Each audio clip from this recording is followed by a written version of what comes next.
Okay, thank you very much, Madam Speaker, for giving me an opportunity to contribute to this motion. And I want to say that from the onset, I am in support of the motion, the special motion for the impeachment of the Deputy President of the Republic of Kenya. Madam Speaker, let me say that this country, Kenya, is a country that is led by a constitution, by laws, and a country that is led by of democracy. In this country, Mr. Speaker, every 5 years Kenyans go to elections to elect their leaders, and after elections, for people to assume office, they take an oath of office where they say that they are going to respect the Constitution, they are going to protect the Constitution of this country. Mr. Speaker, when the Deputy President took oath of office, he promised that he was going to respect the Constitution of Kenya. In his responsibilities, we are told that the President is a symbol of national unity. He's the one who is supposed to be uniting this country and also to respect the diversity of the various communities and tribes in this country. In the same Constitution, it says that the Deputy President is the principal assistant to the President. So if he is the principal assistant to the President, meaning that he performs the duties that are performed by the President. Mr. Speaker, I want to say that the Deputy President has gone around this country talking about shares, meaning that he has put all the tribes of this country into coalition. And I want to thank the member who brought this particular motion, because we are saving this country from somebody who is, I would call a suicide bomber, somebody who is ready to die, somebody who wants to die with Kenyans. And we want to say that we are ready to fight tribalism, ensure that this country continues in... Your time is up, Kangara Kasheri.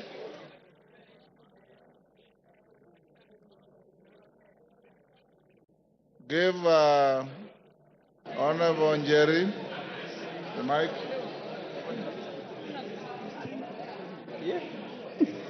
Thank you, Honorable Speaker. I rise to vehemently oppose this motion on behalf of the great people of Kirinyaga. Honorable Speaker, it begs the question, does it not prick our conscience as a House that barely 4 months after passing the grossly unpopular finance bill, which the President himself refused and declined to assent to, that we're here discussing an impeachment motion of the Deputy President of the Republic of Kenya? Honorable Speaker, the young people of this nation unequivocally told us to fix high unemployment levels among the young people, gross corruption at all levels of government, accountability issues in regard to leadership, our ailing healthcare sector, among other things. Honorable Speaker, many young people died on that day, Honorable Speaker. Several others to date are still missing, Honorable Speaker. It begs the question, the priorities we have as a 13th Parliament. Honorable Speaker, the motion before us is frivolous, it is baseless, it is lacking in substance. It is nothing but a shambolic political scheme to hang the truthful man for merely being truthful. Honorable Speaker, we must redeem the 13th Parliament, Honorable Speaker. We must ensure that we give... Kasheri, take your seat. Yes, Donya. Give Donya the mic. Hold Jerry, you have about... Yeah, thank you, Mr. Speaker. Is Honorable Gachagua in order to bring things which have passed, like the finance bill, when we are discussing about the impeachment motion? Gachagua is my friend, but this one you are wrong, my dear. We are discussing about the impeachment of Gachagua, not finance bill. Let the foregone be the foregone. Honorable Speaker, I would want the honorable member, who is my very good friend, to point what standing order she rose on and what standing order can ensure that I do not speak on matters that have been controverted and that are public information, Honorable Speaker. We passed the finance bill, Honorable Speaker. It is a matter of fact. Even if you boo me, I will speak. The young people of this nation deserve more. They want jobs. They want healthcare sorted. The impeachment of the Deputy President is a sham political process. Kasheri. Order. Jerry shall be heard in silence and dignity. But Jerry, your time is up. Women Rep of Migori. Yes, Wanjala. What is out of order? Give Wanjala. Thank you, Mr. Speaker. Mr. Speaker, the person who is accused, whom we are debating, was supposed to be here by 5. It is 7 minutes past 5. He actually is. Mr. Speaker, can we bar him from coming because he's late? Wanjala, he's already here. Yes. Migori Women Rep. Give to Fatuma.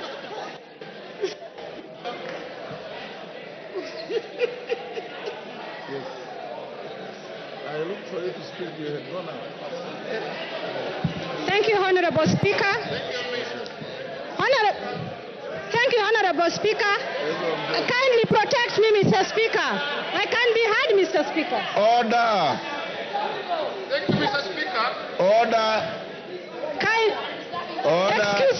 Excuse me, Honorable Member. Please give me time to speak. Mr. Speaker, thank you for the opportunity you have given me. And as I stand here as a Muslim, I don't know when I'll die. In case I die before the impeachment time, I vote yes, Gachagua must go. Mr. Speaker, I will take you to the Bible, Proverbs 23:10, verse 11. And it says, please keep quiet. And it says, don't move an old stone that marks a border, and don't take fields that belong to the orphans. God, their defender, is strong. He will take their side against you. I want Gachagua to know, the former deputy president of Kenya should know, that when you touch anything of the orphans, it is not Kenya Kwanza, it is not Azimio, but it is God Almighty that will pull the fire on you. I will return to the Quran. The Holy Quran in Surah An-Nisa said, surely those who eat up property of the orphans unjustly, they only eat fire into their bellies, and soon they will enter a blazing fire. I am telling the former deputy president of Kenya that you have eaten fire into your belly, and the fire will surely burn you. Mr. Speaker, as I finish, Mr. Speaker, I have heard that the deputy president has 21 lawyers. How much does the deputy president earn to have 21 lawyers? And I understand each lawyer is paid 10 million. And I'm telling Kenyans, it is your taxpayers' money. Your time is up. Rueda. Honorable members, we are coming to an end. Order, honorable members. I've given the floor to member for Lamu East. Asante Bwana Spika.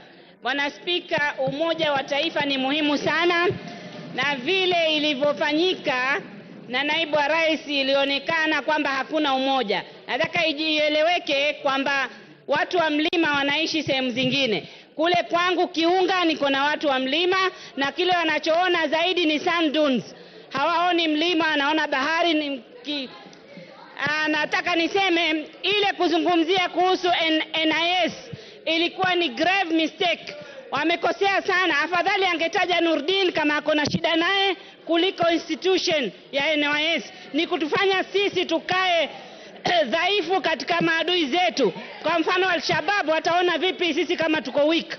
Ingine nasema, ukiwa unatukana mwanamke, na tena hii ikuwe kwa mtu yoyote, yule anatukana mwanamke ajue mwanamume yote anatukana mwanamke, mashimo yako 7 kwa kila mtu alioumbwa.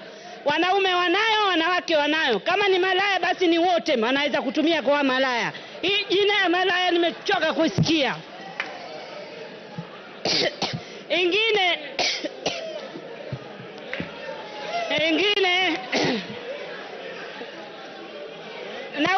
naulizwa mashimo ni haya mawili ya pua, ya masikio, ya mdomo na yale mengine mawili. Kila mtu ako nayo. Ingine nataka niseme Sisi tunafundishwa Kiislamu kuheshimu wajane na mayatima. Ikiwa kuna mtu haiheshimu majane na mayatima, basi hairuhusiwi kidini yetu. Asante Bwana Spika. Order. Member for Kipipiri, take your seat. Yes, Milemba. Honorable Speaker, thank you for this. The mood in the House is such that it's already 5. And Honorable Speaker, it's my plea to you that the country is waiting. We move to the next stage so that we may hear the Deputy President speak. Remember, these are motions which has timelines. Thank you, Honorable Speaker. Order, members. If you listen to the Speaker, when I called out member for Lamu East, I said she was going to be the last one on this. So she is indeed the last one on this. The interaction on the motion. Order. Order, members.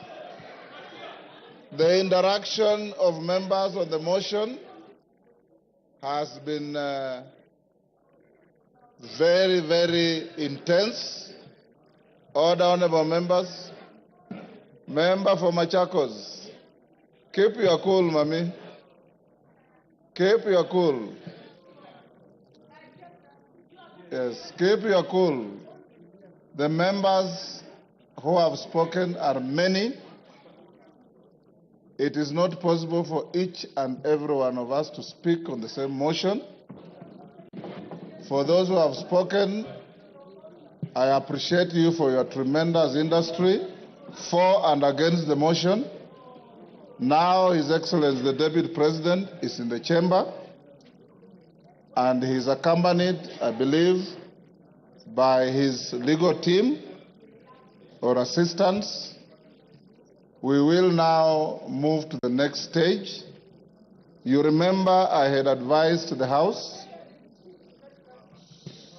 Order. Joyce Kamene.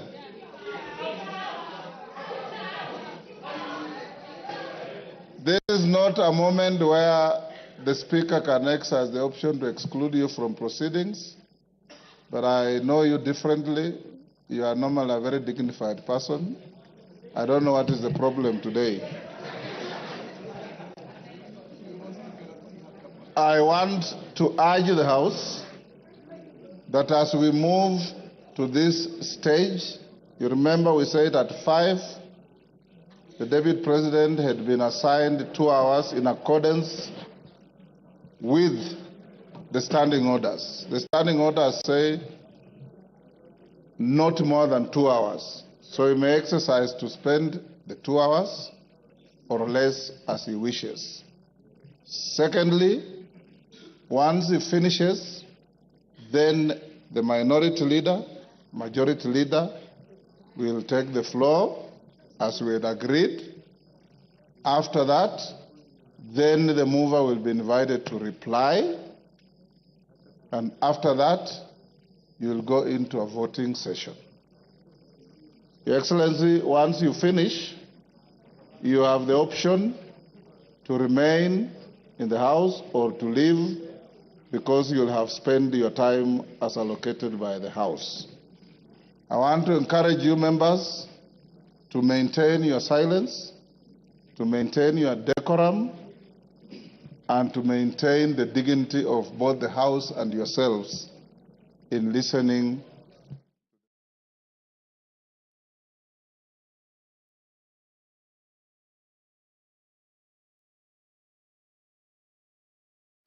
You have a choice between speaking yourself or speaking through your legal counsel.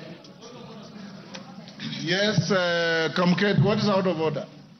Your Excellency, you may take your seat. Let us hear him. Mr. Speaker, while I did not want to interrupt His Excellency the Deputy President, who is my brother-in-law, Mr. Speaker, yesterday, the Deputy President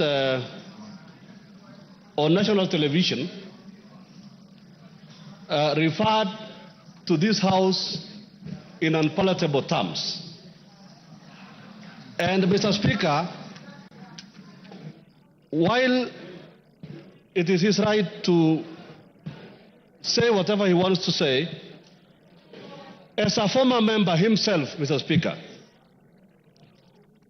would I be in order, Mr. Speaker, that the Deputy President, as a precursor to his speech, apologizes to this House? Mr. Speaker, this House, Mr. Speaker, he used the words, he referred to this House as the theater of the absurd. Mr. Speaker, this House is an honorable House of the people of Kenya. These are elected members of Parliament, Mr. Speaker. This House is neither a theater, neither is there absurdity in this House, Mr. Speaker. So I would request, Mr. Speaker, that the Honorable Deputy President exercises, dignifies this House by offering an apology. I know he has very little support in this House now. You've made your point. But he may get a little support even just from that apology. He has to apologize to this House, Mr. Speaker, before he proceeds with his speech, Mr. Speaker. Thank you very much. Order. No more points of order. Your Excellency, Deputy President, as you take the floor, this morning, the Speaker made a communication and indicated that we found it abhorrent, some of the contents of your your speech, your statement last evening, in which you described this House in not very good terms. We also indicated that the rules of this House preclude matters pending before the House from being conversed in other fora, particularly by members of the House, and to an extent of broad interpretation of the standing orders, a person who is subject to the motion going on in the House. It is spilled milk, it's water under the bridge.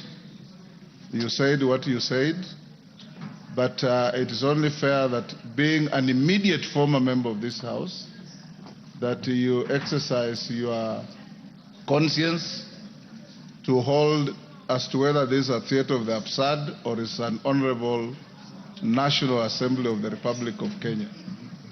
You may start by addressing that. Thank you very much, Honorable Speaker.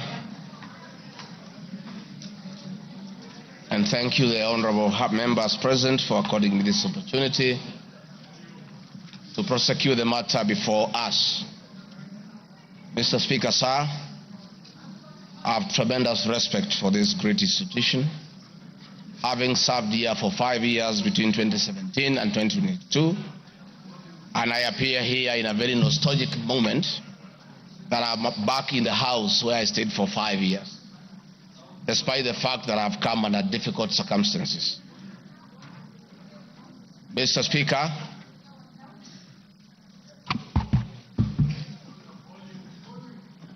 maybe the sound people, is that okay now? Mr. Speaker, sir, and the honorable members, I want to thank you for giving me the opportunity. I hope, Your Excellency, you have been advised by your lawyers that you are here to respond to specific issues in the motion. I have my advice. And not to talk generally. I know. Yeah, so rules of relevance will still apply to you as they apply to all members. Mr. Speaker, the motion before this great House alleges that 2 years ago, since assuming office, I have acquired property and wealth whose estimated value of 5.2 billion shillings. A significant number of properties to which this sum of 5.2 billion is erroneously and maliciously attached belongs to my late brother, the late Honorable James Gachagua, and as demonstrated by his will, a copy of which is attached. The fact as follows. Olive Garden, my response. The allegations that I own the Olive Garden Hotel is false. The truth is that Olive Garden Hotel used to belong to my deceased brother, the late Honorable James Gachagua, and therefore has never been my property.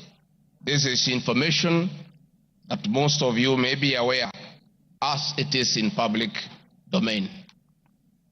Upon his demise, my late brother left a will in which, in his recognition that I can take care of his family, he appointed me as one of the executors of his estate. In the said will, my late brother directed that the hotel should be sold, among other properties, and proceeds distributed as per the will.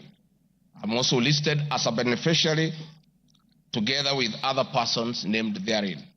In accordance with these instructions, the hotel was sold by the executors to a third party.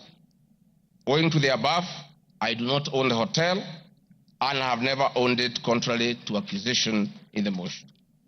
For the benefit of this august House and the general public, I have annexed to this response copies of the following supporting documents: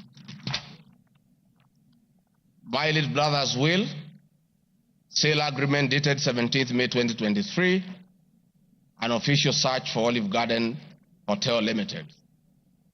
Mr. Speaker, Vipingo Beach Resort, just as in Olive Garden, above this allegation is also false. Vipingo Beach Resort belongs to the estate of the late James Gachagua. For the benefit of this House and the general public, I have attached annexed to this response copy of the official search for Vipingo Beach Resort Limited, confirming that the hotel is still in the name of my little brother's estate. Queen's Gate Service Apartments. The allegation is also false, and the property belonged to my late brother. Queen's Gate Service Apartments, registered in the name of Vipingo Beach Resort Limited, was sold to Cooperative Bank of Kenya Limited, Staff Retirement Benefits Scheme, as evidenced by the agreement for this dated 4th May 2022 and a transfer dated 5th October 2022, marked Annex RG6. Land parcel Ruguru Kiamariga 2023 in Madeira East constituency, which have originally constructed a helicopter landing facility. My response is, I do confirm that I own the above reference property, which has approximately 2.5 acres in size and which I have planted napier grass for my dairy cows. I purchased the land in the year 2023 for 3.5 million from farm proceeds coming from my dairy farm.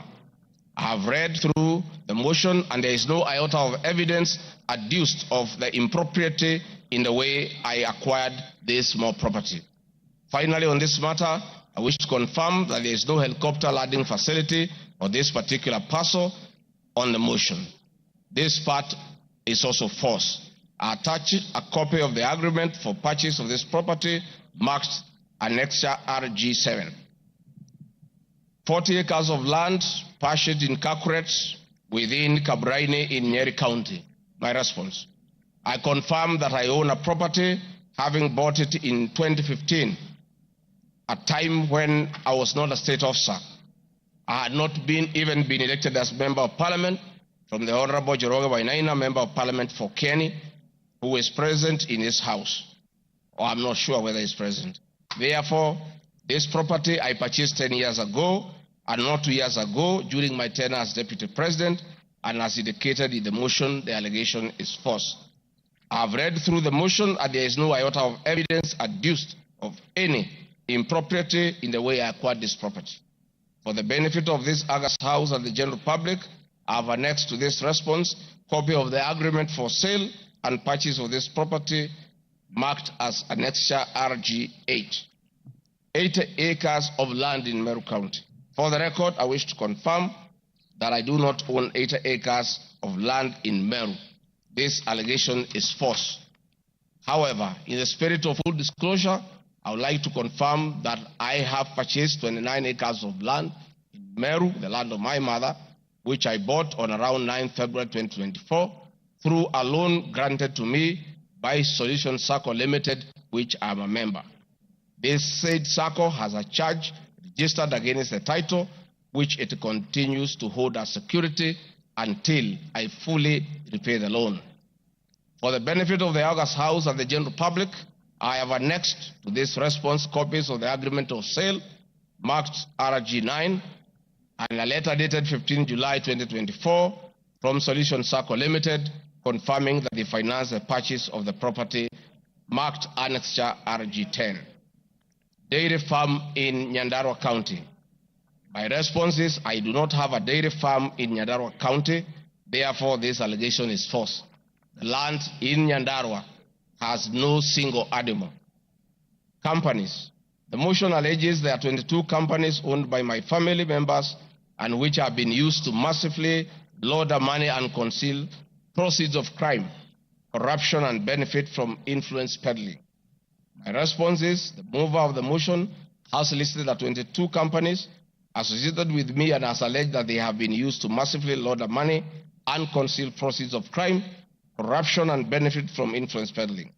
I have carefully gone through the motion and I have not seen any evidence to support or prove the allegations therein. It is not clear to me how to respond without having seen any evidence incriminating the companies.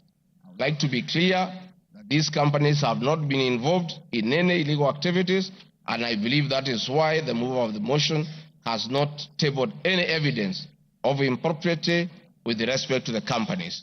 It does appear to me that the mover of the motion was so meticulous to get all the companies associated with me and my family, and I believe that if he also had evidence of illegalities committed by the companies, he would have shared or tabled that for the record. However, it is not possible to get evidence of illegality where there is none. Having said the above, allow me just to mention a few companies because there are many. Regarding Gachagua Foundation, this is a foundation I incorporated in 2022, and I clarify that the foundation is a non-profit making entity with the sole objective of uplifting the lives of less privileged in society.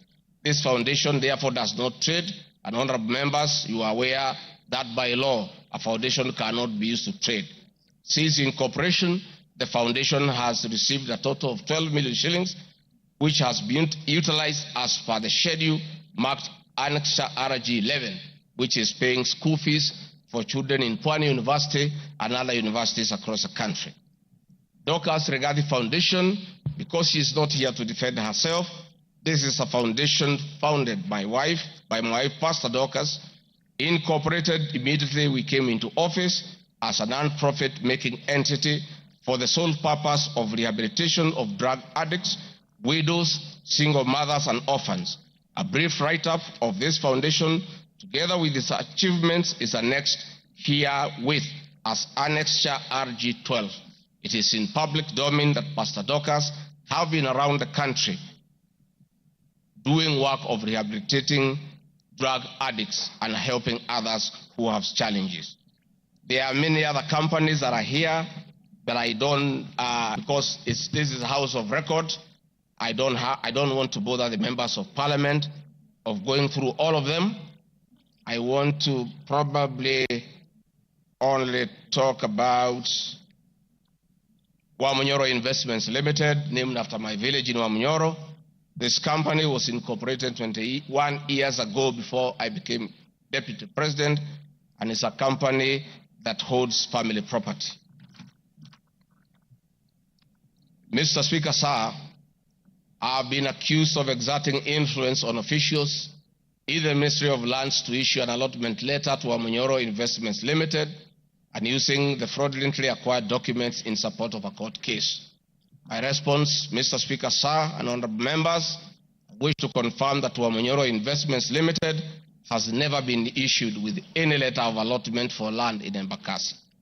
Wamunyoro Investments Limited purchased this land from a third party in the year 2012. The company's ownership of this property has been confirmed through two legal processes. One, a case was filed before the National Land Commission in the year 2016, adjudicated, and a determination was made that this property belongs to Wamunyoro Investments Limited. That was long before I became the Deputy President of the Republic of Kenya. Again, a matter was filed in High Court case, ELC case number E242 of 2022, which was filed before I became Deputy President. All the documents filed in support of this case were filed in court before I became Deputy President, and no documents have been filed by myself in court upon becoming Deputy President. This being the case, it is not true that I have used my office as Deputy President to manufacture documents filed in this matter.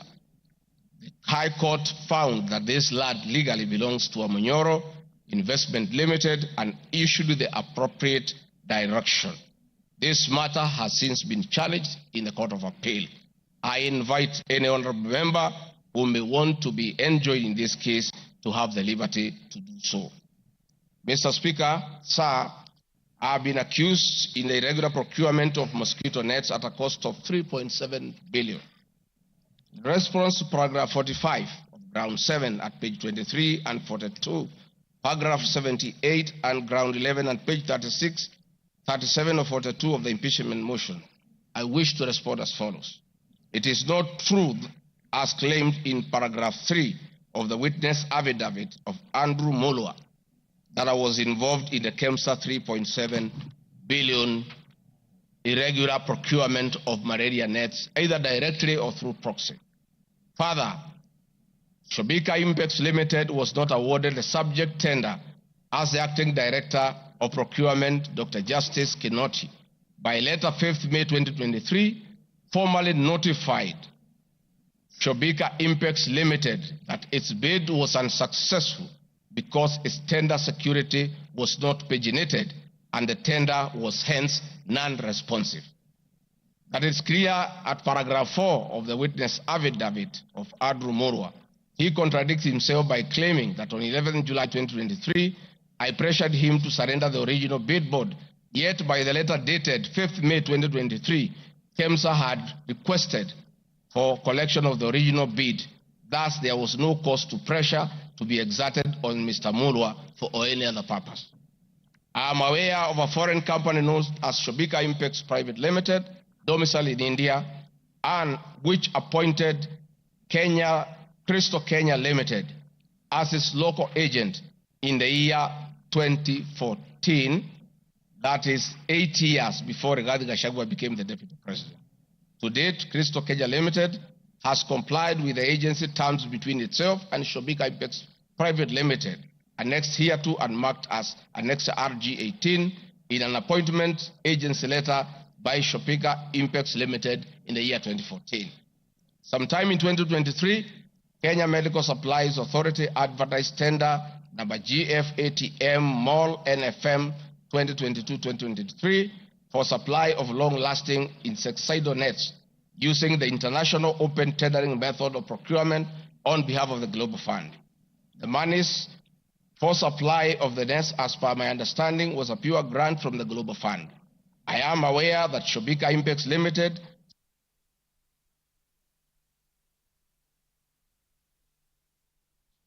I believe being technically qualified to provide and deliver the goods subject of the tender document, having the financial ability to do so, and without their participation or assistance from Crystal Kenya Limited, Shobika Impex Private Limited independently participated and submitted in its bid in response to the subject tender pursuant to an invitation by KEMSA.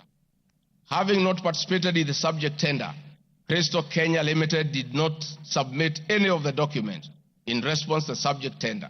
Specifically, Crystal Kenya Limited did not submit a bid board or tender security in its name in response to the subject tender.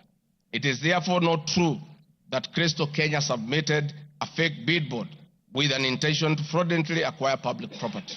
It is also not true that with my sons I used Crystal Kenya to massively launder money, conceal proceeds of crime, engage in corruption, and benefit from influence peddling.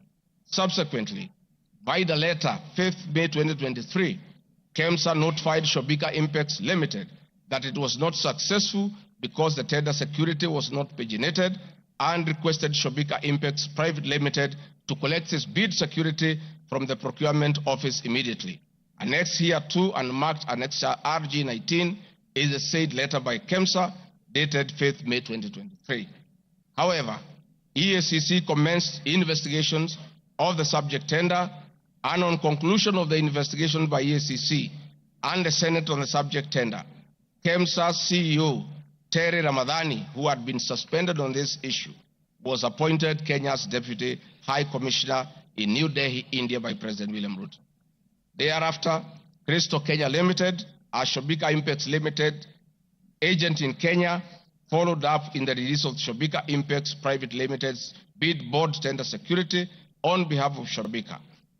Annexed here to and marked Annexure RG20 is an email from Shobika Impex Private Limited email addressed to Crystal Kenya Limited, together with a letter of even date confirming that Crystal Kenya Limited had authority to collect their bid board. KEMSA was mandated to immediately release the bid board tender security upon determining that Shobika Impex Private Limited was unsuccessful in the subject tender, and that is why they requested that the same be collected from its procurement office. KEMSA did so, as can be seen in its letter dated 11 July 2023, annexed here to and marked Annexure RG21 in the said letter by KEMSA dated 11 July 2023.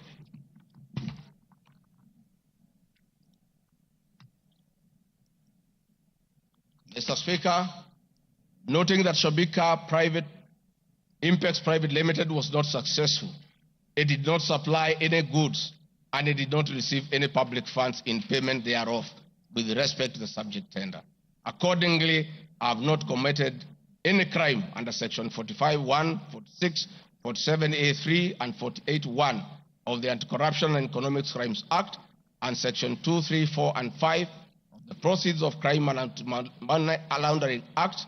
Further, I have not breached Section 34 of the Leadership and Integrity Act, for I did not bully any state or public officer with respect to the subject tender, and specifically, no evidence has been tendered to support the allegation at paragraph 78C of ground 11 at page 37 or 42 of the motion, which alleges that I summoned procurement officers in ministries and institutions, instructing them to direct procurement of goods and services in a specific manner.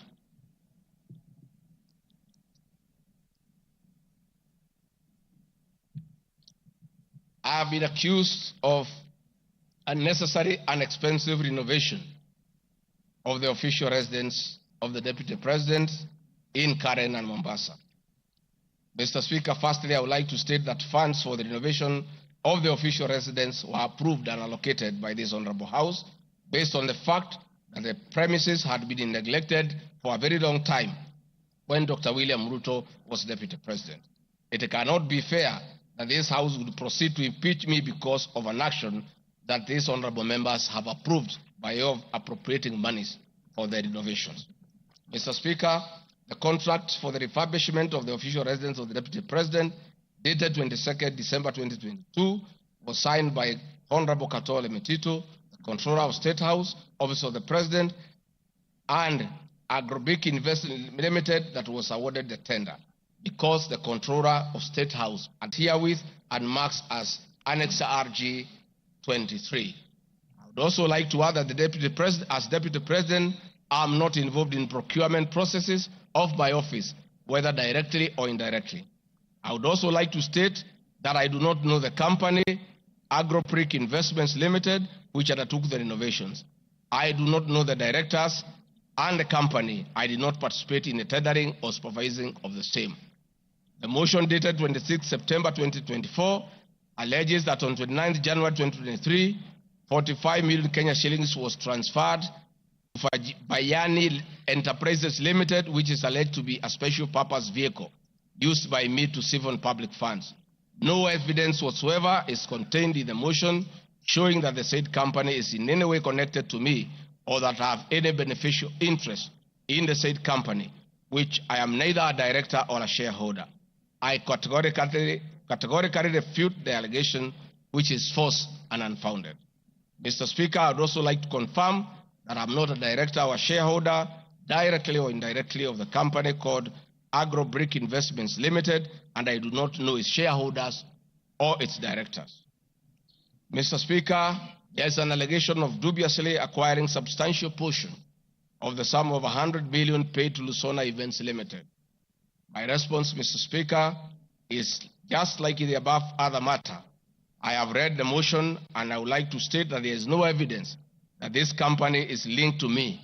I wish to categorically state that I have no beneficial interest in the said company, and neither am I affiliated in any way to the directors and shareholders of the said company. I would also like to state that I'm not a director or a shareholder of the company and do not know its shareholders or its directors. I do not sit in a tendering committee. I am not the accounting officer of the Office of the Deputy President. I have also not had any complaints against the manner in which the company undertook the work.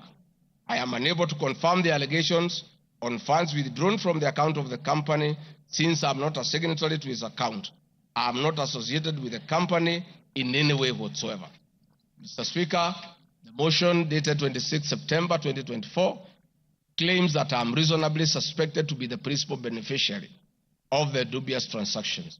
However, Mr. Speaker, no evidence has been adduced or annexed to the motion to give credence to the allegations or suspicion. I categorically refute acquiring or benefiting from any funds paid to Lusona Events Limited, and therefore the allegation is false and unfounded. Mr. Speaker, I have been accused of siphoning money through St. Nicholas Rehabilitation and Industrial Training Institute Limited.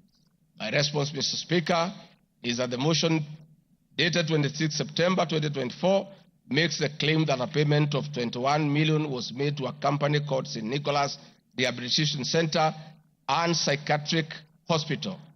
Then subsequently payment was made to Umalari Motors Limited. The motion claims that it is suspected that the entire transaction was used by me to siphon public funds and the payments typify money laundering transaction.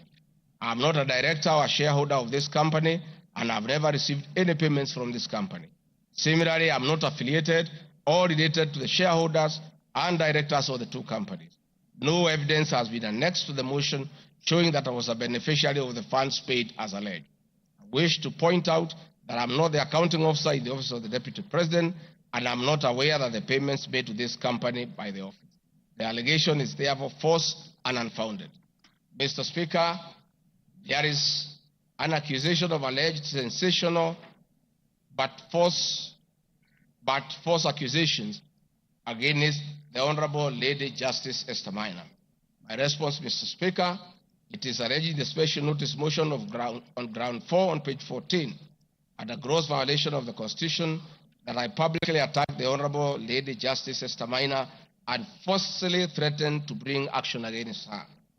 First, Article 160, Subarticle 5 of the Constitution provides that the judge cannot be found liable in a court of law for actions taken in good faith in lawful performance of their work. This provision is not a bar on freedom of expression guaranteed under Article 33 of the Constitution, nor a bar of the right to seek redress for legal wrongs simply because a wrong is committed by a judge. They exit multiple legal fora in which to take action against a judge for any actions that are not lawful. My statements were protected speech consequent to a decision by the learned judge in a matter involving my personal assets, which I disagreed with and found to be wholly unfair. The matter having been concluded at that stage, my criticism of the decision was not sub judice, nor in any manner prohibited by law. While I respected the ruling of the learned judge, I was in absolute disagreement with it. Contrary to the assertions in the special motion, I did not falsely threaten to bring action against the learned judge. I took actual legal action available to every citizen of Kenya under Article 160B, subsection 2 of the Constitution, which allows any person to petition the Judicial Service Commission for removal of any judge and filed a legal complaint before the Judicial Service Commission, JSC, in March 2024. The complaint being live before JSC, discussion of the conduct of the learned judge in the said manner here would be sub judice. A copy of the complaint is annexed herewith and marked Annexure RG 24.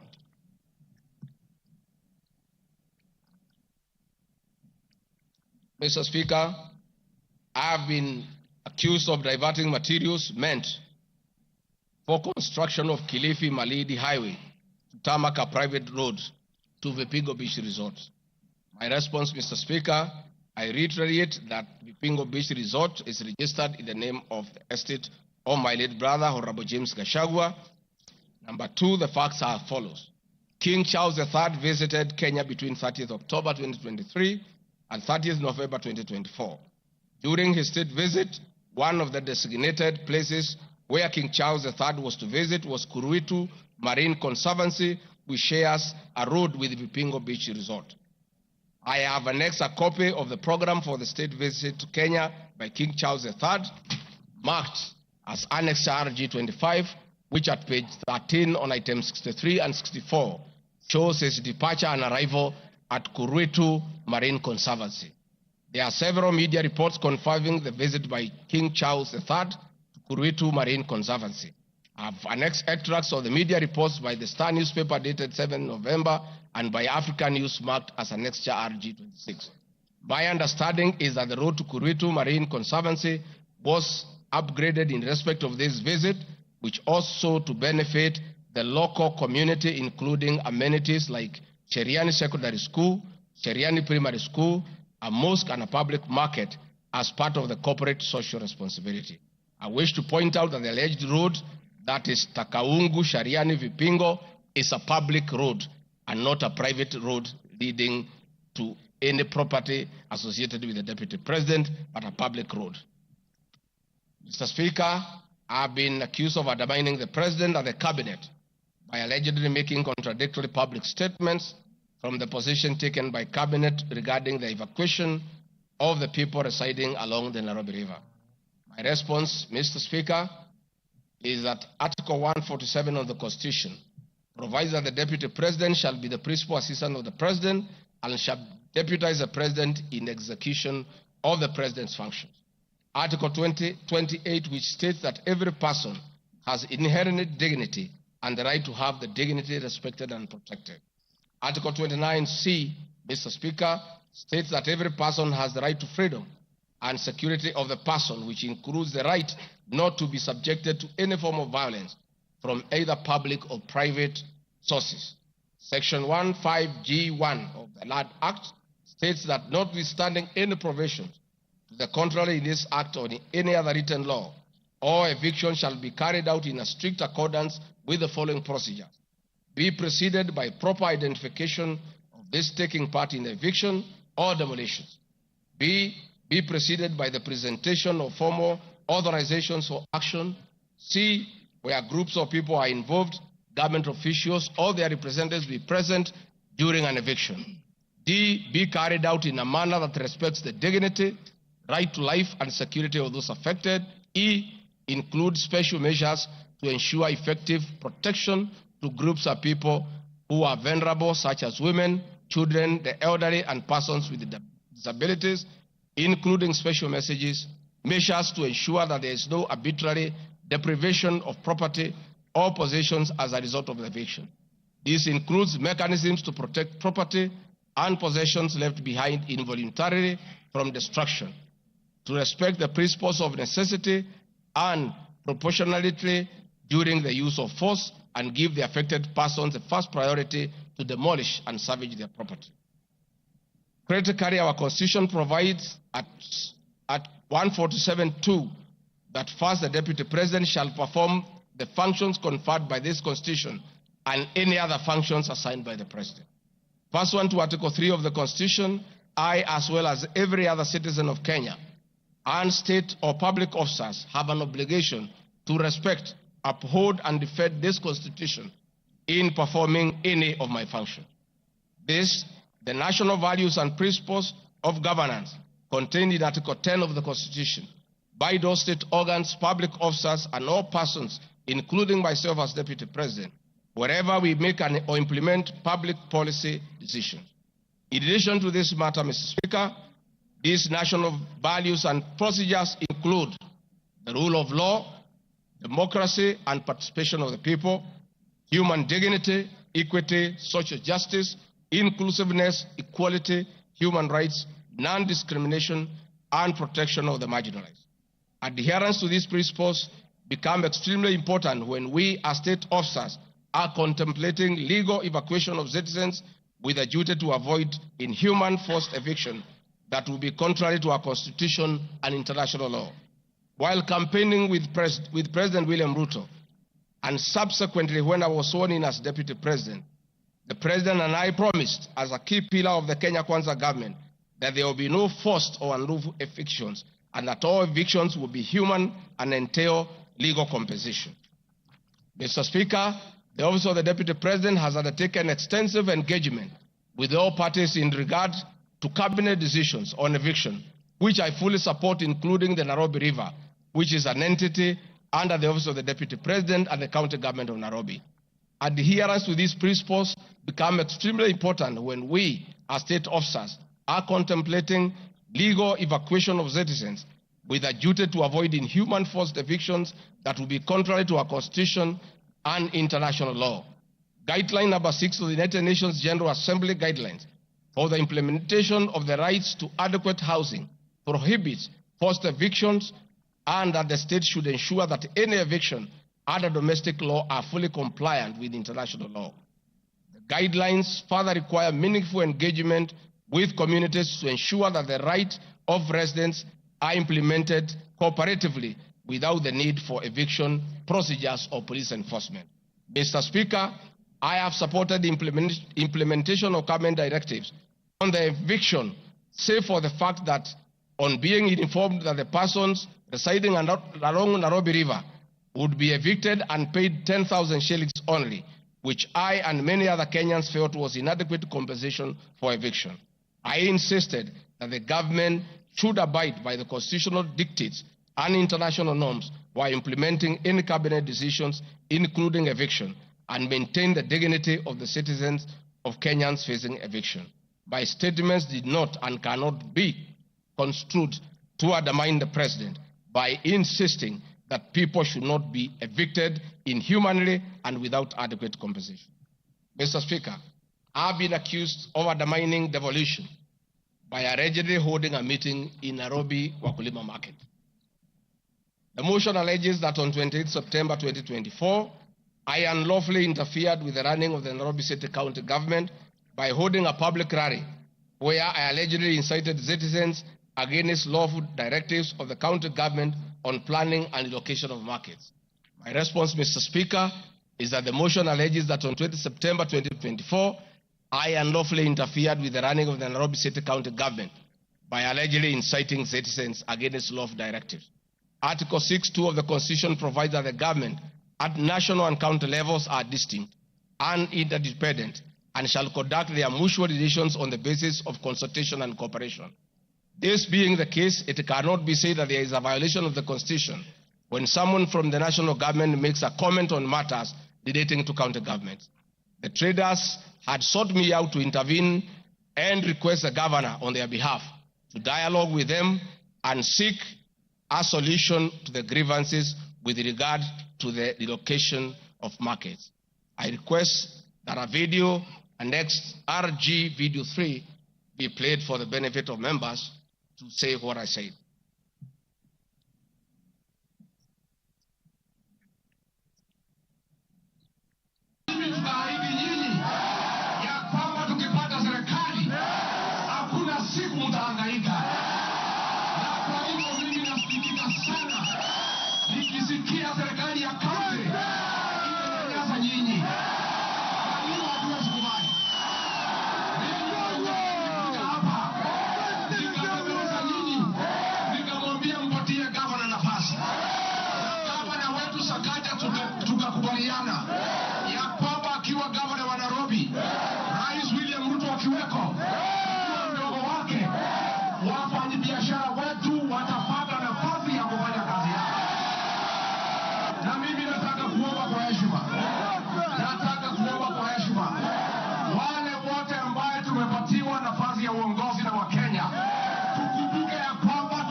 Siku tutaweza geuka wa Kenya.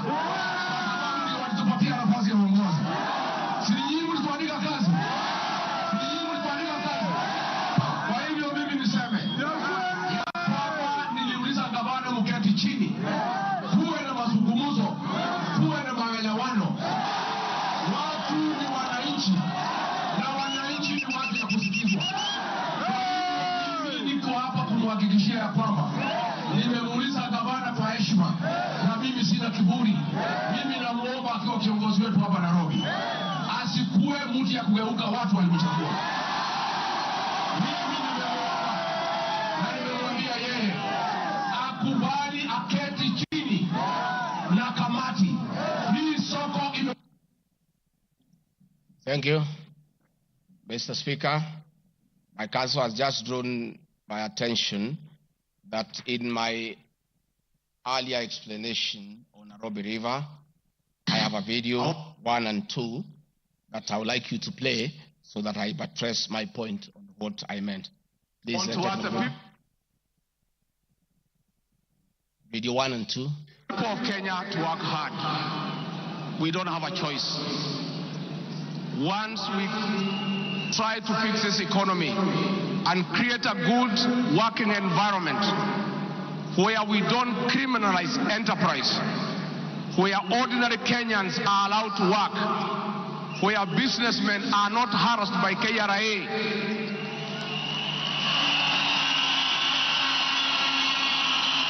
where goods belonging to the people of Kenya will never again be touched by overzealous public servants.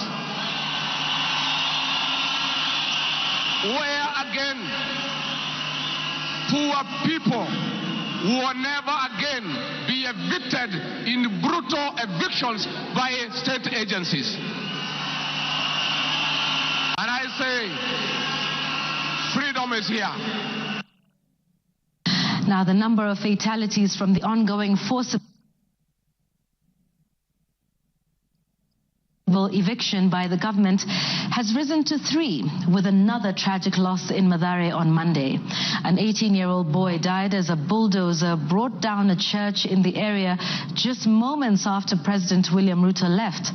The young man, who was assisting in salvaging the church's belongings, became a casualty of the demolition. Earlier on Saturday, 2 individuals lost their lives in Mukuru kwa Ruben during a similar eviction exercise. Ben Kirui reports. Monday evening, the ongoing forcible evictions in flood-prone areas tragically ended yet another life. The 18-year-old Ian Otieno lost his life in Mathare moments after President William Ruto left the area where he had been assessing the effects of floods. Bulldozers descended on homes near riverbanks, flattening structures marked for demolition. Winnie Makinda, Ian's mother, struggled to comprehend the loss of her son, a candidate in this year's KCSE. Wakaambia mtu atingatinga usiangushe hiyo ukuta. Kuna hapo ndani kuna watoto wa watu. Wacha kuangusha hapo ndani kuna watoto wa watu. Akaambia wamama waache kumpigia kelele. Reports indicate that Ian Otieno was trying to salvage church properties when the bulldozer brought down the wall, leading to his sudden demise. Driver wa tingatinga vile tu alianza kubomoa hata mara ya kwanza huko mbele, alikuwa tu anakani kama hata watu wakimwambia ngojea watu watoe vitu hataki kusikia. Nilichimba hivi, mtoto wangu alikuwa anataka kutoroka, sawa. Unasikia alishika mtoto wangu na hiyo kitu hapa. Mtoto wangu akienda hivi. Mtoto wangu ana hivi.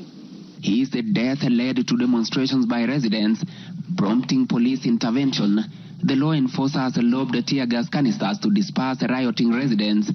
Watu wakachukua mwili tena tuonyeshe maskari yenyewe wametulia mtoto.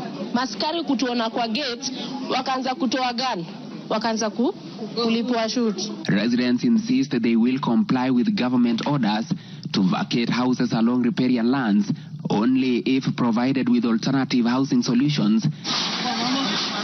Saturday's demolitions in Mukuru kwa Ruben claimed 2 lives and injured 3 others, sparking outrage among residents who blamed the government for forcible evictions despite many not yet being relocated. Last week, the government mandated the evacuation of all residents from risky areas within 48 hours, including those near dams, those in areas prone to mudslides, and Kenyans residing on riparian lands.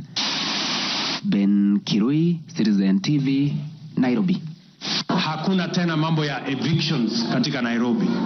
Kama kutakuwa na maneno, ni maneno ya relocation ambayo itakuwa ni kwa utaratibu bila ya mwananchi kuvunjiwa nyumba Huwezi kutoka nyumbani alafu unarudi jioni unakuta masufuria barabarani na blanketi sijui imekaa wapi.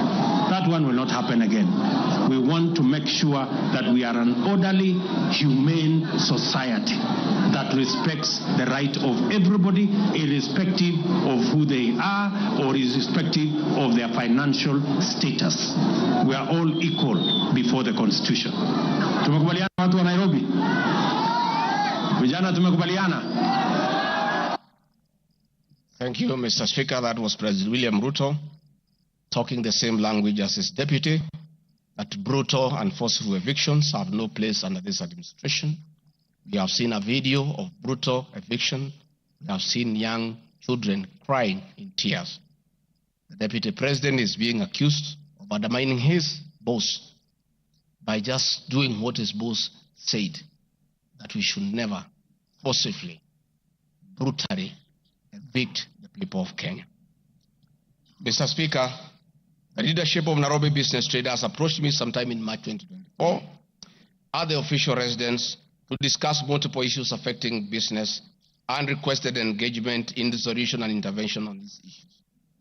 Consequent to this meeting, I directed that short, medium, and long-term strategies be undertaken, coordinated by the Office of the Deputy President, to address the issues raised that cut across various agencies, including KRA, Kenya Post Authority, Anti-Counterfeit Authority, Kenya Bureau of Standards, the National Police Service, and the Kenya Copyright Board. On 11th April 2024, the Small Traders and Government Agencies Technical Committee, coordinated by my office, held a meeting to discuss issues raised by the small traders, including Mudhurwa Market, attended by the Office of the Deputy President's staff, in a supportive role in keeping with the draft framework of cooperation and engagement between the government, the Nairobi City County government, and Nairobi business traders. Subsequent this, Mr. Speaker, is clear that my office have been having meetings with the governor of Nairobi on various matters affecting the people of Nairobi, and hence the Deputy President cannot be accused of undermining devolution. Mr. Speaker, I've been accused of undermining devolution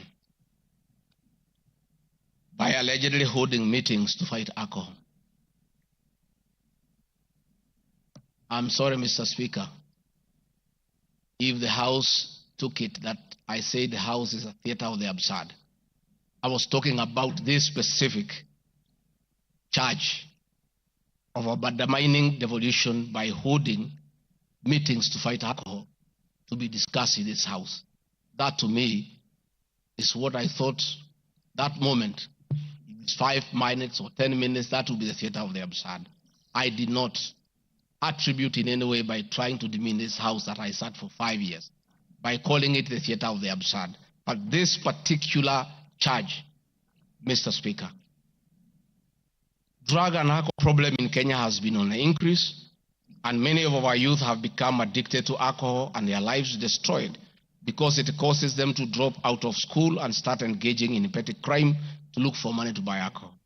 I'm a strong advocate for youth rehabilitation from alcohol and substance abuse, which I continue to encourage and support in order to save our future. With regard to alcohol control and regulation, I wish to state that I have held several meetings with the governors in Meru, Chuka, in Mombasa, in Nakuru, in Nyeri, and the efforts that President William Ruto asked me to lead in eradication of illicit brew has been very successful, and we have been working with governors and county assemblies who have been developing legislation on the control of licensing of alcoholic drinks. If there is one program that has had the best working relationship between county governments and the national government, it is this particular program. I'm a bit emotive about illicit alcohol because I lost my brothers. One who was a medical doctor to alcohol, another who was a farmer to alcohol. I take it passionately. I don't know who complained about this particular charge, I have not seen evidence of any complaint, and I have not had any person in Kenya complaining that the Deputy President is undermining with the devolution by leading the war on illicit, brews, and drug abuse. Whatever this House decides tonight, and the other subsequent House, whatever happens to Rigathi Gachagua, whether he's in or out of office, this war must continue and must be won for the sake of our children.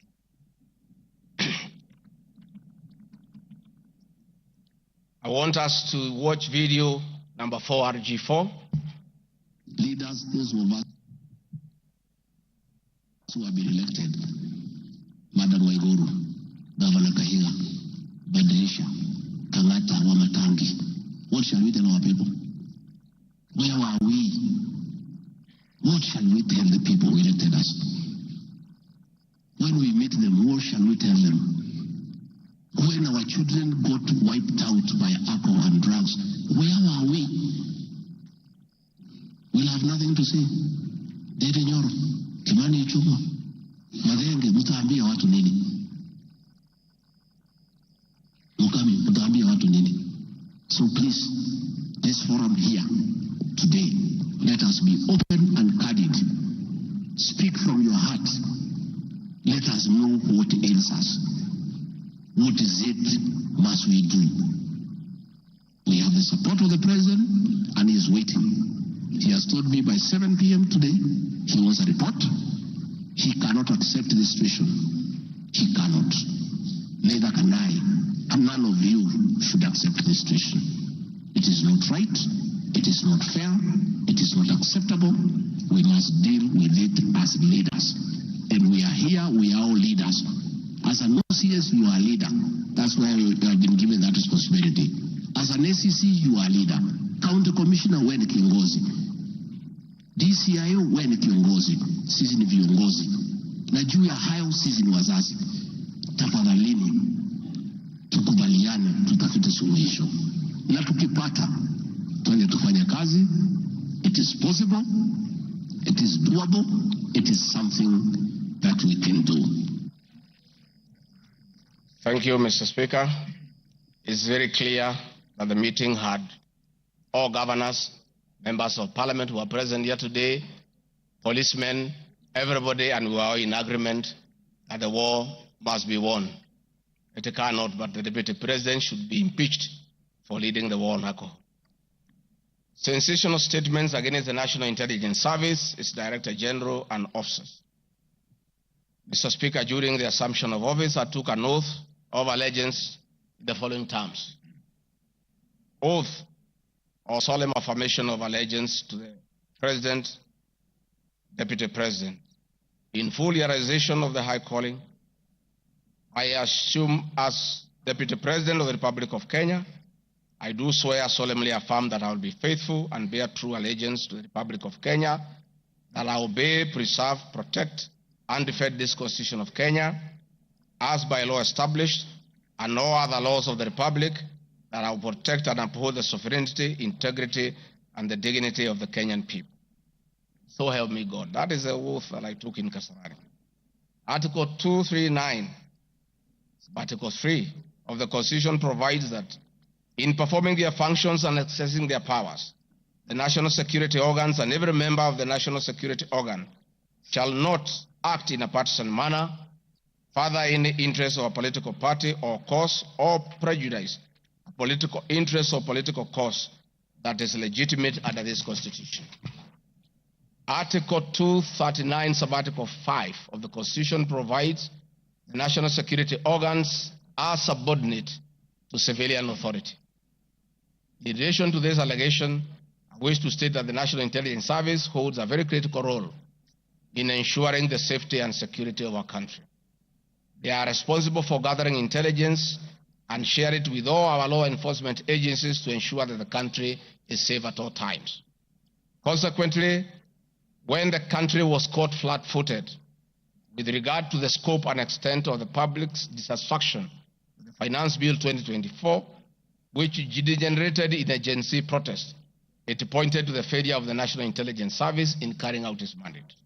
I am persuaded that the National Intelligence Service ought to have known beforehand that the public was completely opposed to the finance bill, and they ought to have briefed the President before the protests began, and this would have caused a change of tact by government regarding the proposed bill, and the protests which culminated in the loss of innocent lives and destruction of property could have been avoided.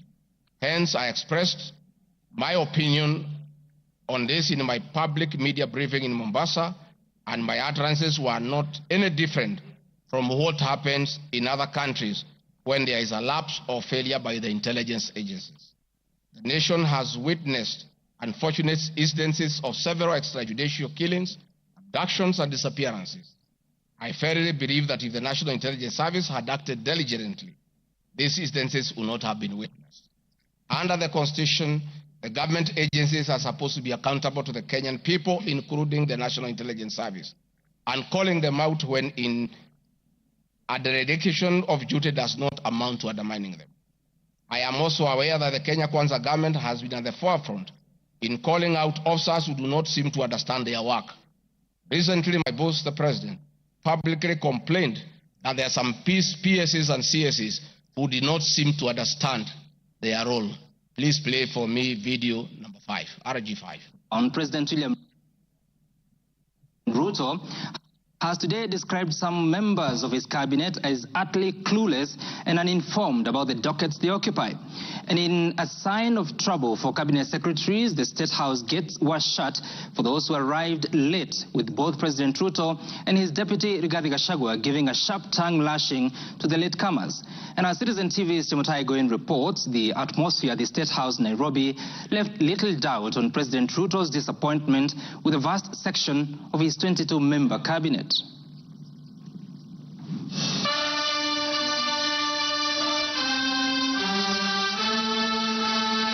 A cold morning in Nairobi, but the seats on the State House grounds came ultra-heated, particularly for cabinet secretaries.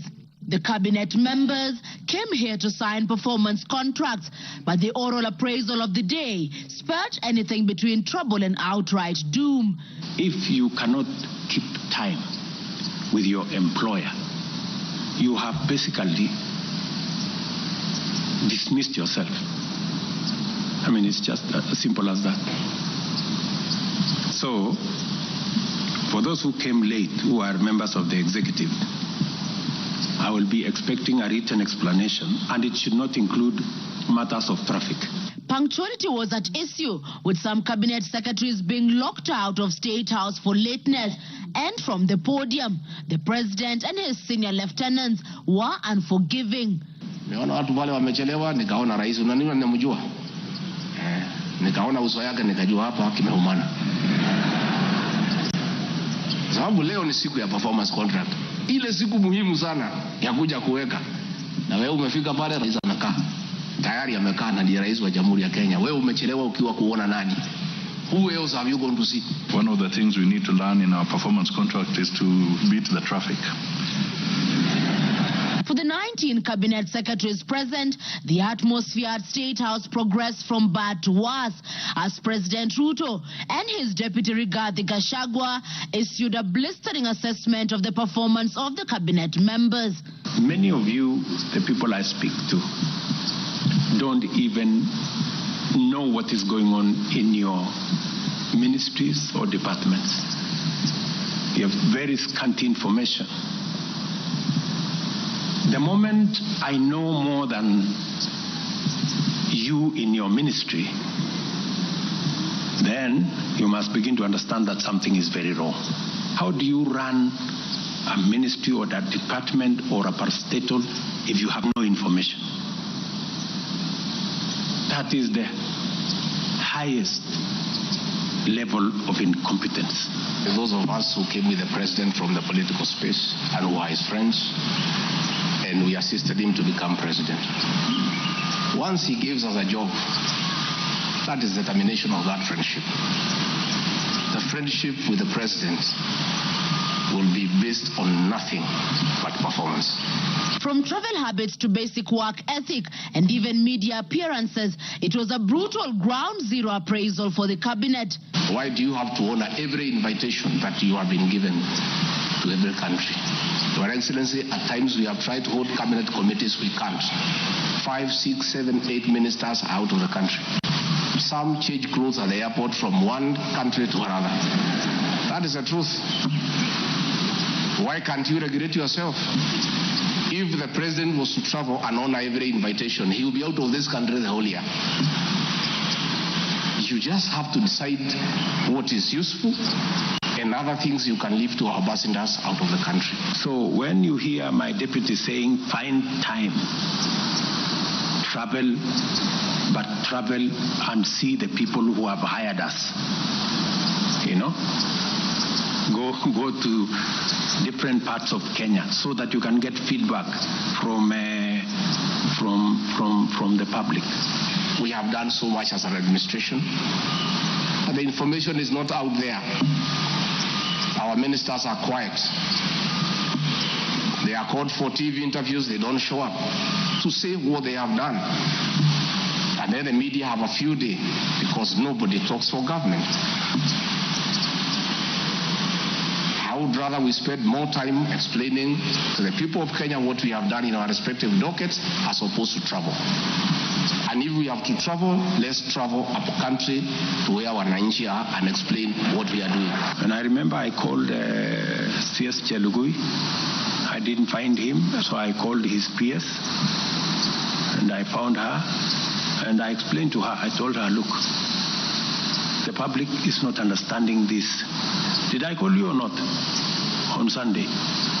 I told you this is what the public is saying. Please do more sensitization on Hustler Fund Phase 2. With a very public expression of disappointment in his cabinet, President Ruto has triggered speculation on changes in government as his administration approaches the end of its first year in office. From punctuality to work ethic and general performance, the proverbial axe could well fall somewhere. With the performance contracts expected to foster a culture of high performance in the public service and also ensure that public resources are properly utilized, it is also set to offer a framework for President William Ruto to reward performers and also institute sanctions on non-performers. Chamutai Goin, Citizen TV. Mr. Speaker, President William Ruto, my boss, and I have been calling out senior government officials when they fall short of expectations. The Director General of the National Intelligence Service is no exception. He's not above the law. He's accountable to the people of Kenya for his performance. And I have had an argument that we should not call out those in the security sector. I would like you to play the next video. We have the most incompetent Inspector General of Police, I think, in the world. The most incompetent in the whole world. His incompetence may not necessarily play out when things are working, but when things get to a head and you need some decisions to be made, I can tell you for sure, the gentleman we have as an IG cannot make any decision. Nataka tumwambie ule mtu wa sinema mingi anaitwa nani ule mtu? Ule sijui anaitwa DCI, ule anaitwa nini? Ule mtu anaitwa Kinoti. Awache ujinga. Huyo bwana Kiboti awache ujinga. Sio kama tunaelewana. Huyo Kinoti hakuna kitu amefanya kwa hii Kenya ya kisiasa. Yeye ni mtu ya sinema. Anaendesha makesi kwa magazeti. Anatuandikia barua, sijui barua ya kilomita ngapi. Mr. Kinoti, please save your time. Stop writing to us long letters. Leave matters of elections to IEBC. You have no business in IEBC. You have failed as DCI. We don't want you to fail our elections. Tunaelewana? Huyo bwana Kinoti awache hiyo ujinga yake anaendesha pale. kwa sababu anatukasirisha. Huyo bwana Kinoti tunataka tumwambie awachane na watu wa IBC wafanye hii uchaguzi. Alipatiwa kazi ya kufanya criminal investigation. He has never done anything. Ile kesi yote anafanya kesi kwa magazeti. Akiambiwa apeleke evidence kule kotini ameshindwa. So bwana Kinoti, wacha sinema. You have failed and wait for August so that you can... Honorable members, that was President William Ruto as Deputy President, criticizing IG Mutiabai, DCI Kinoti.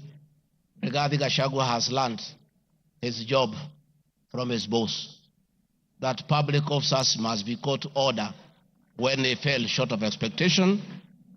And I never saw anybody bring William Ruto here for impeachment for criticizing the IG or the DCI. This is a very unfair allegation.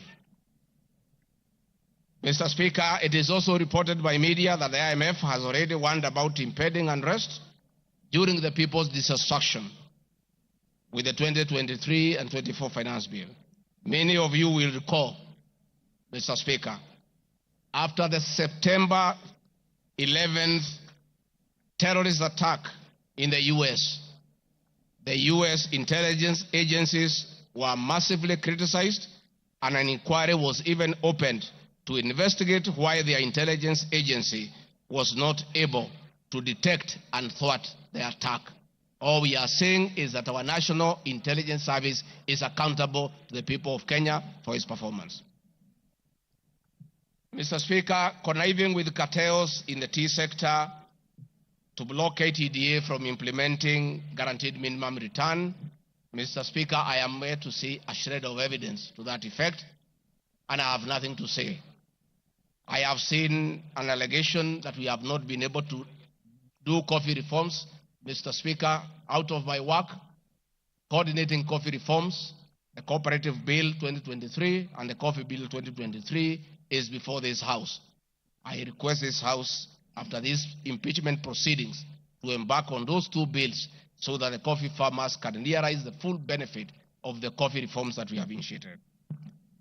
There is another allegation that I have taken control of a local cooperative society in Madeira constituency. I don't know the name of that constituency, of that cooperative. It is false.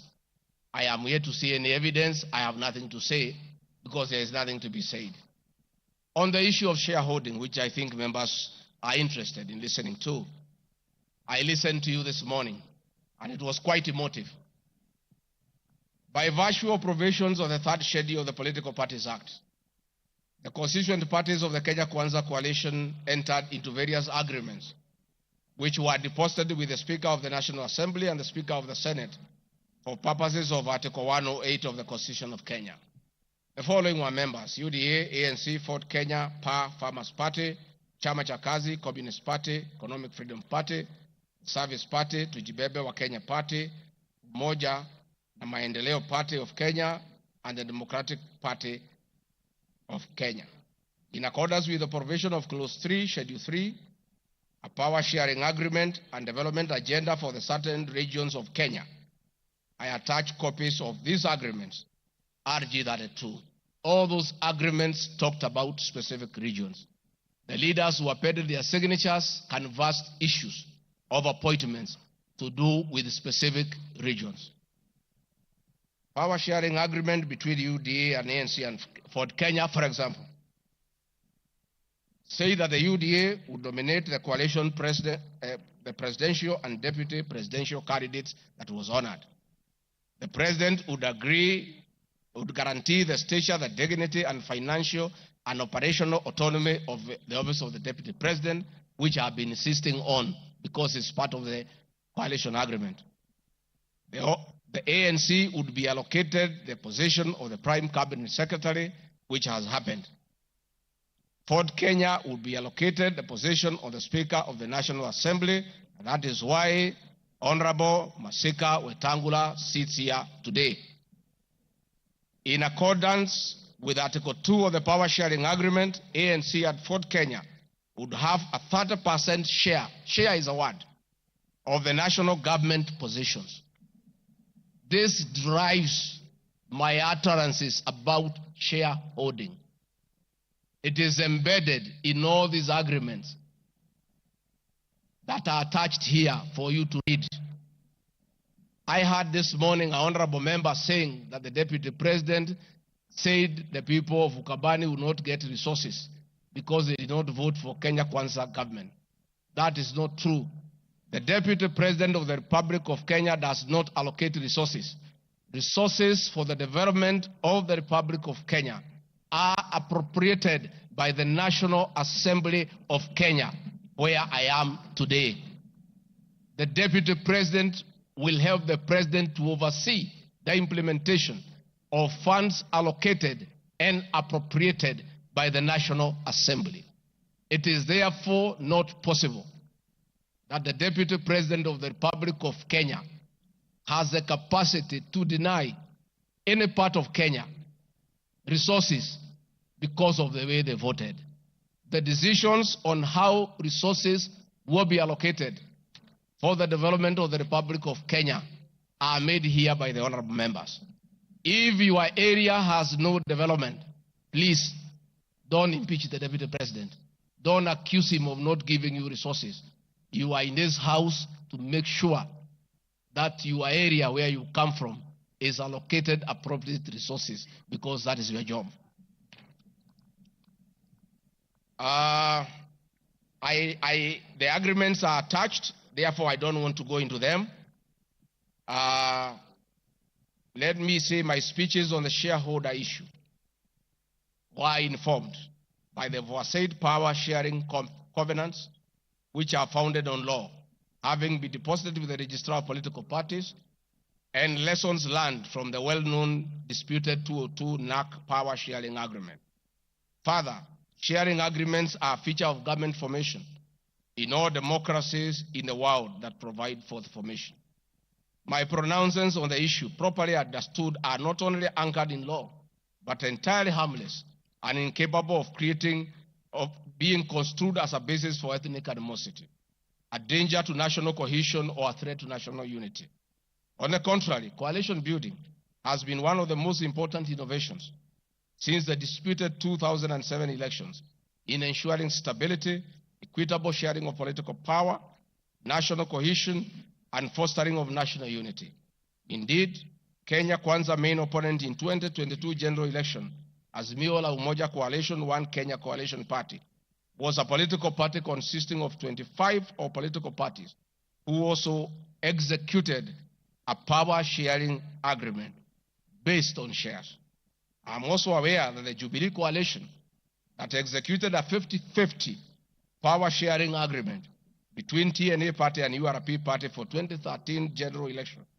I have thus not violated Section 13(1)(a) and 62 of the National Cohesion Integration, nor has this commission summoned me to explain any of my comments and how it can affect cohesion. However, notwithstanding the said power share agreement, upon election as Deputy President, I went out of my way, as required by the Constitution of Kenya, to serve all Kenyans regardless of their political preferences during the election or ethnic origin. I now produce the following. Video showing some of my speeches all over the country as marked RG Video 7.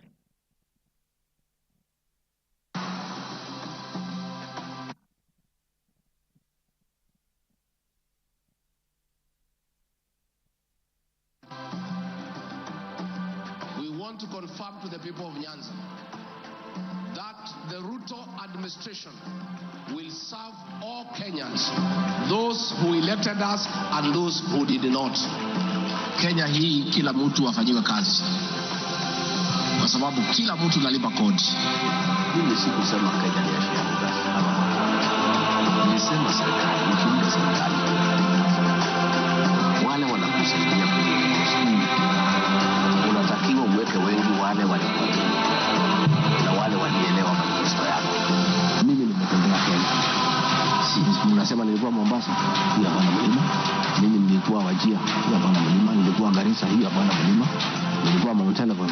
Nandi nimekuja karibu mara 10. Eldoret nimekuja karibu mara 6. Kericho nimekuja mara 4. Key conference ya chai tulikuwa na nyinyi niliopa Kericho. For now, kazi yetu ni maendeleo. Tutafanya kazi na viongozi wote, akiwa wa chama ile, akiwa wa chama hii, we don't care.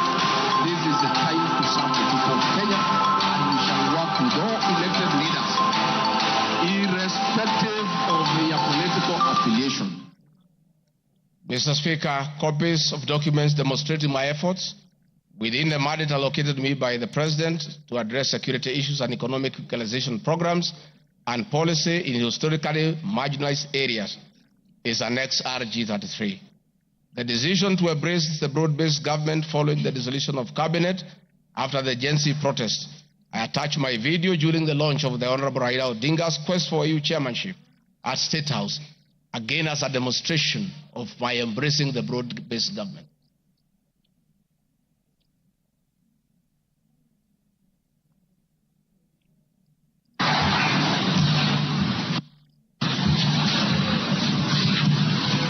Your Excellency, Dr. William Ruto, President of the Republic of Kenya and Commander-in-Chief of the Defense Forces, Your Excellencies, Heads of States and Government present, Your Excellencies, Ambassadors and High Commissioners and members of the Diplomatic Corps, Heads of Delegations, Members of Parliament and all dignitaries present, good morning. Your Excellency, let me say this is a great moment for our country. What a day, what a moment. We are here, Your Excellency, as a country to unveil Kenya's finest to go and lead Africa. It's a proud moment for this country. And I want to say, Your Excellency, the people of Kenya have been united to a man by the candidature of the Right Honorable Raila Odinga to be the chairperson of the African Union Commission. This is a quest that has brought pride to our nation. And I would like to tell the leaders here from Africa and the representatives that as a country, as we present the Honorable Raila Odinga to be our candidate, it is because Africa, our motherland, deserves the best.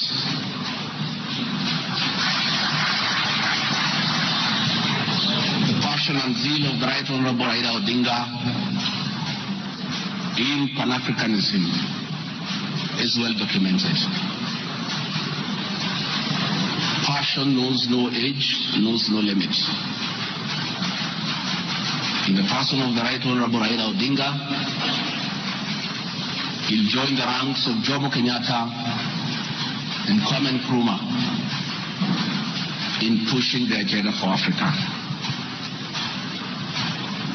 I therefore want to say, Your Excellency, the lessons of today are that Raila Odinga, the Right Honorable, is a man of great resilience, endurance, and perseverance. Today, you are going to unveil the transformation of the Right Honorable Odinga from a national leader to an African statesman. And for us in leadership, we have learned great lessons of resilience, endurance, and perseverance.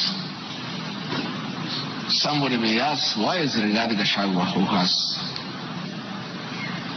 before had issues with the leadership of Raila Odinga? As a truthful man, I have nothing against him. It's only that we were competing for the same position between him and my boss. Now that he is going for a bigger seat in Africa, all of us, from the president, I, and the rest of Kenya, are behind him. And the Right Honorable Raila Odinga,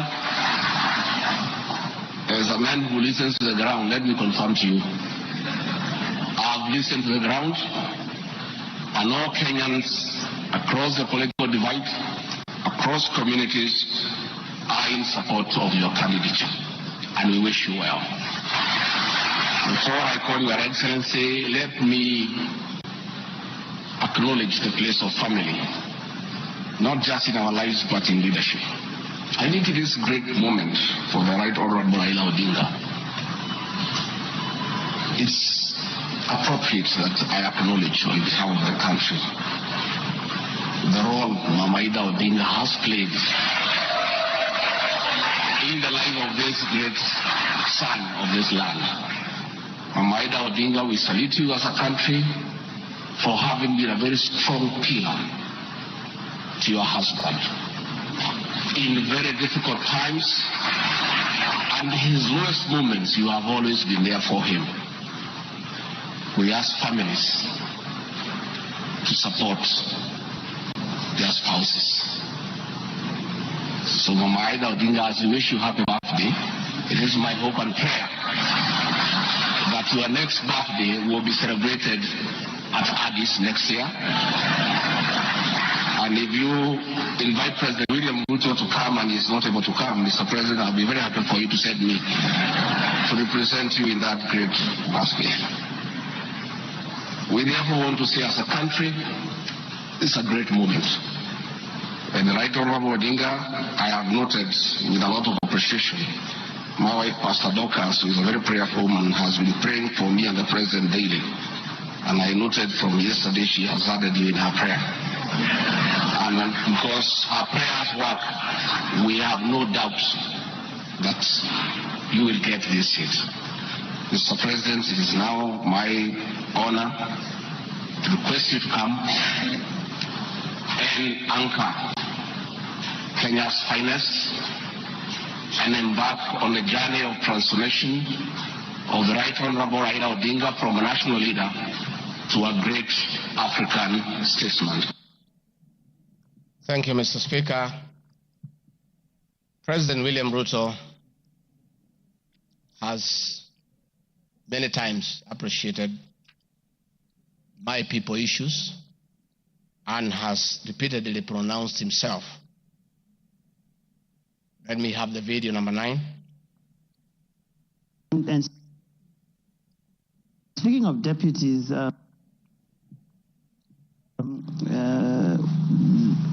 you have in the last few weeks named Mr. Rigathi Gachagua as your deputy.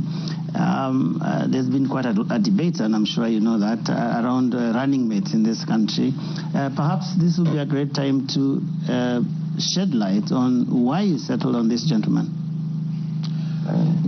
Rigathi Gachagua is somebody I have known. Rigathi Gachagua is a very passionate leader. Rigathi Gachagua is a people's person. He speaks about the things that I speak about. He speaks about ordinary people. He's concerned about matters to do with farmers. He's concerned about the things that are dear to ordinary Kenyans. And the nexus between me and Rigathi Gachagua is the people. He believes in bottom up the way I do. And that is why I chose Rigathi Gachagua to work with me. Thank you very much. Speaking of deputies. Thank you very much, Mr. Speaker. In addition, and almost in conclusion, I am not the only leader at the national level who has encouraged unity among Kenyans based on shared regional, geographical, and economic and other factors. I have attached several articles. Luya unity is not optional. Moses Wetangula. Ruto puts case for Gema Kalenjin unity. Bijikenda unity in the offing. Masai leaders in unity talks ahead of next year's general election. I have attached those articles so that you understand that regions uniting does not mean they unite against other regions. They unite for common issues, common values, and to strengthen them to join other regions for national unity. Mr. Speaker, the motion dated 26 September 2024, tabled before the National Assembly, makes the generalized claims that have committed crimes under national laws, Proceeds of Crime and Anti-Money Laundering Act, Penal Code, National Cohesion and Integration Act as anti-corruption and economic crimes. It is on the basis of the claim that it is said that the threshold of impeachment has been met. I'm not aware of any active investigations by any state agency for offences under the said laws, neither have I been called upon to record any step pertaining to any investigation. Just like any other Kenyan, the Constitution accords me the presumption of innocence in relation to criminal offences until the contrary is proved in a court of law on a specific standard of evidence.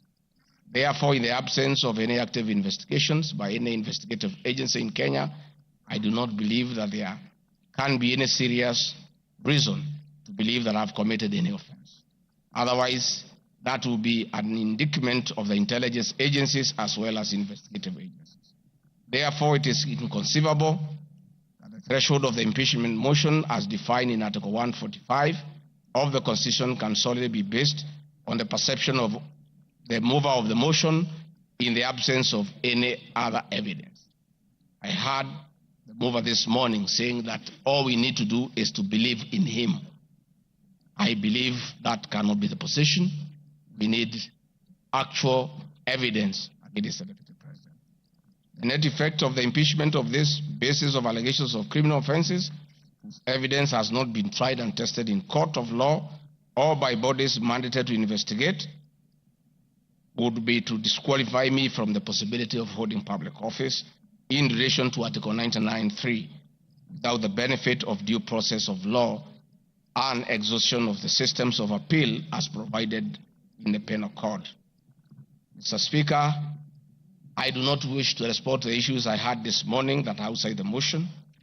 I want to confirm that I have tremendous respect for Kenyan women, and I have never disrespected them. What has happened is that as politicians, there is always propaganda to undermine somebody. I call upon anybody with evidence that I have ever disrespected that person to come out and provide that evidence. I had my very great friend, the Honorable Faith Getau, say that I disrespect women. Many times I've been to Nyandarua. I've referred to Honorable Faith Getau as Ngatha. Ngatha is a Kikuyu name for a woman of great respect. That I have done countless times, is on video. Finally, the Honorable Bose Sholei, I heard what you said in Eldoret. I heard this morning that you said I should be charged with treason. But my sister, me, I'm a grateful man. I remember, and I'll never forget, during the last administration when I was arrested on fabricated charges for standing with the President William Ruto against the wish of the government at that time, Gladys Bosholai came and sat with me at DCI headquarters, brought me tea, brought me lunch, sat with me, comforted me. At court, she coordinated the collection of 12.5 billion shillings as my cash bail. She came to see me in Gigiri for 4 days and had very kind words for me. Despite what you have said, my sister, I do remember that one good thing that you did for me, and I'll love you and cherish you for the rest of my life. Finally, Mr. Speaker, as I wind up, I want to appeal to this Honorable House to consider the allegations against me by the mover of the motion, weigh it against the attached evidence, weigh it against my defense and the attachments and the videos that I've played in this house. And exercise your mind and exercise your discretion. Search your conscience and decide if Rigathi Gachagua is guilty of any of those allegations or is undergoing a political process. If you are so persuaded and you search your conscience without any intimidation or coercion or inducement, and you think is the right thing to do,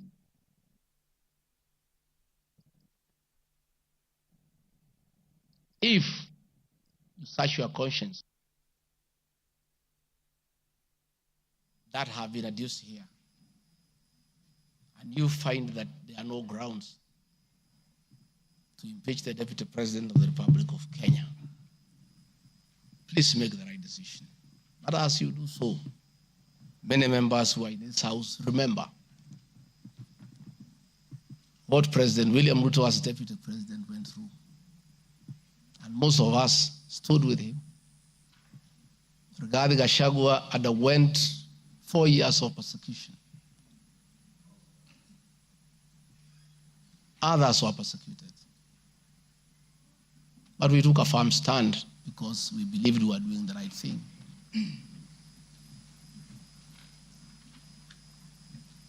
His family underwent humiliation. His friends underwent humiliation. He was a haunted man. And on Inauguration Day, he pronounced himself that freedom is here. Again, under the new administration, the same Rigathi Gachagua, who underwent humiliation and persecution, finds himself in the same space under that administration that he fought for. Try, look, reflect, and apply your conscience and make the right decision. Mr. Speaker of the House, I want to thank you for granting me this opportunity. And my address last night was not in any way meant to disrespect the House. Despite, Mr. Speaker, you having ruled that the matter should not be taken out of the House, it was being discussed in every TV station, in every meeting across Kenya. And Kenyans did not have a chance to also hear my side of the story. So I decided, since the accusations against me were everywhere in the country, the people of Kenya, and more so those who voted for me and President William Ruto, deserved also to hear my side of the story. I have tremendous respect for the National Assembly and your ability and capacity to make the right decision. Mr. Speaker, I want to thank you. Asanteni sana. Thank you very much, Deputy President. Thank you very much, Deputy President. I'm sure your fears that you will not be heard fairly have been allayed. You've been heard in absolute silence. You've been heard with total decorum from the House. And members, I salute you for the display of your legislative maturity in giving an opportunity to a subject to a motion in the person of the Deputy President to be heard. What is it, Rosa? The proceedings are still going on. Who is praying?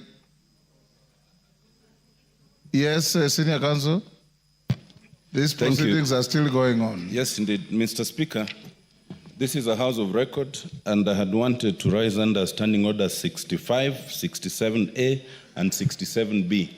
Two of those points you've already covered, Mr. Speaker. It is important that the record reflects that although the standing orders do not require that we listen to the witness in silence, indeed we did. Yes, absolutely. Secondly, that there was compliance with the Standing Order 67B2 in giving the witness a maximum of 2 hours. But there's a third one, Mr. Speaker, which I think should go on record. Standing Order 67A also requires that the witness be entitled to appear in person or with counsel. I see that the witness has appeared with at least 3 counsel, all of whose names should come on record, so that the record shows that counsel were actually allowed to the chamber. I see my friend Advocate Ongoya, my friend Advocate Njiru, so that there is no incompleteness of the record. I beg, Mr. Speaker. That is a fair comment. counsel for the Deputy President, without making any unhelpful speeches, just put your names on record. I'm sure you have a team leader. The team leader will introduce himself and introduce his accompanying colleagues. Ongaya. Thank you so much, Mr. Speaker, sir, and thank you so much, honorable members.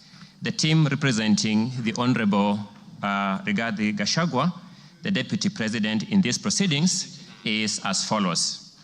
Honorable Paul Kibugi Muite, Senior Counsel, Mr. Victor Swanya Ogeto, my name is Elisha Ongoya, Mr. George Sakimpa, Mr. Ndegwa Njiru, Mr. George Wandati, Miss Faith Waigwa, Mr. Murigi Kamande, Mr. Amos Kisilu, Mr. Eric Kiprop Naibei, Miss Julia Omwamba, Mr. Tom Maina Masharia, Mr. Willis Echesa, and Mr. Andrew Moga. And that is all. Thank you. And apart from the three of you, the rest are within the precincts of Parliament?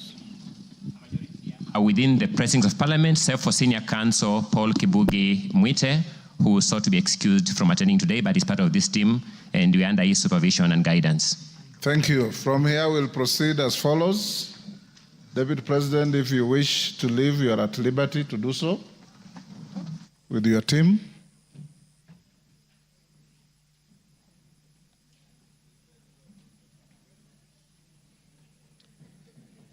Na mwengi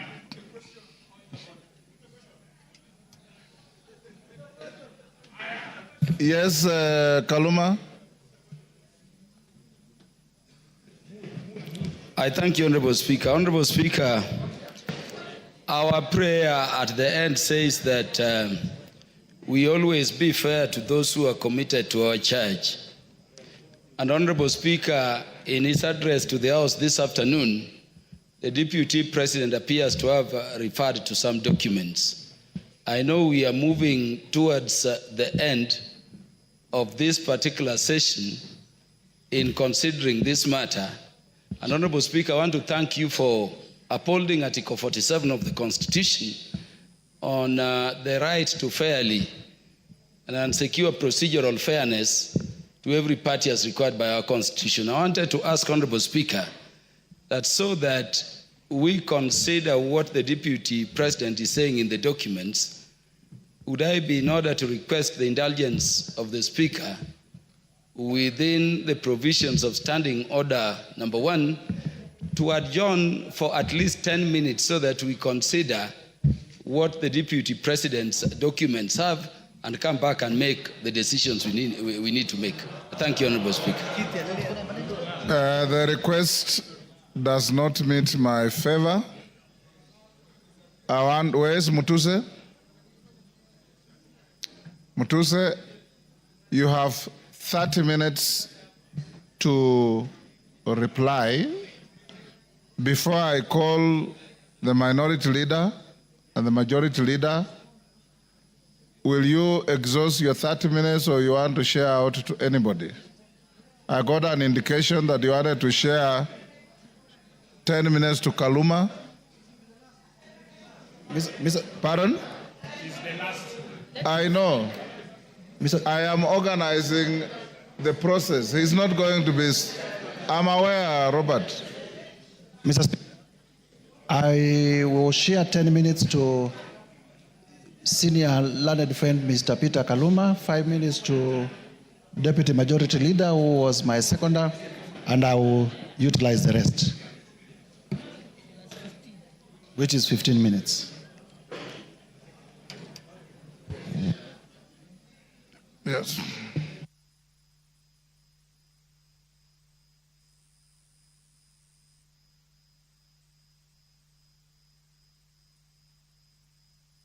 Honorable Mutuse, only you has the right to a second bite to the motion. Your seconder has no right to a second bite. So So if you have extra minutes, as I call the minority and majority leader, Kaluma will have 10 minutes if you want to donate to anybody else, but not Owen Bayer. Minority leader, now it's your time. You have 15 minutes. Mr. Speaker. Mr. Speaker, thank you for according me this opportunity. From the onset, Honorable Speaker, the minority supports the motion on removal from office by impeachment of Honorable Rigathi Gachagua because, Mr. Speaker, he is unfit to hold office. In Kenya, and yesterday it was clear to all Kenyans to see for themselves the danger this country is in, Mr. Speaker. Mr. Speaker, the impeachment of the Deputy President is not merely a procedural step. Rather, it's a reflection of our commitment to accountability and the rule of law in this country, Mr. Speaker. Honorable Speaker, the integrity of government and the stability of our nation is at stake, Mr. Speaker, as we speak this afternoon in this House, this evening, Mr. Speaker. Honorable Speaker, national security is at stake. Honorable Speaker, the economy is at stake. Honorable Speaker, the DP, since he assumed office, we have witnessed nothing but abuse of power, discrimination against communities, insubordination, disregard for the two levels of government, corruption, bullying, and many other actions that undermine the rule of law, Mr. Speaker, as well as actions that are unethical, illegal, and that severely breach public trust as contained in the motion by Honorable Mwenge Mutuse, Mr. Speaker. Honorable Speaker, in supporting the removal of the Deputy President from office, we are rejecting the invitation by Honorable Rigathi Gachagua to accept tribal bigotry, Mr. Speaker, skewed resource allocation, and the exploitation and domination of minorities as fait accompli in Kenya, Mr. Speaker. Mr. Speaker, before I move forward, or before I go on with what I wanted to say on the motion, Mr. Speaker, I would like to take this chance first to respond to some of the issues that he has raised in the House a few minutes ago, or his responses, Mr. Speaker. In the first place, his responses came very late in the day to the House, Mr. Speaker. He tabled his response at 4 p.m. in the evening today, Mr. Speaker, and he should have done it either yesterday evening or this morning, Mr. Speaker, so that the House can get enough time to peruse what he has said, Mr. Speaker. Mr. Speaker, one of the grounds that is being accused of Mr. Rigathi Gachagua for impeachment, Mr. Speaker, is the issue of what he calls shareholding, Mr. Speaker. He has said Kenya is a company with shareholding. But in his response, he comes here and tells the House that he did not mean that. What he meant is that he was talking about political parties, Mr. Speaker, and listed the political parties that have formed coalitions within Kenya Kwanza, Mr. Speaker, including Ford Kenya, ANC, PA, and all other parties that have formed what is called the Kenya Kwanza coalition, Mr. Speaker. Mr. Speaker, I want to contradict what he's saying. What he said by saying that political parties are national in nature. Ford Kenya is a national party. ANC is a national party. All the political parties that formed a coalition with Kenya Kwanza are political parties that are of national, Mr. Speaker. Mr. Speaker, in this country, under the Constitution, you are not allowed to form a tribal party. You're not allowed to form a religious political party, Mr. Speaker. You are not allowed to form a Mulima political party, Mr. Speaker. That is very clear in the Constitution, Mr. Speaker. And if the Deputy President is not aware of that, I can read out for him, Mr. Speaker. Under Article, Mr. Speaker, 91, every political party shall have a national character as prescribed by an act of parliament, have democratically elected governing body, Mr. Speaker. And it also says in part 2, a political party shall not be founded on a religious, linguistic, racial, ethnic, gender, or regional basis, Mr. Speaker, or seek to engage in advocacy of hatred, like what he does sometimes, on any such basis, Mr. Speaker. Mr. Speaker, you cannot equate political parties to what the Deputy President has been propagating for the last 2 years in this country, Mr. Speaker. The Deputy President has told Kenyans in no uncertain terms that Kenya is a shareholding company. Order, honorable members. And if you do not vote, if you do not vote for Kenya Kwanza, you do not have any shares, Mr. Speaker. Order, Yegon, and your team. Ngong.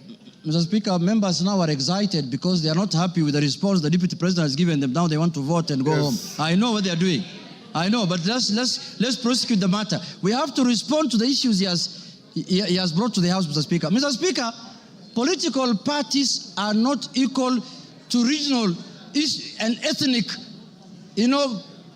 conglomerations that the Deputy President has been advocating for the last 2 years, Mr. Speaker. Mr. Speaker, I want to give him a good example like ODM. ODM has sent the other day 6 experts under the broad-based government, Mr. Speaker. 6 experts. Where are those experts coming from? One is from the coast. Beatrice School is from Turkana. Oparanya is from Western. The Attorney General is from Kisumu. Mr. Speaker, when he's talking about 30% of Fort Kenya and 30% of ANC, he thinks those positions were given to lawyers as a community, Mr. Speaker. When Fort Kenya is a national party, those positions belong to members of Fort Kenya who are in Mombasa, who are in Migori, who are in Kakamega, who are in Bungoma, who are in Eldoret. Fort Kenya has membership in all the country, has membership, Mr. Speaker. So, Mr. Speaker, that ground is not, he cannot controvert that ground by saying that he was talking about the power sharing within Kenya Kwanza. No, he was talking about ethnic groups, Mr. Speaker. He said this government was formed by 2 ethnic groups, and that is how they are going to share power, Mr. Speaker. So that ground stands, Mr. Speaker, and that ground is impeachable, Mr. Speaker, on the Deputy President. The other issue, Mr. Speaker, I want to respond to that he has raised here, Mr. Speaker, is the issue of national security. He said that the NSIS, Mr. Speaker, can be called out whenever they are out of order, Mr. Speaker. Mr. Speaker, the man, Deputy President, sits in the National Security Council, Mr. Speaker. He doesn't need to call out any government organ in the streets, Mr. Speaker, like the people who do their things in the streets, Mr. Speaker. He's a man who sits in every governance organ of this country, Mr. Speaker. All organs of government, all governing organs are also oversighted by committee of this House, Mr. Speaker. What happens, Mr. Speaker, in this country if every member of parliament goes out there castigating governing bodies and constitutionally created bodies of governance, Mr. Speaker? We are going to have anarchy in this country. Mr. Speaker, I am not convinced that he has answered in any way that question as to why he was castigating bodies like the NSIS and the police out there when he's the Deputy President of the Republic of Kenya. On that ground, Mr. Speaker, I feel he's impeachable on that, Mr. Speaker. He has not given us any sufficient answer to that question, Mr. Speaker. Mr. Speaker, the issue of Justice Maina. He said that he was not attacking her because of the judgments she rendered against him, Mr. Speaker. And he said that he had filed a petition with the Judicial Service Commission, Mr. Speaker. He who wants equity must come with clean hands. You cannot castigate a judge in the rallies, in burials, and then you want JSC to listen to you. You can't have both ways. If he wanted JSC to deal with that matter, if he was unhappy with the way the judge has handled his case, Mr. Speaker, he should not have castigated her in a burial, Mr. Speaker. He should not have talked about her in a very demeaning manner, Mr. Speaker. He should have kept his cool and filed his petition with the Judicial Service Commission, Mr. Speaker. On that account, Mr. Speaker, he has failed the leadership and integrity, Mr. Speaker, under the Integrity Act, Mr. Speaker, and on that account, he's impeachable, Mr. Speaker. My last point, Mr. Speaker, is the issue of the renovation of his house in Karen, or the official residence of the Deputy President Karen, Mr. Speaker. You remember the Deputy President, when he was assuming office, when he was taking oath of office at Kasarani, Mr. Speaker, the way he lectured us, the way he told us, have inherited empty coffers, Mr. Speaker. There is no money in this country. The former regime has looted and gone with everything, and goes ahead after 2 months to renovate his house, his official residence, with over 100 million, 45 million shillings, Mr. Speaker. Imetoka wapi, Mr. Speaker? Where has that money come from? Where has that money come from? He has not convinced us in any way how that money was spent, how those companies were paid, and on that account, Mr. Speaker, because of misuse of public resources, he is impeachable on that account also, Mr. Speaker. Mr. Speaker, I want to say this. When we gave ourselves the new constitution in 2010, we knew very well that we were coming from an era where we cannot impeach the president, we cannot impeach ministers, we cannot impeach the deputy president. Kenyans gave themselves the new constitution, and they put in there Article 150, knowing very well that one day they will hold their leaders, the president, the deputy president, accountable, Mr. Speaker. And they gave that mandate to this House, Mr. Speaker, and the Senate, Parliament in general, Mr. Speaker. Mr. Speaker, I was shocked under the public participation, people saying that Kufa Makanga, Kufa driver, Mr. Speaker. We cannot allow the driver to die because it is an issue. We are witnessing a situation where the Makanga wants to take the steering by force. And what happens after that? The driver is carrying 55 million Kenyans, Mr. Speaker. We cannot allow the driver to die because 55 million Kenyans are going to die with him. But the Makanga, who is just hanging at the door there of the matatu, can go, Mr. Speaker. If he misbehaves, Mr. Speaker. And, if he's not doing his work properly, Mr. Speaker, the easier one to go first is the Makanga, because the Makanga is the one who should be telling the driver what to do. And they're telling us here, Kufa Makanga, Kufa driver. The petition of the driver is not with us in this parliament. The petition we have, the motion we have before us today is the motion of the Makanga. And we are going to deal with him perpendicularly and thoroughly, Mr. Speaker, this afternoon.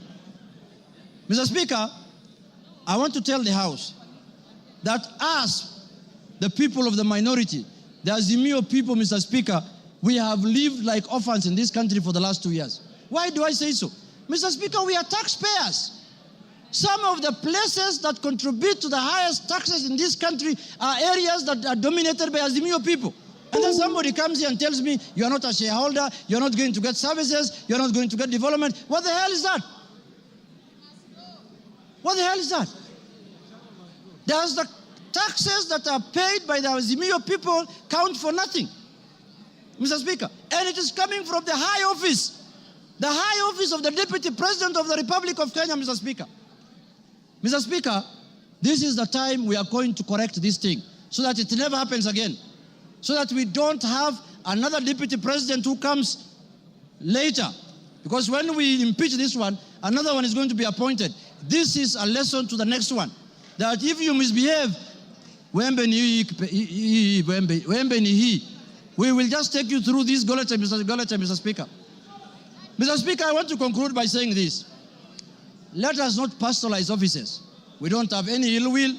We don't have any bad faith. We don't have anything that we are holding against the persona of Geoffrey Rigathi Gachagua, Mr. Speaker. We are dealing with the office of the Deputy President currently occupied by one Geoffrey Rigathi Gachagua, Mr. Speaker. The office holder. And let us not personalize. The office does not belong to him, does not belong to anybody. This is a constitutional office, and the Constitution has prescribed how to deal with you when you misbehave in that office, Mr. Speaker. So, Mr. Speaker, for Kenya to become cohesive, Rigathi must do what? Rigathi must? For Kenya to become cohesive.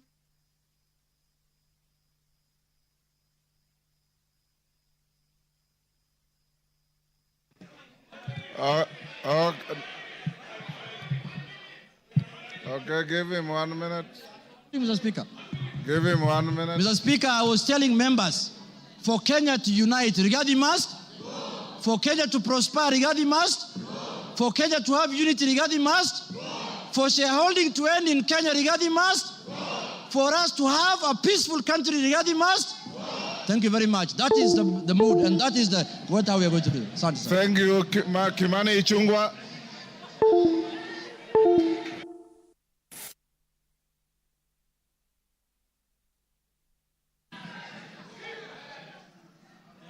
Honorable Speaker, thank you for this opportunity.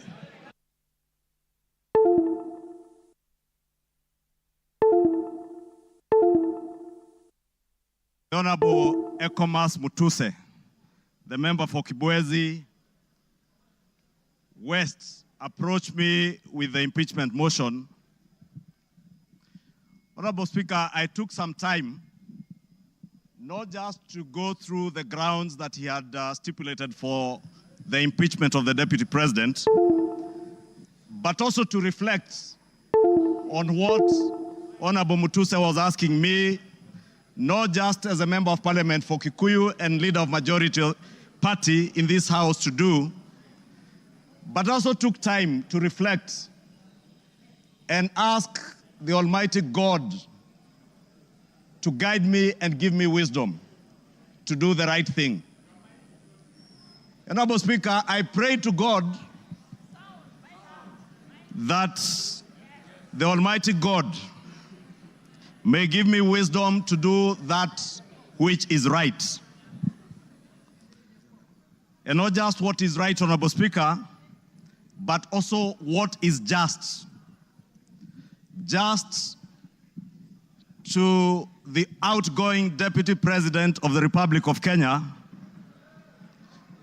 but also just, more importantly, just to the people of Kenya who turned out in their numbers in 2022 to vote in a government that they believed would create cohesion and unity and offer them opportunities to excel and prosper as a people. Honorable Speaker, as I prayed for wisdom, I was also conscious that what is right is not always easy. And what is right is not always popular. And being a son of the mountain, representing people of the Mount Kenya region, Honorable Speaker, it was clear to me that what may be popular today may not be right. And that is why I asked God to give me the wisdom to do that what is right, Honorable Speaker. And I am here today to do what is right for the people of Kenya. I am here to do what is right, not just for the people of Mount Kenya. I am here to do what is right for the greater good of the Republic of Kenya, Honorable Speaker. And that is why I rise to support this impeachment motion, Honorable Speaker. Honorable Speaker, having listened to Honorable Mutuse and all the grounds, and having looked at the Constitution, Honorable Speaker, and I would beg for us to look at Article 150 on the removal of our Deputy President, the reasons as to why you may remove a Deputy President from office. The first one is on the ground of physical or mental incapacity to perform the functions of that office. We have no capacity to determine the physical and mental capacity of the Deputy President, Rigathi Gachagua. But on impeachment as a second ground, the first ground is on the ground of a gross violation of a provision of this Constitution or any other law. The question that begs is whether one Rigathi Geoffrey Gachagua has contravened or has grossly violated one provision of our Constitution. Our Constitution. And I think the Honorable Ekomas Mutuse was able to demonstrate this morning that Rigathi Gachagua has violated not one, but over 8 provisions of our Constitution, which I agree with the Honorable Mutuse. And for that reason, Rigathi Gachagua ought and must be impeached today. The second ground, Honorable Speaker, is where there are serious reasons. And Senior Counsel Otiende Amolo went to great length this morning to explain what serious, when you believe there are serious reasons that the Deputy President has committed a crime under national or international law. Honorable Speaker, behind the veneer of humility that you have seen here this evening, behind the veneer of humility that Kenyans saw on national TVs on Sunday, pretending to apologize, is a dark face of violence, is a dark face, Honorable Speaker, that is a great danger to our nationhood, to the unity of our republic, Honorable Speaker, a danger to the cohesive existence of our nation as we see it today, Honorable Speaker. On the first ground, Honorable Speaker, on the remark of serikali ni kampuni, it pains me, Honorable Speaker, as I say, not just as leader of majority, but as a member of parliament of Kikuyu constituency, and also as a son of the mountain, where I come from. That, Honorable Speaker, today, the community I come from is being depicted as a community that is entitled and privileged. We are a community, Honorable Speaker, that has love for other Kenyans and other communities in our republic. We are a community that is known for our hard work and resilience, not for entitlement. We are a community that is peace-loving and that believes in the unity of one indivisible nation and Republic of Kenya. Rigathi Gachagua does not believe in an indivisible country. He believes in parochial, selfish, regional, and sectarian interests. And for that reason, Honorable Speaker, we ought and we should impeach the Honorable Rigathi Gachagua. Honorable Speaker, we need to ask ourselves as honorable members of parliament, who took an oath of office, Honorable Speaker, and we swore in the name of the Almighty God that we would obey, respect, uphold, protect, and defend this Constitution. And today, Honorable Speaker, what we are being asked to do is to recall those words of the oath of office that we all took either with the Bible or with the Holy Quran in our right hands, Honorable Speaker, that for a man who has grossly violated our Constitution, whether we will stand up today to be counted as protecting and defending this Constitution by sending home one Rigathi Gachagua, Honorable Speaker. I want to say I rise to the occasion today to do what is right and to reaffirm that oath that I took with the Bible in my right hand, to obey, to defend, and to protect this Constitution that we all swore to defend. And I call upon all of you, honorable members, to defend this Constitution. Honorable members, for Kenyans around the country who watched in disbelief as the Honorable Rigathi Gachagua went to great length, and Honorable Otiende Amolo told us this morning, if you have to spend 2 hours on national TV to defend corruption and tell the world how you are not corrupt, you are definitely corrupt. Honorable Speaker, the Deputy President with his legal team submitted their defense late at 4 p.m. this afternoon, imagining that we will not have the time to go through this voluminous document. If you go through what Rigathi Gachagua was telling you here, on Olive Garden Hotel, he claims that this hotel was sold by executors to a third party. Honorable Speaker, if you peruse through the documents, the third party that he said to have bought this hotel, Honorable Speaker, And allow me, Honorable Speaker, first to tell you that the joint executors of the will of the late Governor Nderitu Gachagua were Rigathi Gachagua, Advocate Njoroge Regeru, and one Mr. Mwai, who was said to have been his great friend, Mwai Madhenge. Honorable Speaker, if you read the report filed in court by the joint will executors, filed on the 27th of June this year, it says in the report that the joint will executors will make decisions independently of the beneficiaries and without influence from any beneficiary, except for one who is both a beneficiary and an executor. The joint will executors does not have the same attributes and mandates as for trustees, where beneficiaries would play a part assisting in decision making.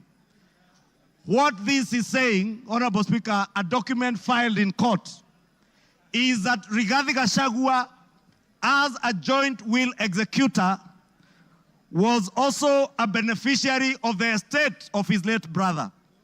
He was not only a joint will executor, he was also a beneficiary, and he was also a purchaser for value of the estate of his late brother. Olive Gardens is said to have been sold to one gentleman that many of us know, the Honorable Gishimu Githinji, the member for Gishugu, will tell you that the gentleman who is listed here as a purchaser for value for Olive Gardens, one Peterson Jomo Mushira, was a candidate in Gishugu constituency. He is a direct proxy of one Rigathi Geoffrey Gachagua. And Honorable Speaker, I must confess, and I am sorry to my friend Peterson because I know him. I just called him this afternoon when I saw this document. And I asked him whether TM Civil Engineering Limited is his company, and he confirmed to me it is indeed his company. I therefore want to tell you Olive Gardens was purchased through the proxy of Peterson Jomo Mushira with 0 shares and TM Civil Engineering Limited with 6,000 shares. Those who have visited the Annex House, the Office of the Deputy President, know this Jomo is a permanent fixture in the Office of the Deputy President, and therefore his direct proxy. Honorable Speaker, we are also told, Honorable Speaker, that these very hardworking young Kenyans, in the names of Keith Ikino Rigathi and Kevin Gachagua Rigathi, who are listed on the CR12 of the documents that were tabled this afternoon by Rigathi, are shareholders of Vipingo Beach Resort that owns the Vipingo property in Kilifi County, the one the Honorable Chonga was speaking about. Rigathi Gachagua told Kenyans on national TV that this property is still owned by the family and therefore is still part of the estate. Keith Ikino and Kevin Gachagua, his sons, were not joint will executors of the estate of Nderitu Gachagua. And the owners who are listed on this CR12 is Keith Ikino Rigathi, Kevin Gachagua Rigathi, and the estate of the deceased James Nderitu Gachagua. It is a rather ingenious way of trying to hide behind the estate of his late brother. And how shameful, Honorable Speaker, that the Deputy President of the Republic of Kenya would hide behind the veil of the estate of his late brother to disguise what is outright proceeds of crime, because he is a purchaser of this property, and that is why his 2 sons are listed as directors and shareholders of Vipingo Ridge, of Vipingo Beach Resort. But he was on national TV telling Kenyans, this is a property that belongs to the family, and we have decided to keep it. This is a House of Records, Honorable Speaker, and it is good we gave the Honorable Rigathi Gachagua an opportunity to be heard so that we can expose his lies in broad daylight or this early in the evening. And I want to tell Kenyans and all of you members, save this country from this dark face, Honorable Speaker, honorable members. Save this country, Honorable Speaker. Honorable Speaker, because of time, I know there was alluding, Honorable Speaker, if you look at the time this company, Vipingo Beach Resort, was formed, it was founded on 5th August 2008. I would guess if Keith Gachagua is 31 years old today, at the time this company was registered, he was only 15 years old or 14 years old. He cannot have been listed as a director. His younger brother must have been 12 or 13. For heaven's sake, Deputy President, give some credit. Honorable Speaker, we also had the issue of shareholding, Honorable Speaker. And we were told that in our coalition agreements, Honorable Speaker, and you are then the leader of Ford Kenya, and you know you never subscribed to shareholding in our coalition agreements within Kenya Kwanza. Anybody who subscribed to the Kenya Kwanza coalition was subscribing not to shares, but to an ideology, a shared ideology, not shareholding, as Rigathi Gachagua wants Kenyans to believe. Honorable Speaker, let me finish by saying, Honorable Speaker, that the mountain is intact. The mountain is intact. The mountain is intact. The mountain is intact. The mountain is named after Kenya because it belongs to all the people of Kenya. We must end ethnic balkanization.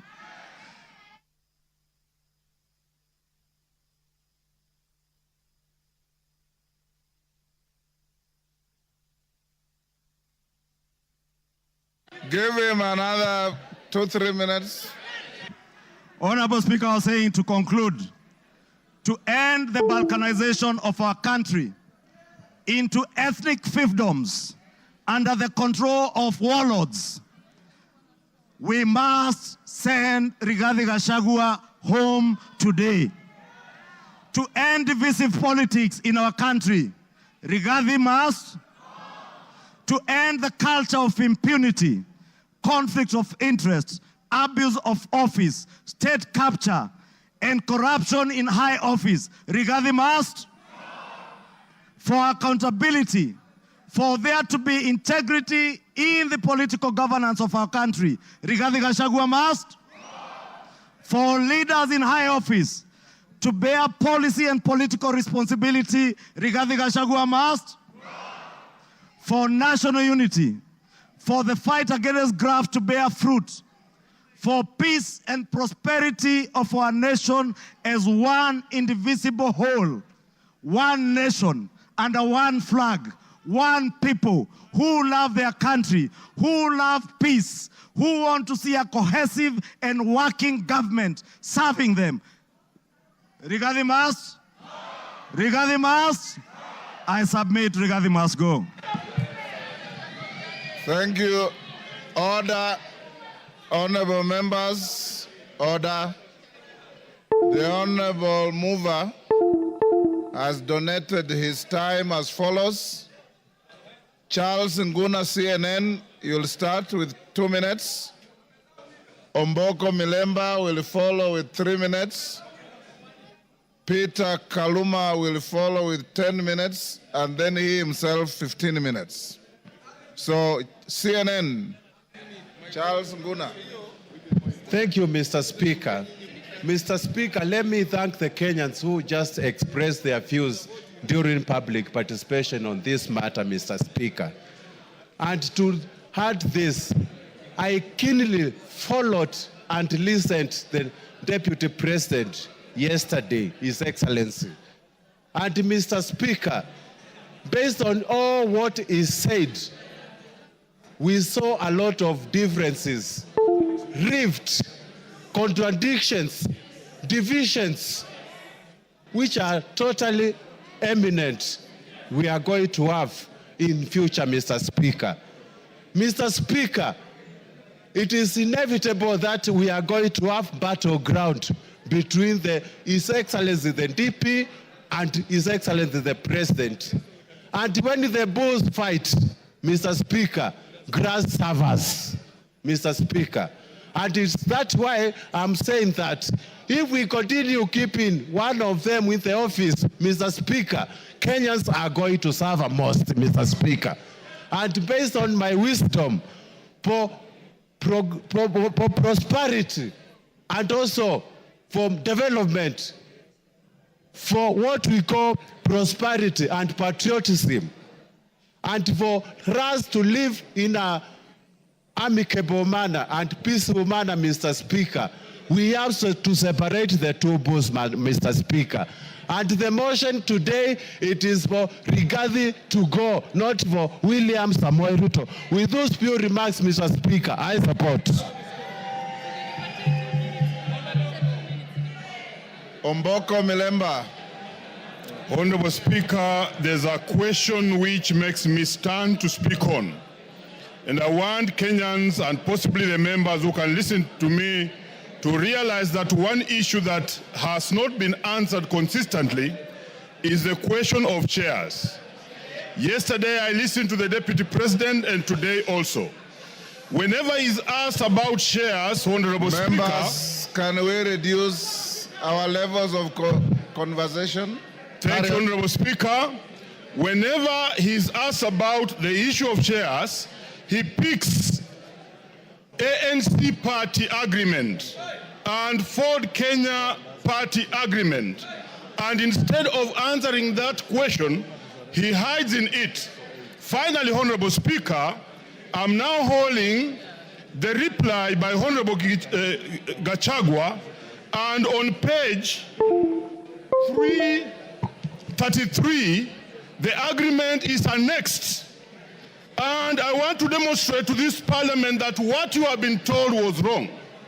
Because that agreement does not talk about just power sharing for a region. He has avoided intentionally to read the entire paragraph, which says that the sharing of the political parties will also depending further on the need to achieve an inclusive government that reflects the face of Kenya, including the need to accommodate the representation of any future member party and all regions of Kenya. He avoided to read that and therefore gives an impression that there was a power-sharing agreement which only confined ANC party to Western only, when ANC party is a national party. Look at this, Honorable Speaker. The only member of the ANC party we nominated was Honorable Dena Hamisi, who comes from Kwale and not Western.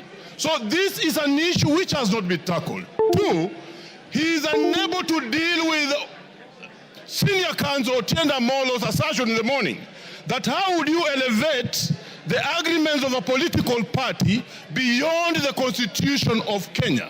It's very important that as you make your decision, you get that this was a false lie. Finally, Honorable Speaker, in all this we have seen all the techniques of card stacking, of propaganda, which include card stacking, emotional appeal, branding, and that's why we have seen the name of the president being dragged in this matter today. I think the motion on the floor is for the makanga, is not for the driver. Thank you, Honorable Speaker. I support. I have been advised by the mover that Lillian Kogo will take 2 minutes and Kaluma 8 minutes instead of 10. Lillian Kogo. I thank you so much, Honorable Speaker, and I want to thank all the members who have contributed to this motion. I rise to support.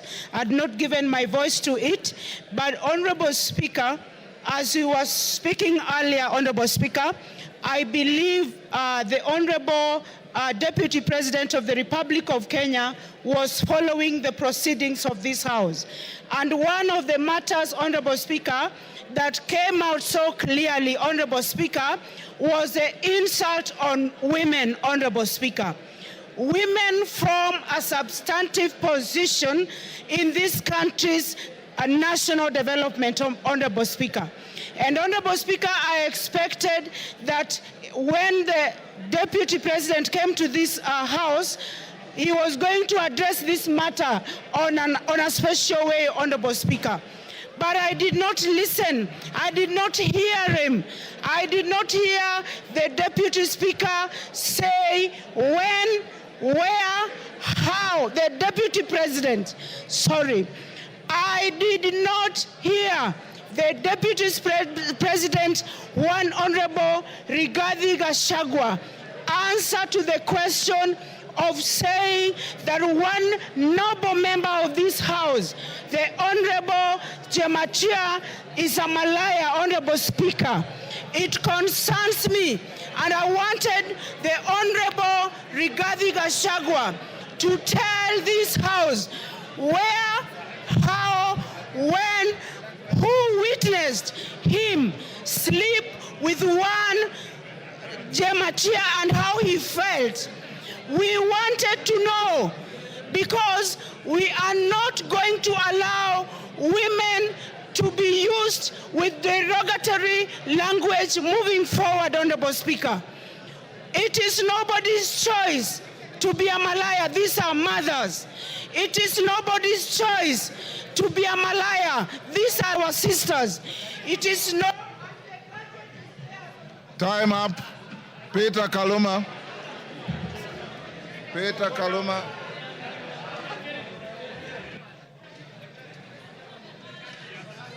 Peter Kaluma. Honorable members. I thank you.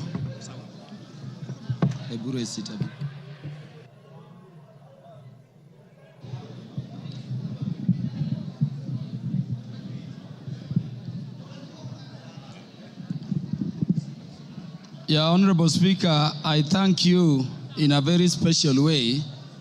Honorable Speaker, I have this benefit of speaking after listening both to the mover of the motion and to the Deputy President, who is the subject matter of this motion.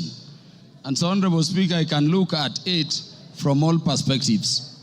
Honorable Speaker, allow me to start by saying that I listened to the Deputy President, as I did to Honorable Mutuse, with the mind of a lawyer, looking at how the grounds have been addressed, their particulars, and how they have been addressed by the two respective parties.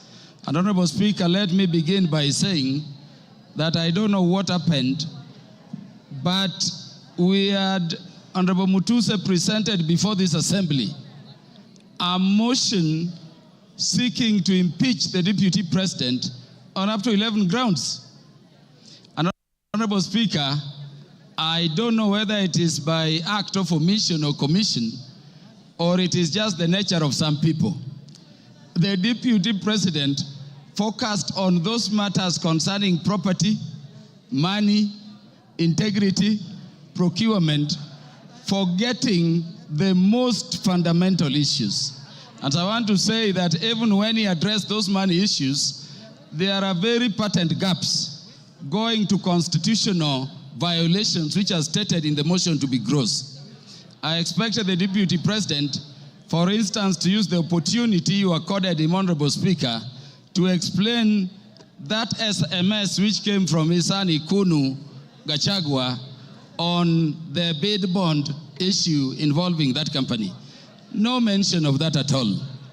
Honorable Speaker, before I go to the matters I want to address in substance, let me thank you, the Honorable Speaker of the National Assembly, for ensuring that the process this House is going through has been very fair.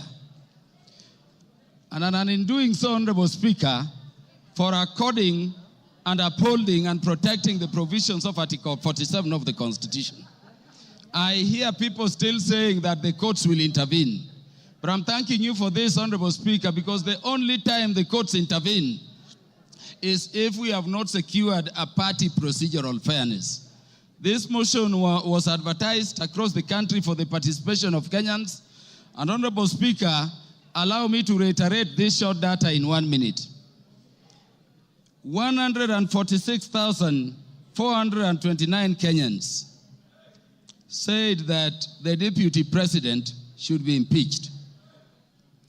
And that, Honorable Speaker, constitutes 65.11% of the people of Kenyans. 76,026 of Kenyans said the deputy president should not be impeached, coming to 33.8% of those Kenyans. Honorable Speaker, 2,452 Kenyans said Kufa Makanga, Kufa Dereva, and those other things. And there are the others. And Honorable Speaker, in terms of our constituency, which is Homa Bay Town constituency, 1,080 Kenyans whom I represent said the deputy president should be impeached. And Honorable Speaker, that constitutes 89.81% of the population of the people of Homa Bay who are duly notified. 54 Kenyans in Homa Bay Town constituency, constituting 5%, said the deputy president should not be impeached. And then 56, which is another percentage there, said other things, including Kufa driver, Kufa Makanga. Honorable Speaker, let me clarify this other issue also. That the courts have persistently and consistently said that public participation must be meaningful. If public participation should be meaningful, and Honorable Speaker, you made it so open at the county headquarters involving all constituencies, and then all constituency offices remained open on that day, and you notified it to the public, Honorable Speaker, following that order of court, then really there is nothing much for us to continue debating here. If public participation is to be meaningful, then the Kenyans have spoken, and as their representatives, we can only give meaning to what they say during public participation by securing what they have said, which is that the deputy president should be impeached. Honorable Speaker, because I'm running fast, let me say that this constitution has been termed a living document. And Honorable Speaker, if you look at ground one, people take it lightly. But Honorable Speaker, the idea of the unity of our nation has been the one thing which has been disturbing the people of Kenya in terms of being a nation for very long. Honorable Speaker, allow me to read the preamble of the Constitution. And this is what it says. We, the people of Kenya, proud of our ethnic, cultural, and religious diversity, and determined to live in peace and unity as one indivisible sovereign nation. When the Kenyans were making this constitution, they identified the need for unity as one people, as one thing they had to deal with. Honorable Speaker, I request the members to look at Article 4, Sub-Article 2 of the Constitution. It says Kenya is a multi-party democratic state founded on the national values and principles of governance under Article 10 of the Constitution. And Honorable Speaker, people have said so many things about this Constitution. But let me say today, before this House, Honorable Speaker, that Article 10 of the Constitution, if this spirit has a soul, if this Constitution has a spirit, then you can only find it in Article 10 of the Constitution. At Article 10, Sub-Article 2, those national values which were identified by the people of Kenya during constitution making as the things which Kenya needs to address are the following, Honorable Speaker. Patriotism, national unity, sharing and devolution of power, the rule of law, democracy and participation of the people, human dignity, equity, social justice, inclusiveness, equality, human rights, non-discrimination, and protection of the marginalized. Honorable Speaker, at the very heart of a nation is equal ownership and equal sharing in the resources of the nation. It cannot be therefore, Honorable Speaker, that a state officer at the level of the Deputy President is singing to other Kenyans how they are shareholders and they don't belong to this country. And Honorable Speaker, it saddens me that having given him the opportunity, the Deputy President did not proffer a defense, the Deputy President did not offer an apology, but the Deputy President said other people are also doing it. Honorable Speaker, let me say an impeachment motion proceeds in personam. It proceeds against a specific person. You may say Kufa Dereva, Kufa Makanga. Give him 1 minute to wind up. Wind up, Kaluma. Thank you. Honorable Speaker, it does not matter. This motion we have is against a person. You cannot have a motion for impeachment against Kaluma and somebody. Those who are saying Kufa driver, Kufa Makamba, bring the driver and we will also consider it on the merit. And on account of that, Honorable Speaker, this person must go. Honorable Speaker, in the few seconds remaining, let me say that when Westgate came under attack, I lost a cousin in the name of Jackton Port. He was the first one to be shot there. When Garissa University came under attack, Honorable Speaker, I lost Solomon Oludo from Marindi, a son of our land I educated at Uyubiero Primary School. Honorable Speaker, we have no problem holding the security apparatus of the nation, to account. But Honorable Speaker, we cannot have a situation where you talk that recklessly in public about our national intelligence service being dysfunctional. For a state which is permanently under terror, target, and attack. And by the way, in the Security Committee, each minute we are fighting terrorists. You cannot speak that way and come back and say it is normal. Honorable Speaker, how can you be a principal assistant to the President when each time the President leaves the country, you are organizing rallies to incite ethnic animosity against your own government? Honorable Speaker, how can you be a principal assistant to His Excellency the President when the President is having a press conference in Nairobi and you are having a separate one instead of standing with him to calm the nation from Mombasa to say that the President, in fact, there is a problem and is a dysfunction in government? Time up, Mutuse. You have 15 minutes. Very good. Thank you, Mr. Speaker. Thank you, Mr. Speaker. Before I begin my reply to the motion, please allow me to table additional documents, being a newspaper advert that was placed by His Excellency the Deputy President in today's newspapers, and also the video recording of his speech yesterday, because they are material to these proceedings. Go ahead. Request granted.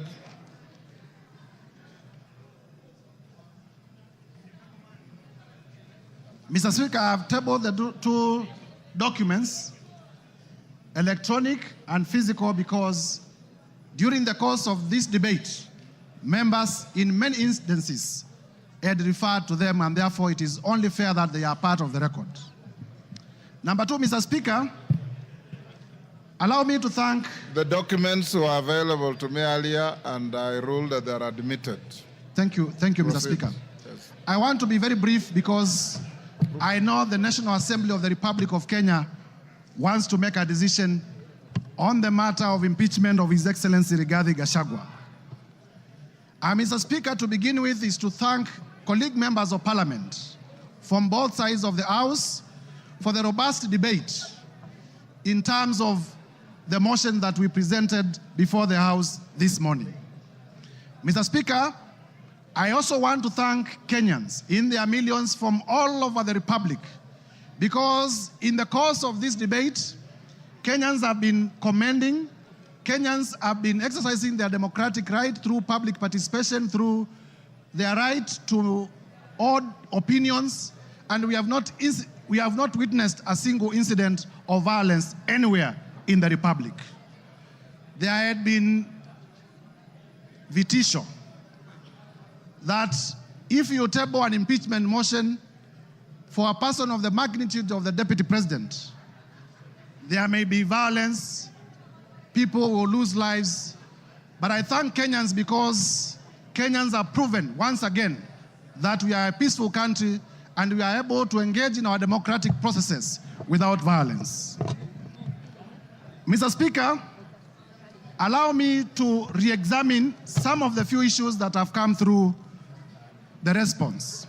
First is to let Kenyans know that His Excellency Rigathi Gachagua has filed a response of 501 pages, and the response has come at 4 p.m., and I was only being able to be given the response about an hour ago. And therefore, in terms of the doctrine of equality of arms, I feel that I needed adequate time so that I may be able, during my reply, to respond to some of the things that he has raised in his response. However, be that as it may, I want to refer members to page 99 of his response. In the morning, I did tell members that His Excellency Rigathi Gachagua has acquired properties through corruption and through money laundering. And when he has come before this house, he has told you that the hotel that he acquired in Nyeri was acquired through a loan. However, the only document exhibited as evidence of that loan is a letter of offer from Credit Bank Limited. There is no evidence exhibited by Mr. Rigathi Gachagua, the current Deputy President, to the effect that the loan was actually finalized, to the effect that he actually got the loan.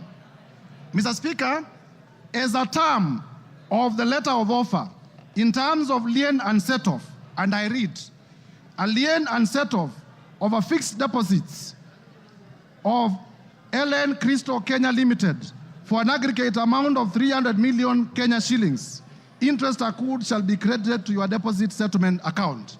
Mr. Speaker, in simple terms, what this means is that Mr. Rigathi Gachagua had a fixed amount in cash of 300 million in his account, which was going to be used as a security. I asked Mr. Rigathi Gachagua to tell us where he had gotten this 300 million if my allegations that he's laundering money are not true. And therefore, by virtue of his response, it confirms my assertions that he has monies, he has wealth, he has cash that is suspect. If you may give me my phone. In terms of whether Kenya is a company or not. Do you want information from member for West Mugirango? Yes, you may. Go ahead. Mr. Speaker, I want to inform the Honorable Mutuse that the director for Credit Bank Kenya Limited is one Grace Nyachai, who hails from Nyeri and is a relative of His Excellency Rigathi Gachagua, and therefore I say no more. I thank you, Mr. Speaker. Mr. Speaker, it is important for this House to note that in the morning, I did present evidence of suspicious money transactions. I did present evidence that His Excellency Rigathi Gachagua, either by himself or through relatives or through proxies, has acquired properties that are way beyond his known sources of income, and that evidence remains uncontroverted. Turning, Mr. Speaker, to the issue of whether Kenya is a company owned by shareholders. Mr. Rigathi Gachagua is playing with the intelligence of members of parliament and with the intelligence of Kenyans by attempting to twist facts. First, in terms of the law, companies are registered under the Companies Act. They are not registered under the Political Parties Act. So to come before Kenyans and to say that there were coalition agreements registered and therefore those coalition agreements are companies is to play around with our intelligence, because we know companies are registered under the Companies Act, they are not registered under the Political Parties Act. Further, Mr. Speaker, this Rigathi Gachagua was selectively chosen the sections of the Kenya Kwanza coalition agreement to rely on, and he has failed to read the document in whole. Under clause 20 of the Kenya Kwanza coalition agreement, that clause provides as follows: that there is need to achieve an inclusive government that reflects the face of Kenya. Rigathi Gachagua chose not to tell us that the coalition agreement also talked about the face of Kenya and not a company of some people to the exclusion of others. Clause 6 of the Kenya Kwanza coalition agreement provides for respect for constitutionalism. The articles of the Constitution that I stated. It provides for respect to the rule of law. It provides for respect to the national values and principles of government under Article 10. And it provides for respect to devolution. Mr. Rigathi Gachagua did not tell us that. Clause 22G of the coalition agreement among the Kenya Kwanza political parties provides that there will be adjustments that may be necessary to accommodate the development priorities of other parts of the country to ensure equitable distribution of Kenya's national resources and wealth for the benefit of every citizen and every part of Kenya. This Mr. Rigathi Gachagua could not tell you because it was going to destroy his case. And therefore, honorable members, I urge you to find that Mr. Rigathi Gachagua, in his assertions about shareholding and a company, it was not in reference to political parties, it was in reference to regions, it was in reference to communities, and the evidence that we provided remains uncontroverted, and this ground must be confirmed. Mr. Speaker, on the issue of KEMSA, again, to show a man who is a flip-flop, yesterday on live television, Honorable Rigathi Gachagua admitted that he personally called Dr. Andrew Mulwa by his own phone yesterday on television. Today, appearing before us, he denies that he did not call him. So, which part of his testimony do we believe?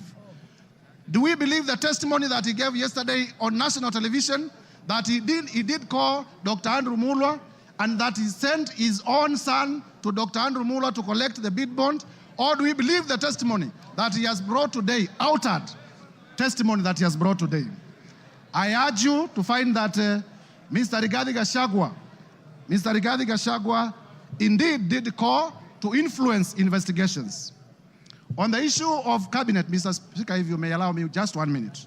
On the issue of cabinet resolution, he has admitted and proceeded to justify that despite the existence of a valid cabinet decision in a cabinet meeting that he sat, he chose to defy that cabinet decision.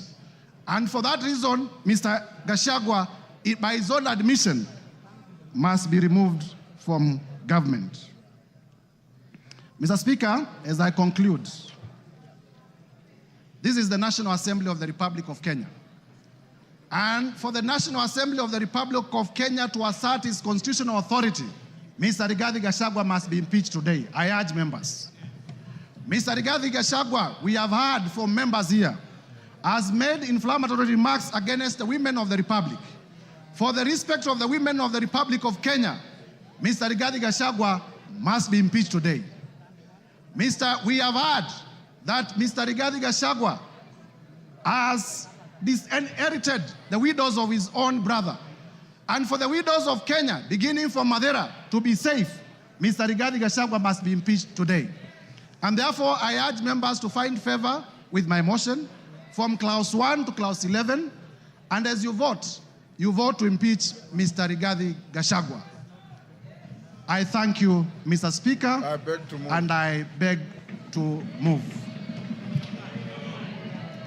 Thank you. Honorable members on their feet, take your seats. Take your seats. Take your seats.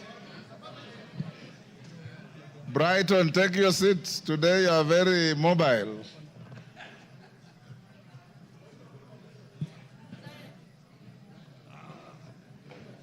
Honorable members, order.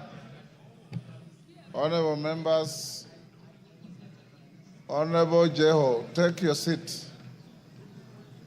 Honorable members, we are coming to the end of this motion. And before I put the question, this is one motion where there is no voice vote. We'll go straight into division, so that no ayes have it at the putting of the question. The House Business Committee yesterday deliberated on the manner of voting, and it was unanimously agreed that there will be a roll call vote. There will be a roll call vote. That being the case, we should be done, if we are orderly, we should be done in the next 30 minutes to 40 minutes, maximum 1 hour. When we start voting, when we start voting, I'll instruct the clerk and the teller, having conducted yourselves exemplarily well, any member who precedes his or her vote with a preamble or a speech or a statement will be a spoiled vote. Once you are called, order. The vote is simply yes or no. Time for speeches have extinguished in the debate. I now put the question. Of course, there are always three: yes, no, abstention. Order, member for West Mugirango. There's nothing out of order. Steve. Honorable members, I now put the question, which is that pursuant to the provisions of Articles 145 and 151B and 2 of the Constitution and Standing Order 64 and 65, this House resolves to remove from office by impeachment His Excellency Honorable Rigathi Gachagua, EGH, the Deputy President of the Republic of Kenya, on the following grounds. 1. Gross violation of Articles 10(2)A and B and C, 27(4), 73(1)A, 2 and B, 75(1)C, 129(2) of the Constitution, and Article 147(1) as read together with Article 131(2)C and D of the Constitution. 2. Gross violation of Articles 147(1) and 152(1) of the Constitution by undermining the President and the Cabinet and the effective discharge of the national government executive mandate. 3. Gross violation of Articles 6(2), 10(2)A, 174, 186(1), 189(1), and the 4th schedule to the Constitution by undermining devolution. 4. Gross violation of Article 161 of the Constitution on the institutional and decisional independence of judges. 5. Gross violation of Articles 3(1) and 148(5)A of the Constitution on the fidelity to the oath of office and allegiance. 6. Serious reasons to believe that His Excellency the Deputy President has committed crimes under Sections 13(1)A and 62 of the National Cohesion and Integration Act. 7. Serious reasons to believe that His Excellency the Deputy President has committed gross economic crimes under Sections 45(1), 46, 47(a)(3), and 48(1) of the Anti-Corruption and Economic Crimes Act and Sections 2, 3, 4, and 7 of the Proceeds of Crime and Anti-Money Laundering Act. 8. Serious reasons to believe that His Excellency the Deputy President has committed crimes by continuously misleading members of the public through false, malicious, divisive, and insightful remarks that are contrary to the provisions of Section 132 of the Penal Code and Section 29 of the Leadership and Integrity Act. 9, gross misconduct that is incompatible with the high calling and dignified status of the office of the Deputy President, a member of the Cabinet and the National Security Council. His Excellency the Deputy President has publicly attacked and undermined the work of the National Intelligence Service and its officers. 10, gross misconduct by openly or publicly insubordinating the President, who is the head of state and government. And 11, gross misconduct by persistently bullying state and public officers. I now direct that the division bell be rung for 5 minutes. Then thereafter, we will go into voting process. As we do so, can the whips give us? Yes, Jeanette? Mr. Speaker, I propose that only the whips should be allowed to go out of the chambers, Mr. Speaker. The rest should remain seated. Yeah. Only the whips should be allowed to go out, Mr. Speaker. The rest of the members can sit and hold their things on the. That's the rule. That's the rule.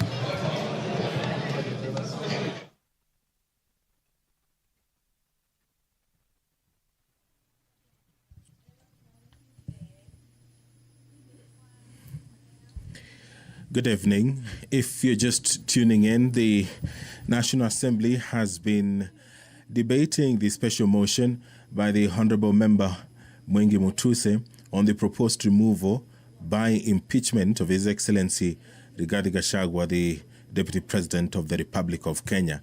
The Honourable Member in the special motion did advance 11 accusations against the Deputy President, and among them his gross violation of Articles 10, Subarticle 2A, B, and C, Article 27, Subarticle 4, Article 73, Subarticle 1A, Article 2B, Article 75, 1C, Article 129, Subarticle 2 of the Constitution, and Article 147, Subarticle 1, as read together with Article 131, Subarticle 2C and D of the Constitution, that the Deputy President has persistently made utterances threatening to discriminate, exclude, and unlawfully deny sections of the people of Kenya and regions of the Republic of Kenya equal opportunities for public service appointments and allocation of public resources. Another charge is that the Deputy President has made unilateral public statements inconsistent with policy positions collectively adopted by the government and contradicted the President on critical matters of governance and the exercise of the President's functions as a symbol of national.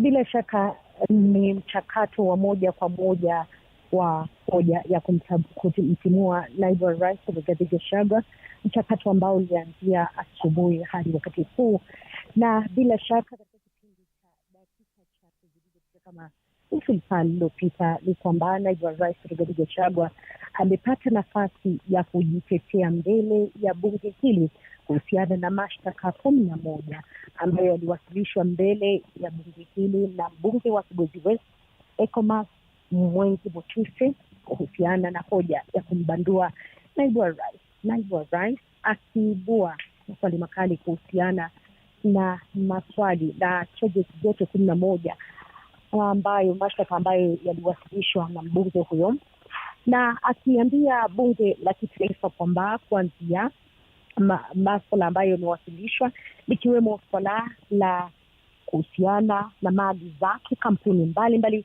ambazo zimehusishwa kuhusiana na matumizi mabaya ya afisi, akisema kwamba hilo hakuhusiana lolote, na zaidi kuhusiana na swala la uwiano, utangamano, na zaidi kuhakikisha kwamba kaunti ya Nairobi ama kuyaingilia masuala ya kaunti ya Nairobi, akishikilia kamwe hilo hakufanya. Lilofanya zaidi ni kuhusiana na kuwatetea wale ambao ni wafanya biashara wa kaunti ya Nairobi wakati wote ambapo walimhitaji.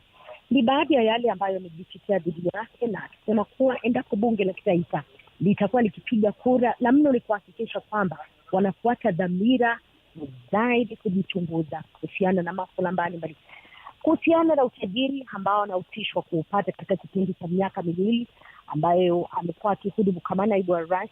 Naibu wa rais amejitetea kwa kusema kwamba baadhi ya mali zile ambazo zinahusishwa katika hoja yake, mbunge wa Kibwezi West alizipata kupitia kakake, na ni swala ambalo aliliibua hapo jana pia katika hotuba yake kwa wanahabari, akisisitiza kamwe hamna mali yoyote ambayo alipata kinyume cha sheria kuhusiana na swala la sedi mbalimbali. Na la mno ambalo liliibuka kuanzia mchakato huu na wakati ambapo wabunge wamekuwa wakitambua ni swala kuhusiana na hisa za Kenya, zaidi kwa lugha ya kizungu wanasema ni shares.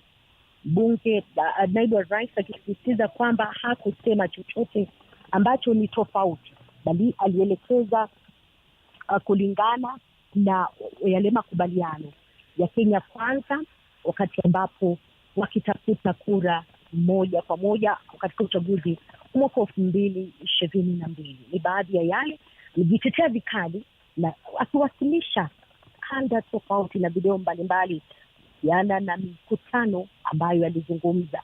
Na mno ambalo pia limedhihirika wakati ambapo alikuwa anajiwasilisha, semi hizo zilionekana kuwiana na zile za naibu wa rais za rais ambaye ni mdosi wake kuhusiana na hili, na kiongozi wa taifa haswa katika swala la kuingililia afisi ya mkurugenzi mkuu wa mashtaka Nurdin Haji.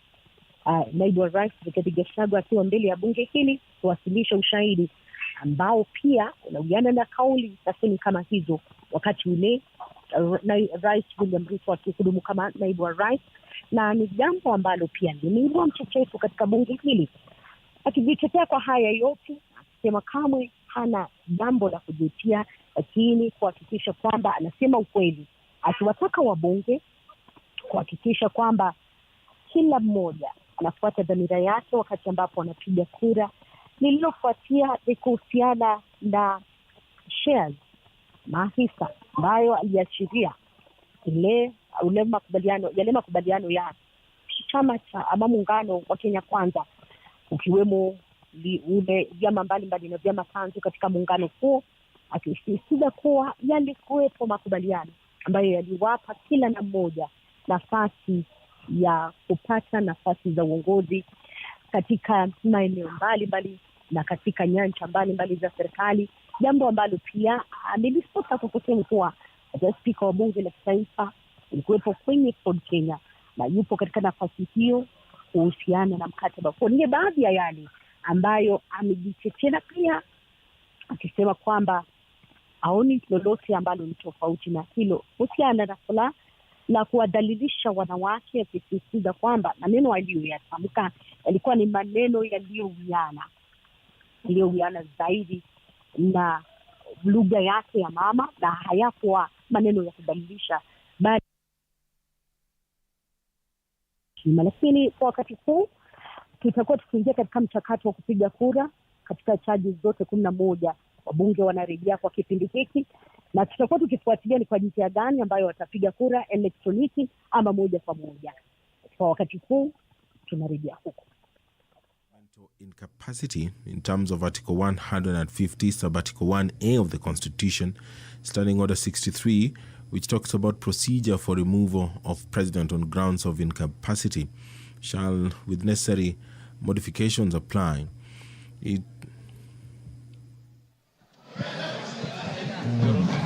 have to do something about these matters.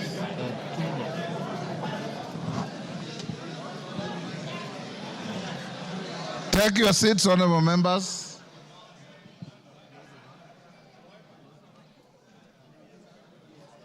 Okay.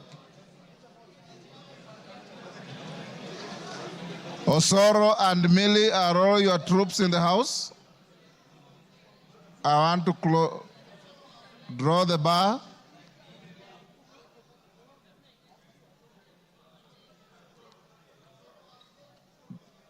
Draw the bar.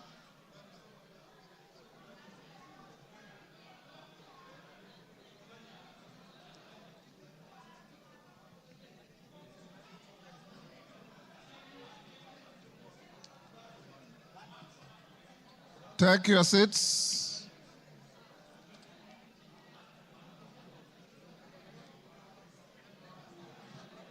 Honorable members, you may take your seats now.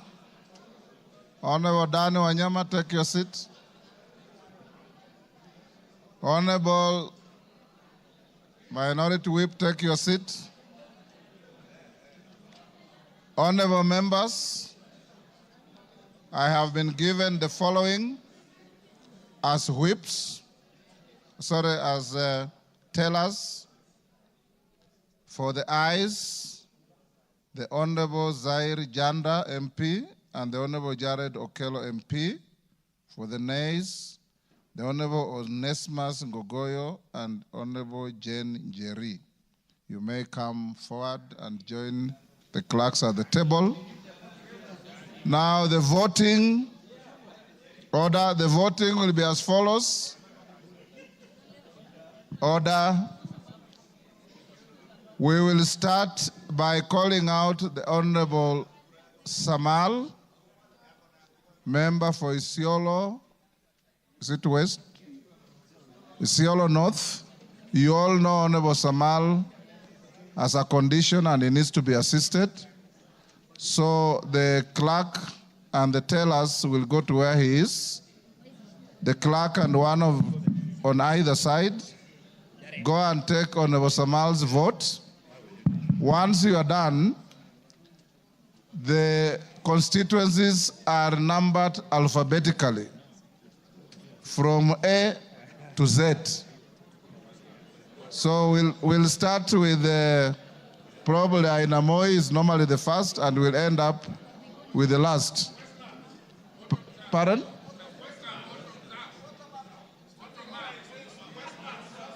Yes.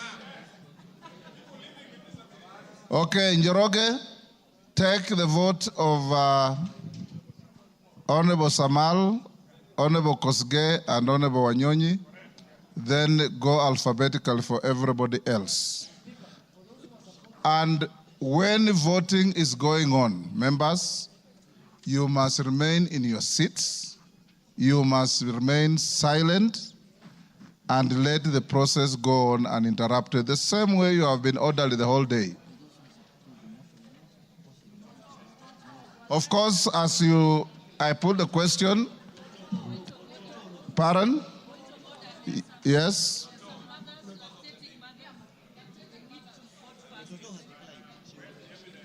Toto has already indicated to the clerks that she'll wait and vote like everybody else. So she's not in a special case. Is Mother Wangara also lactating? I didn't know that. Now, clerk, those who are supporting the motion are voting yes. Those who are not are voting no. The tellers are, as I've told you, for yes, Janda and Okello, for no's, Kasheri and Gogoyo. Clerk, over to you. Voting starts now. Isiolo North, Lomwa Joseph Samal.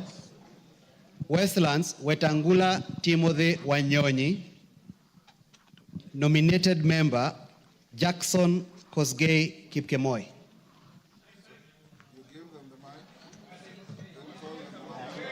One teller the other side. Who will go there? Go. Good. Janda also.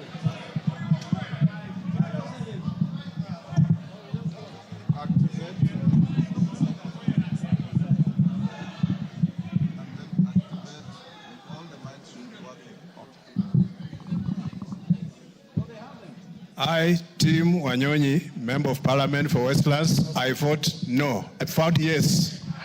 I vote yes.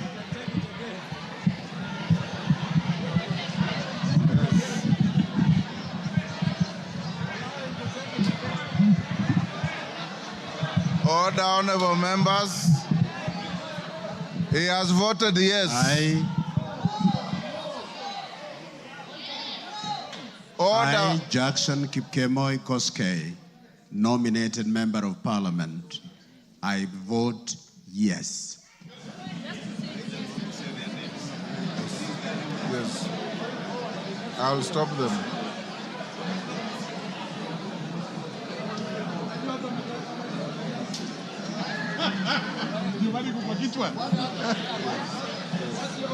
Yes.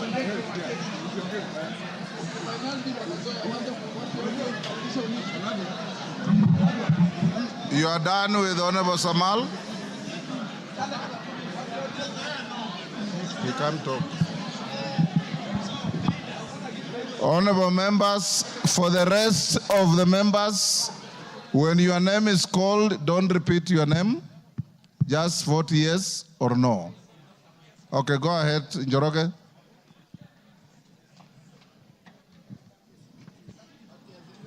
Ainab Koi, Samuel Chepkonga, Aina Moi, Benjamin Langat, Aldai, Marian Kitani, Alego Usonga, Samuel Atandi, Awendo, John Walter Owino, Bahati, Irene Joki, Balambala, Shurie Abdi Omar, Baringo County, Florence Jamatia, Baringo Central, Joshua Kandie, Baringo North, Joseph Maglap, Baringo South, Charles Cameron, Belgut, Nelson Koech,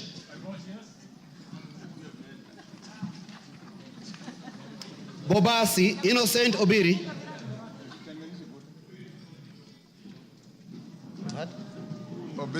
Bobasi, Innocent Obiri,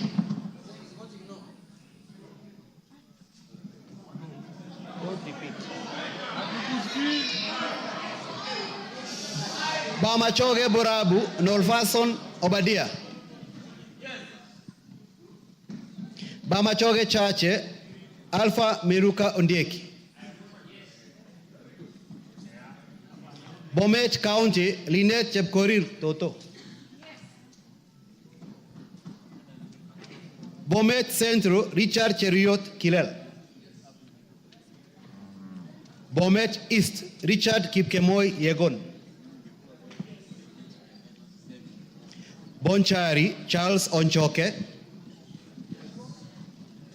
Bonchari, Charles Onchoke, Is voted yes. Bondo, Gideon Ochanda, Borabu, Patrick Osero, Budalangi, Raphael Sauti Bita Wanjala, Bomula, Nelson Jack Wamboka, Bungoma, Kadri Nanjala Wabilianga, Bura, Kuno Yakub Ado, Bureti, Kibet Kirui Komingoi, Busia County, Omanyo Kadri Nahambi, Omanyo Kadri Nahambi, Butere Nicholas Tindi Mwale, Butula Joseph Oyula,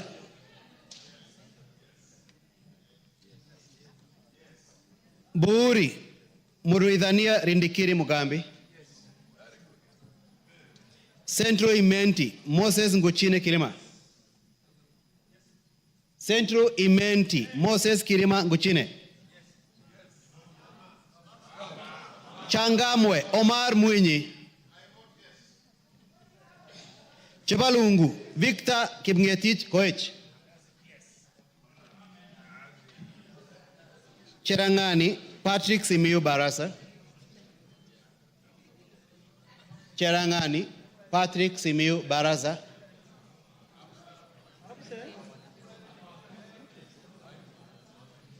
Chesumei, Paul Biego.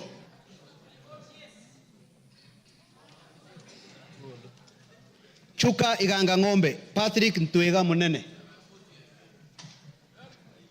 Dadaab, Farama Alim. Dagoretti North, Beatrice Elachi. Dagoretti South, John Kerry Waweru. Eldama Ravine, Musa Sirma. Eldas, Adan Kenan. Elgeyo Marakwet County, Ngerechei Jepto Karoreng. Embakasi Central, Gadhiro Majadonk Benjamin. Embakasi East, Babu Owino Ongili. Embakasi East, Babu Owino Ongili.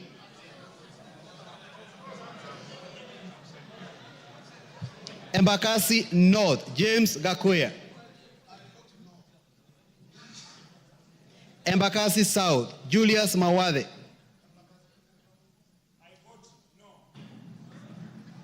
Embakasi West, Mark Samuel Mwenje Mureithi. Embakasi West, Mark Samuel Mwenje Mureithi.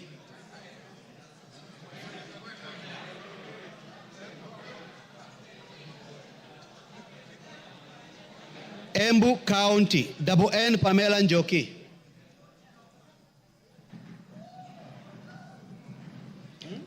Mgwen. Njoki is? No. Njoki is no. Mgwen.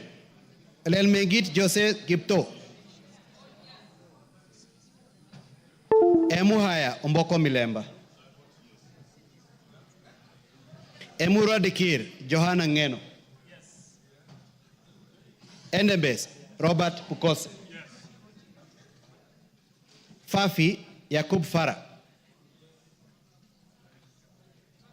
Funyula Oundo Wilberforce. Galole Said Buya Hiribae Said Poster. Ganze Charo Kenneth Tungule.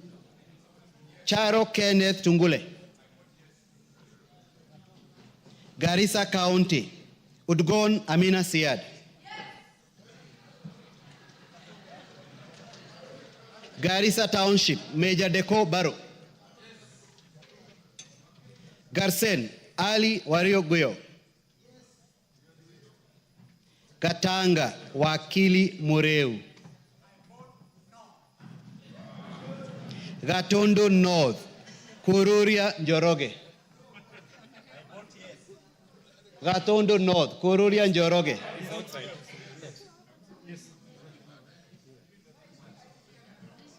Gatondo South, Gabriel Gaduka Kagombe.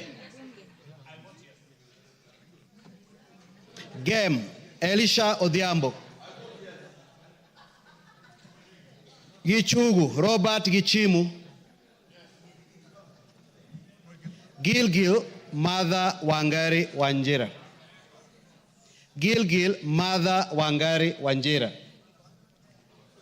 Gilgil, Mother Wangari Wanjira. Githunguri, Gathoni wa Mochomba. Hamisi, Charles Gumini Gimose. Homa Bay County, Bensuda Joyce Osogo.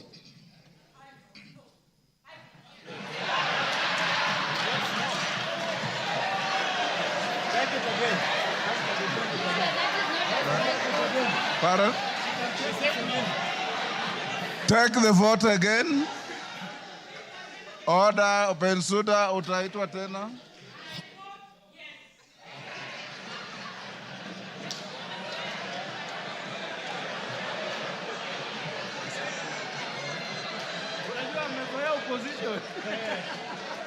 Homa Bay Town, Order, members, order.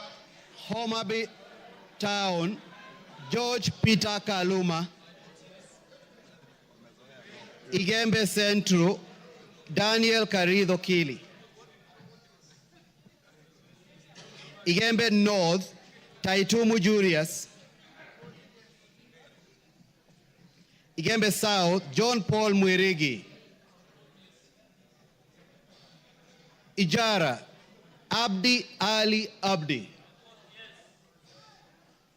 Ikolomani, Shinali Bernard. Isiolo County, Mumina Bonaya. Isiolo North, Isiolo South, Bidu Tubi Mohammed.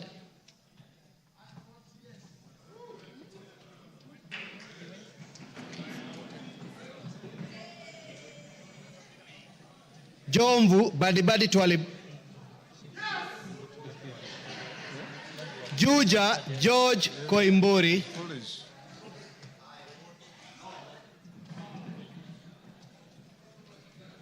Kabete James Gedua wa Mashukuru.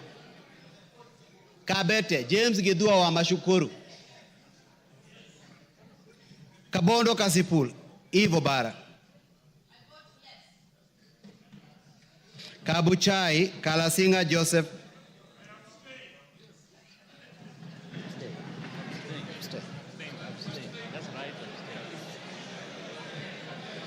Kacheliba Lote Titus.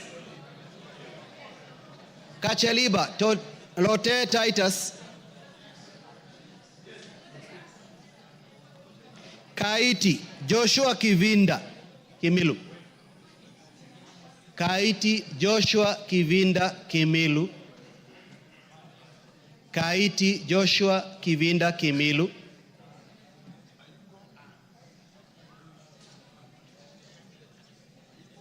Kajiado County, Lea Sankaire. Kajiado County, Lea Sankaire. Kajiado Central, Memusi Elijah.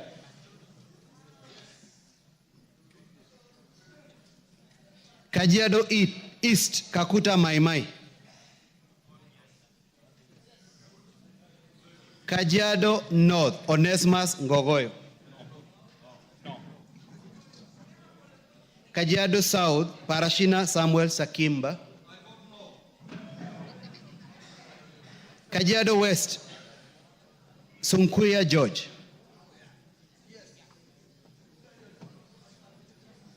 Kakamega County, Elsie Muhanda. Kaloleni, Paul Katana. Kamukonji, Hassan Yusuf. Kamukonji, Hassan Yusuf. Kamukonji, Hassan Yusuf. Kandara, Chege Njuguna. Kandui, John Makali.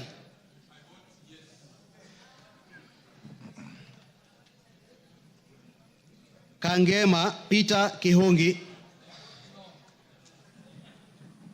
Kagundo, Fabian Chule.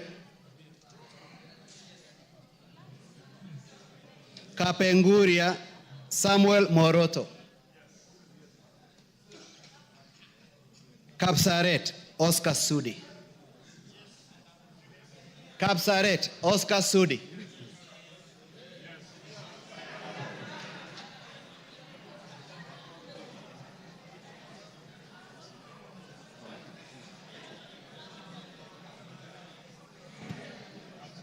Karachuonyo Okwome Andrew Adipo. Kasarani Karauri Ronald Kamwiko. Kasipul Were Charles Ongondo.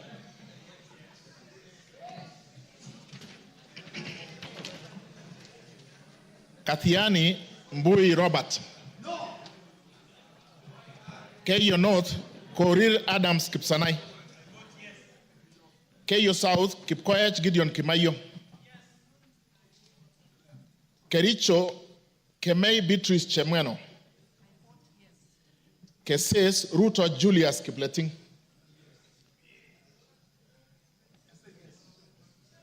Keses. Kuisero Wangaya Christopher Aseka. Kiamba Wanjiko John Jogona. Kiambu Waidaka John Mashua. Kiambu Waidaka John Mashua. Kiambu Town. He's not here. Kiambu Murada Ann Wajiko Mugo. Kibra Orero Peter Ochieng. Kibwezi Mbalu Jessica Nduku Kiko. Kibwezi West Mutuse Ekomas Mwengi. Kieni Wainaina. Kibwezi West Mutuse Ekomas Mwengi. Kieni Wainaina Anthony Njoroge.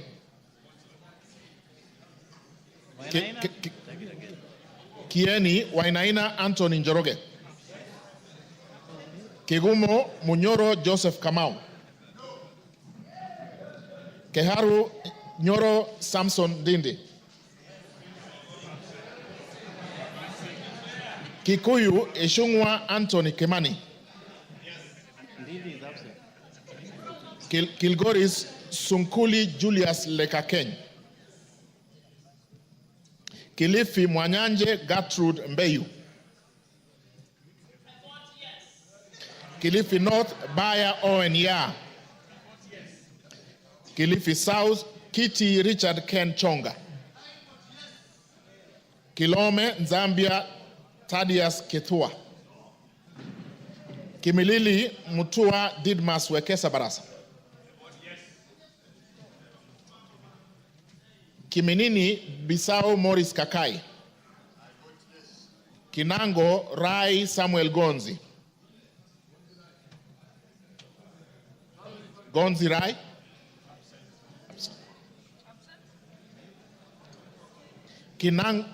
Kinangop Thuku Zakari Kwenya. Voted.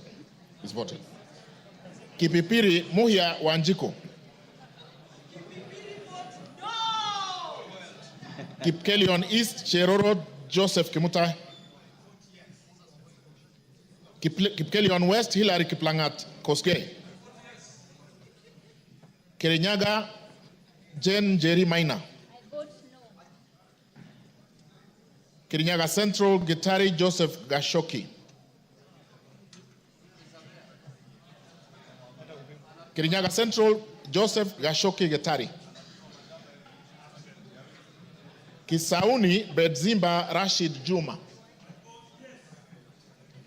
Kisi Donya Doris Aburi. Kisumu Busia Ruth Adhiambo Odinga. Kisumu Central Oron Joshua Odongo. Kisumu East Ahmed Shakil Ahmed Shabir. Kisumu West Rosa Akinyebuyu. Kitui Irene Modoni Kasalu. Kitui East Nimrod Miduka Mbai. Kitui Central Makali Benson Mulu. Kitui Rural Mboni David Mwalika. Nyamai Rachel Kaki Kitui South. Edith Vethi Nyanze Kitui West. Mokaya Nyakundi Japheth Kitutu Chache North.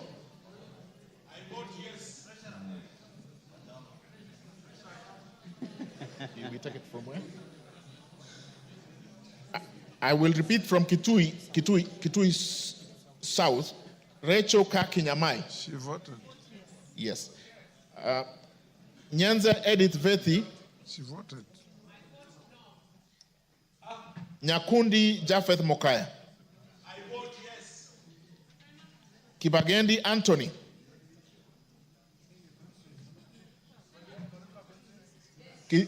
Kitutu Chache South. Amesema? No. Kibagendi amesema? Kibagendi. Kitutu Chache South, Kibagendi Anthony. Clive, Kitutu Masabak, Clive Ombane Gisairo.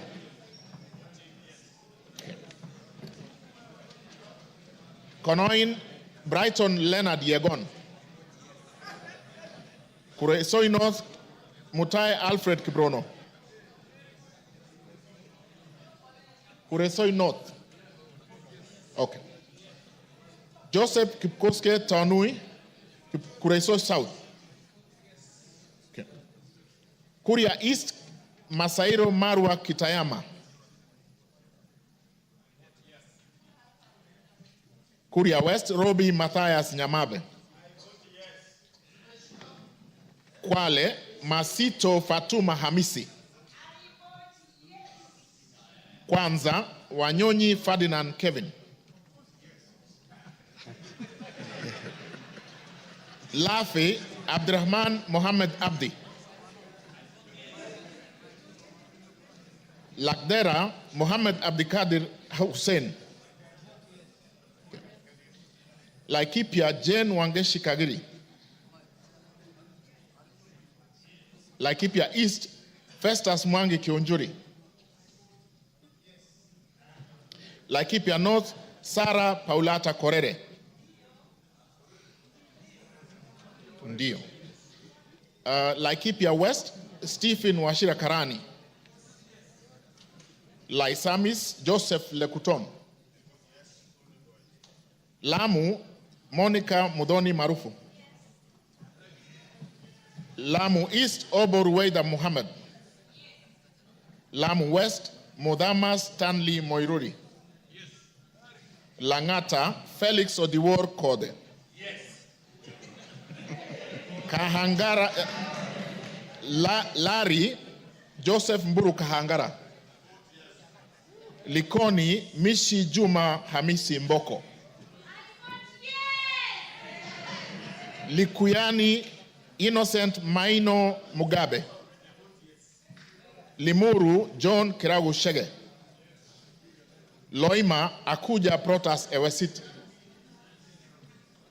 Luanda,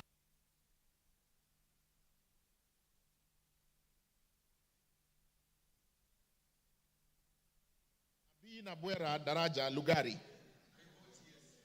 Lunga Chiforomondo Mangale Munga. Lurambi Titus Hamala Mkhwana. Maara Japheth Miriti Kareke Mbyuki. Thank you. Nabii Nabwera Daraja Lugari. Lunga Chiforomondo Mangale Munga. Lurambi Titus Hamala Mkhwana. Maara Japheth Miriti Kareke Mbyuki.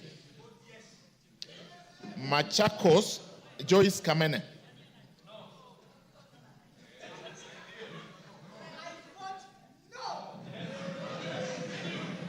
Machakos Town, Caleb Mutiso Mule.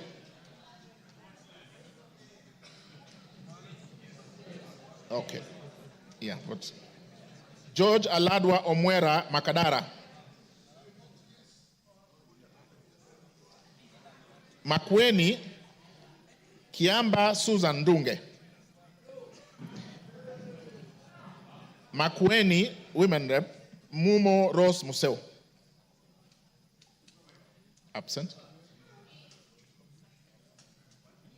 Can I repeat? Makweni Mumo Rose Museo.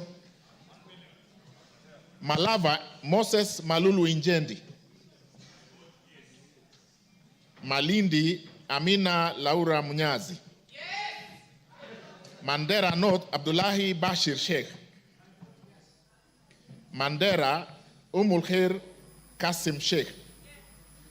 Mandera East, Abdurrahman Hussein Wetan Mohammed. Mandera South, Abdul Ibrahim Haro. Mandera West, Yusuf Adan Haji. Manyata, John Gitonga Mwaniki Mokunji. Maragwa, Mary Wamaua Waidira Njoroge. Marakwet East, David Kangogo Bowen. Marakwet West, Timothy Kipchumba Toroitich. Marsabit, Naomi Jilo Wako.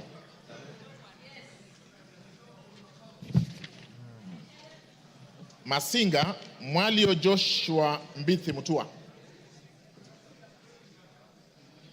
Masinga, Joshua Mbithi Mutua Mwalio.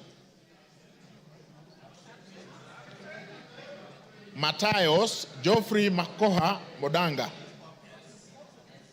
Madare, Anthony Oluoch.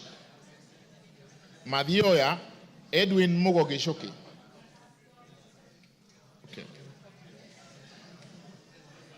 Madira, Kahugu Eric Mwangi.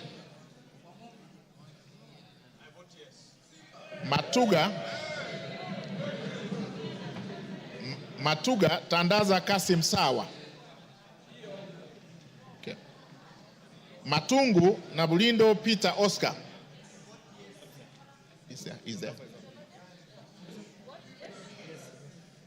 Yeah, Tandaza is there. Can I repeat Matuga? Matuga, Tandaza Kasim Sawa. Okay, asante. Matungulu, Mule Stephen Mutinda. Mavoko, Kingola Patrick Makau.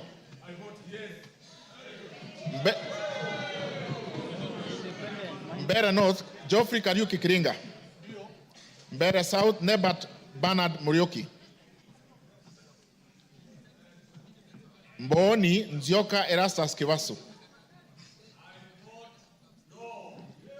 Meru, Kailemia Elizabeth Karab.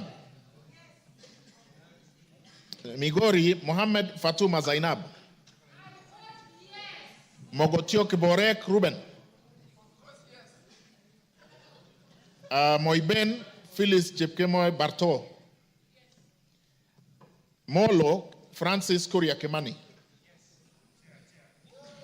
Mombasa Zamzam Muhammad Chimba.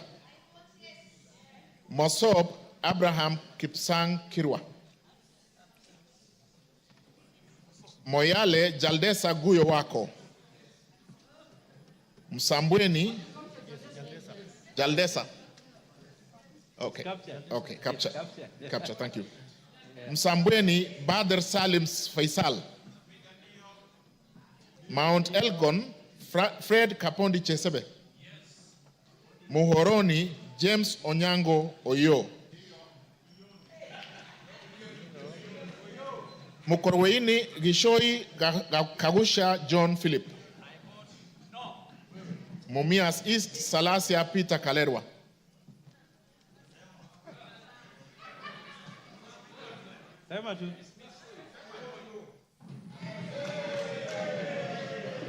Mumias West Naika Johnson Manya.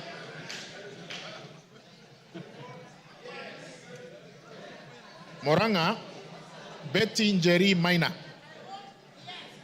Mvita Mohamed Saud Machele. Mwala Musau Vincent Musioka.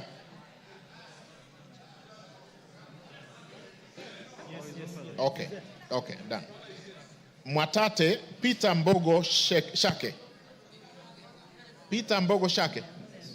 Thank you. Mwea Mary Maingi. Mwingi Central Gideon Muteme Muliungi. Mwingi North Paul Musimi Nzengu. Mwingi West Charles Ngusi Anguna. Nairobi City Esther Mudhoni Pasaris. Naivasha Kihara Jane Wanjiru Njeri. Nakuru Chelule. Can I repeat Naivasha? Kihara Jane Wanjiru Njeri.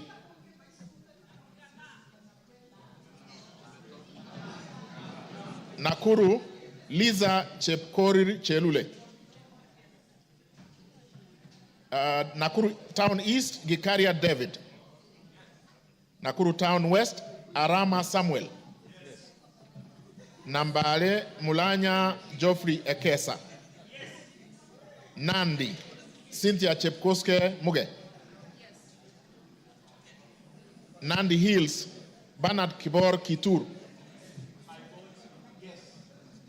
Narok Rebecca Nonaishi Tonke. Narok East Lemanken Aramat. Narok North Agnes Mantaine Pareye.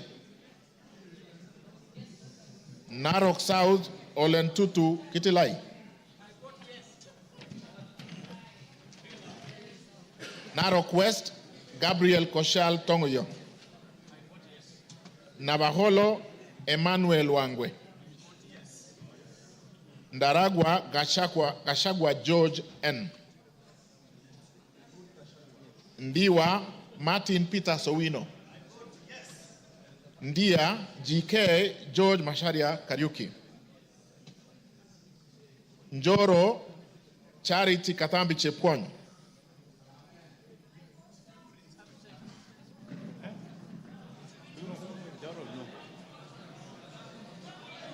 North Hor Guyo Adi Wario. North Imenti Abdul Rahim Dawood. North Mogirango Joash Nyamache Nyamoko. Nyakach Joshua Aduma War. Nyali Mohammed Ali Mohammed. Nyamira Jerusha Momanyi Mongina. Mohammed Ali is here. Yes, he's voted. I repeat, Nyamira Jerusha Momanyi Mongina. Thank you. Nyandarua Gitao Faith Wairemo. Nyando Okelo Jared Odoyo. Nyando votes yes. Nyaribari Chache Zahir Janda. Yes. Nyaribari Masaba Daniel Ogwo Kamanduku. Nyatike Tom Boya Odege. Nyeri Rahab Mokami Washira.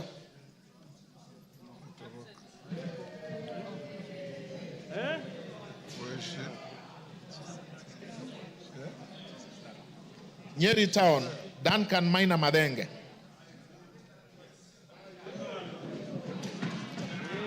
Oljororok Moshira Michael Mwangi. Olkalau David Juguna Kiaraho. Odaya Michael Wambogo Wainaina. Pokot South David Losiakau Kosing.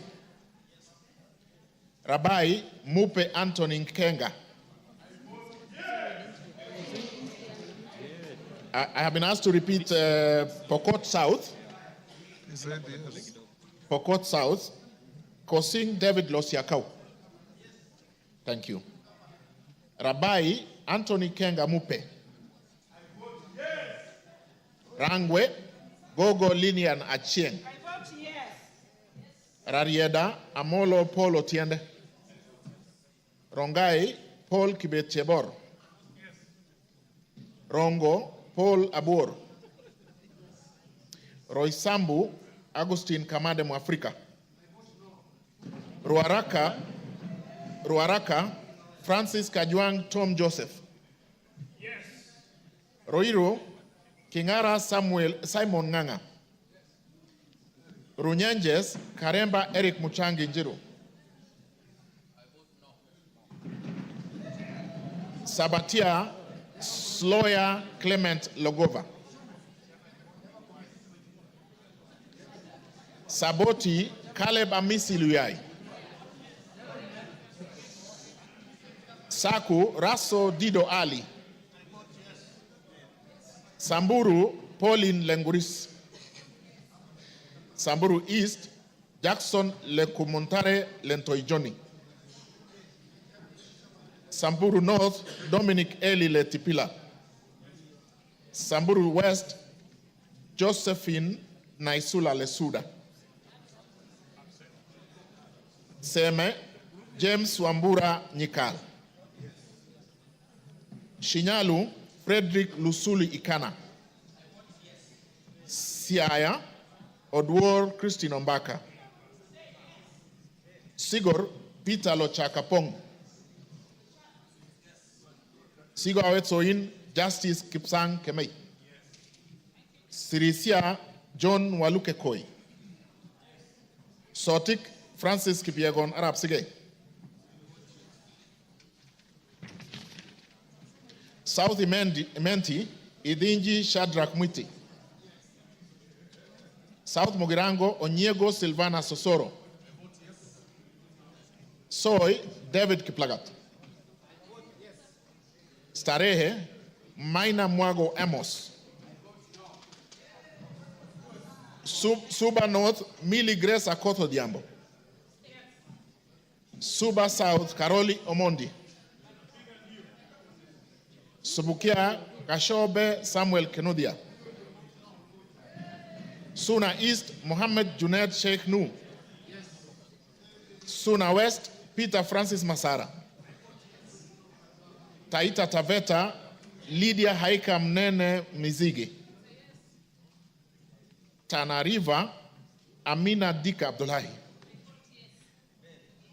Tarbaj, Hussein Abdibare. Taveta, John Okano Bwire. Teso North, Edward Kaunya Oku.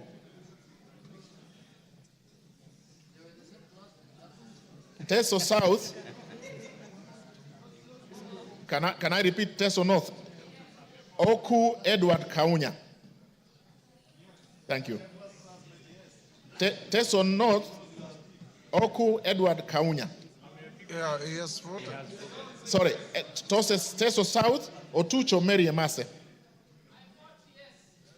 Tetu, Geoffrey Wandeto Mwangi. Daraka, Murugara George Gitonga. Daraka Nithi, Susan Ngugi Nduyo. Thika Town, Nganga Alice Wamboi. Tiati, William Kamket Kasait. Tigania East, Lawrence Purwaburi. Tigania West, John Kanwithia Motunga.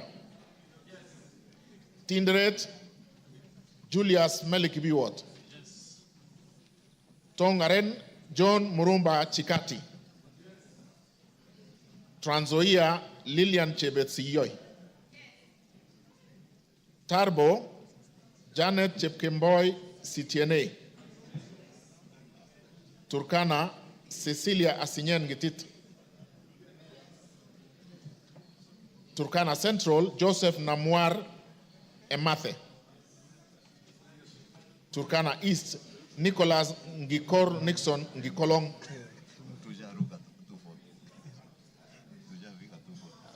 Turkana North, Paul Ekwom Nabuin. Is there? Yeah. Okay. Turkana South, John Ariko Namoit. Turkana West, Daniel Epuyo Nanok. Wasingishu, Gladys Chepkoskei Boss. Ugenya, Ochieng David Ouma. Uriri, Nyamita Mark Ogola.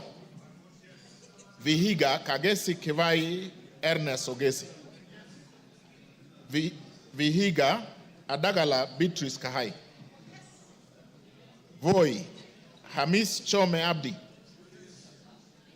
Wajir, Fatuma Abdi Jeho.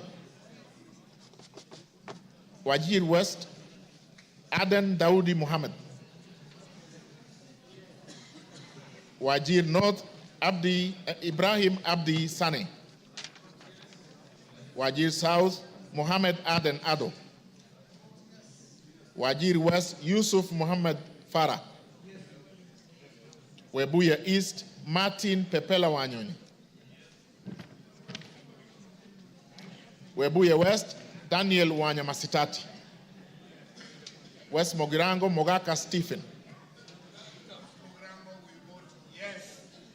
West Pokot, Rael Chepkemoy Kasiwai.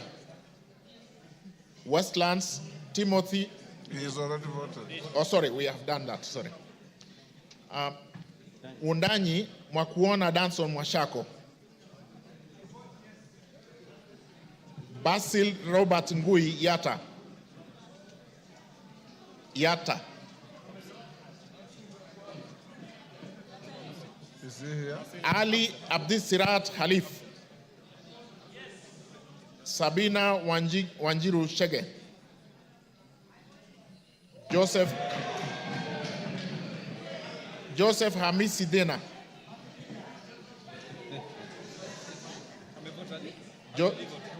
My vote, yes. Joseph Hamisi Dena. Okay. Suleka Hulbale Harun. Dorothy Mudoni Kiara. Joseph Wainaina Iraya. Irene. Joseph Wainaina Iraya. He's voted. Okay. Yes. Irene Nyakerario Mayaka. Umulher Harun Muhammad. Teresia Wanjiro Mwangi. No. Abubakar Ahmed Talib. Yeah? Abubakar Talib. Thank you. You finished? Honorable members, order. Is there any member present who has not had his or her name called out? Is there? Yes.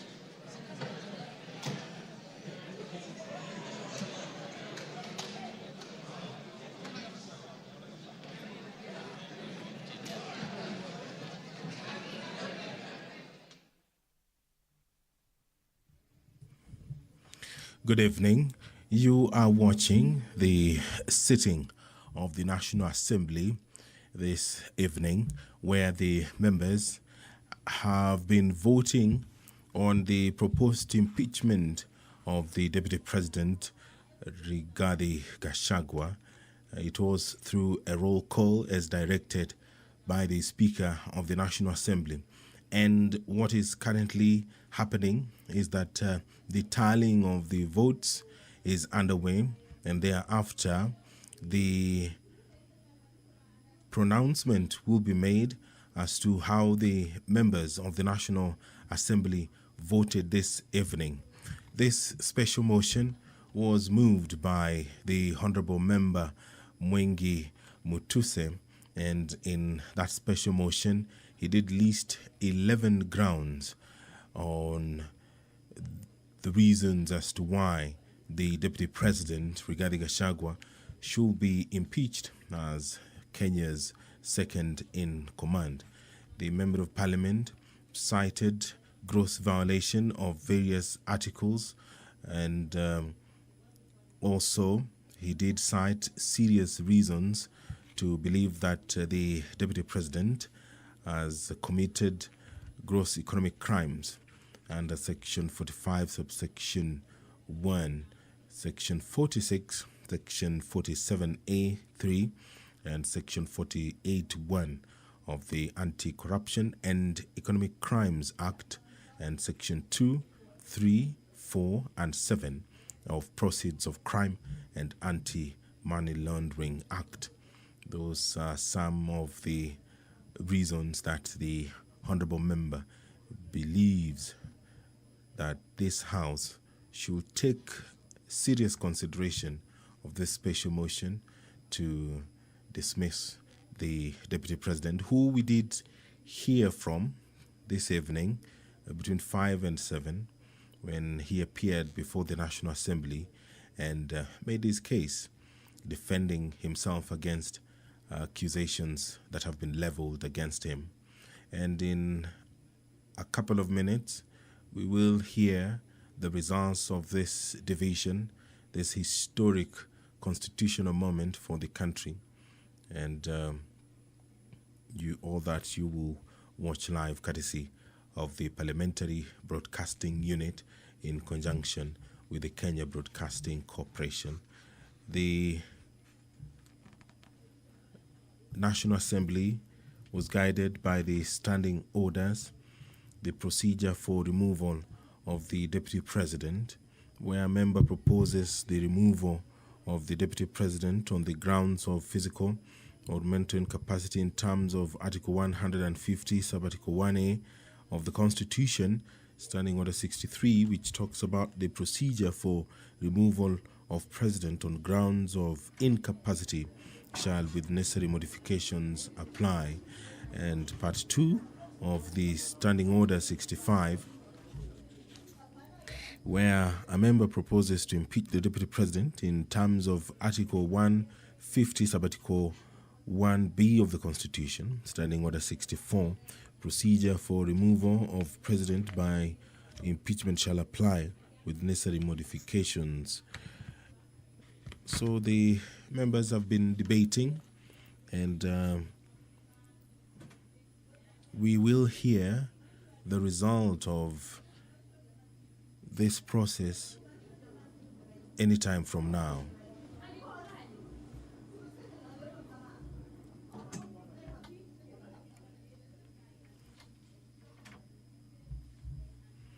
Standing Order 64 of the National Assembly provides for the procedure for removal of President by impeachment. Now, the Standing Order 65 borrows heavily from Standing Order 64, and these procedures,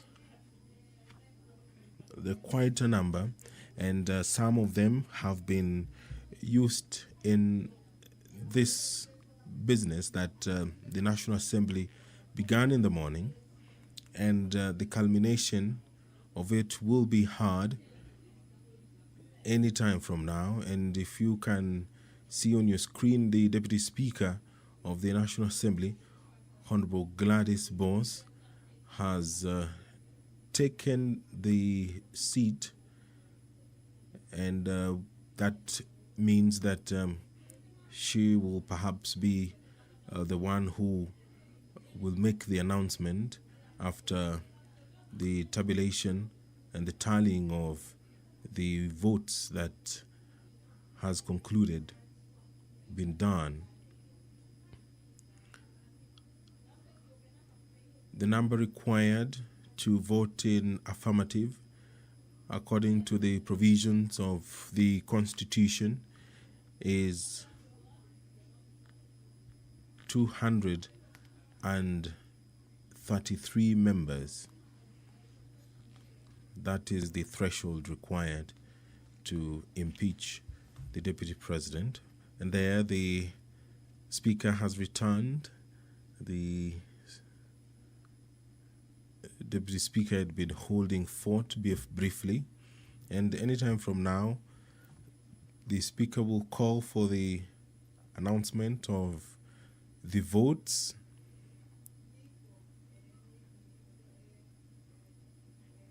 which are currently being verified. It was a requirement that voting be done via roll call, and any moment from now, we will be hearing the result of that roll call. And just a quick recap of the 11 grounds which were outlined by the Honorable Member Mwengi Mutuse.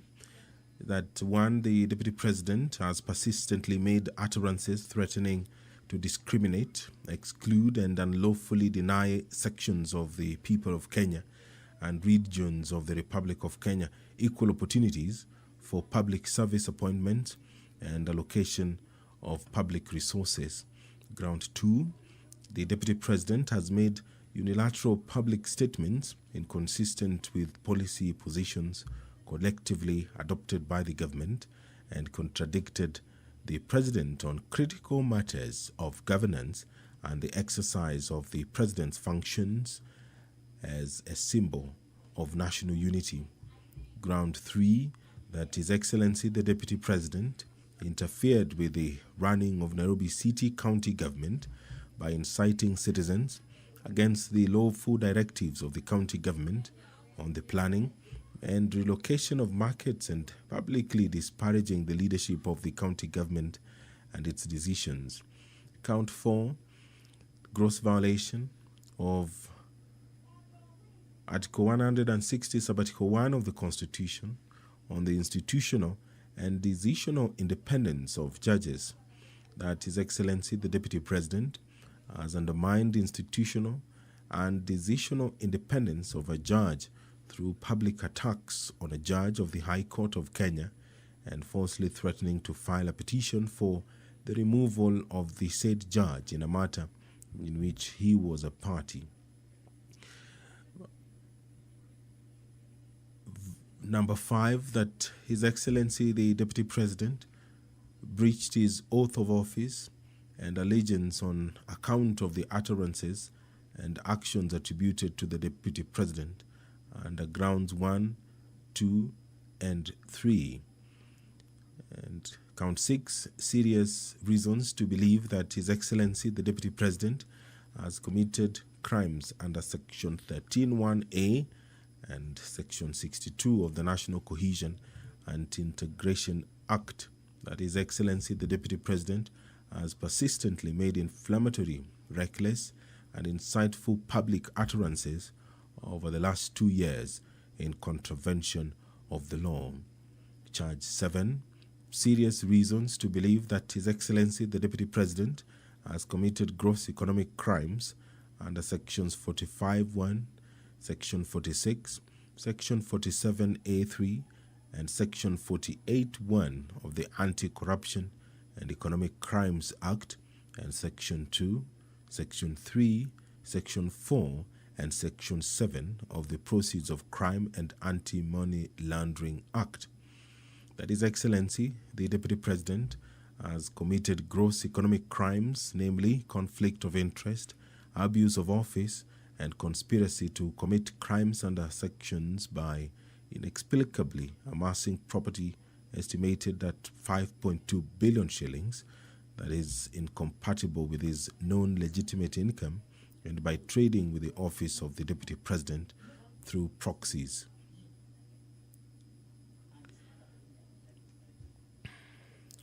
Charge 8, serious reasons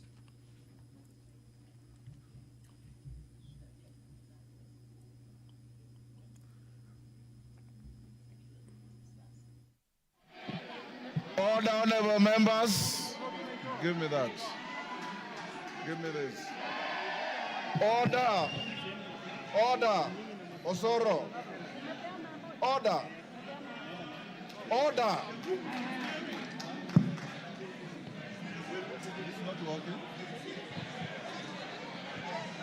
Congratulations. Order. Congratulations. Order, members. Take your seats. Order. Angol, take your seat. Order, members, take your seats.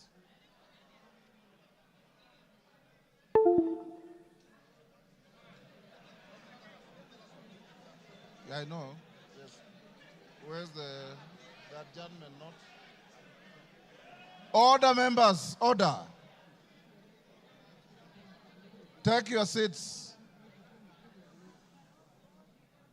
Order, honorable members, take your seats for the tellers.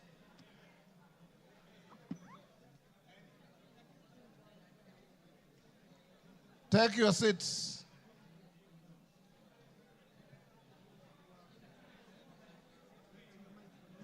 Honor members, Haika, take your seat. Aburi, take a seat.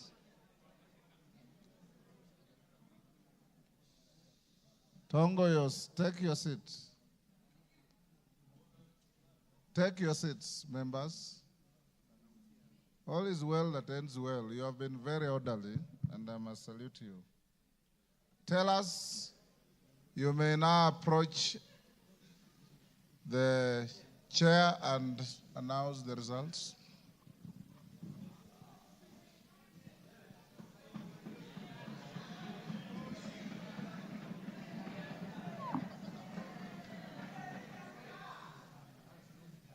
Honorable Speaker, based on the responsibility you bestowed on me, Jared Okello, MP for Nyando, Zahir Janda, Honorable Onesmus Ngogoyo, and Honorable Njeri Maina, we are here to declare the results as follows, Honorable Speaker. The nays, 44. Abstentions, 1. And the ayes, 281.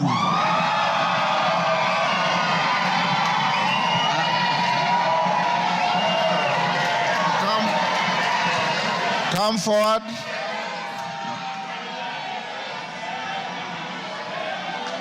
Order.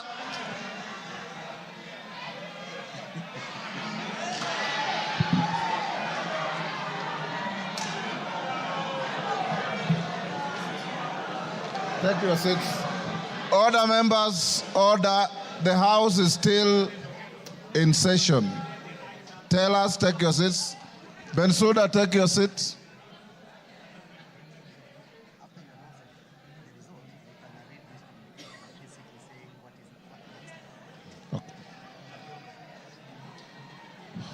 Order, members, order. Members, the results of the division on the motion are as follows. Abstentions, 1. The noes, 44.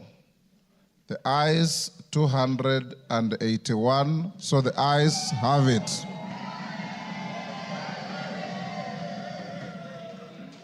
And the results brought to the Speaker are duly signed by all the 4 nominated tellers. Honourable members, I have a short communication following that.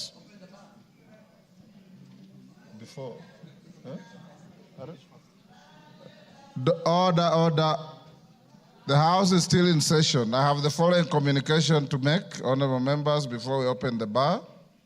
On the decision of the National Assembly on the special motion on the proposed removal from office by impeachment of His Excellency Gachagua, the Deputy President of the Republic of Kenya. Honorable members, as I had guided the House earlier in today's sitting, Article 145(2) of the Constitution sets a threshold of at least 2/3 of the members of the National Assembly to vote in support of a special motion for proposed removal by impeachment of the Deputy President of the Republic for the motion to be carried.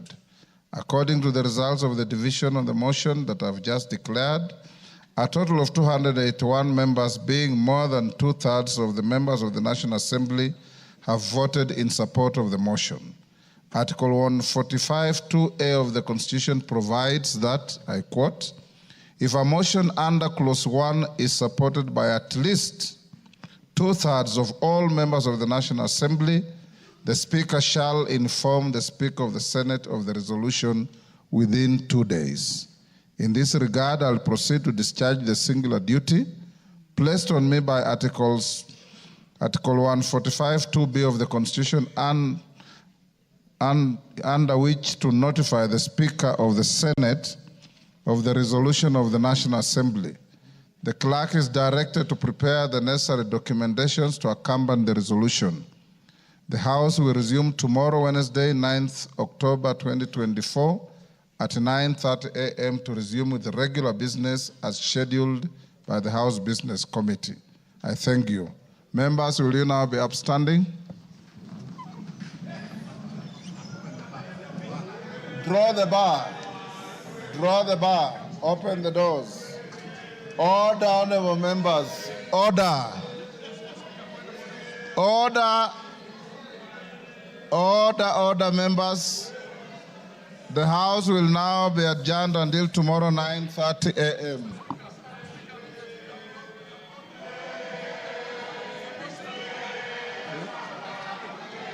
A house.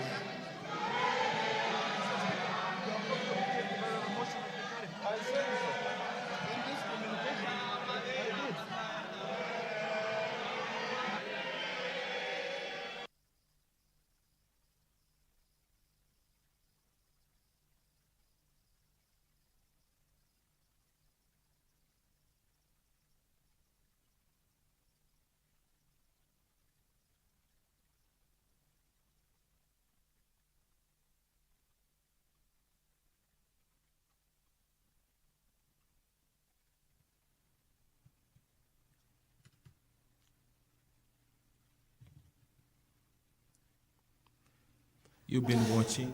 Indeed, 20 minutes past 9 p.m. local time, Deputy President Geoffrey Rigathi Gachagua has been impeached by the National Assembly after the motion gathered 281 votes in favor of the removal from office by way of impeachment.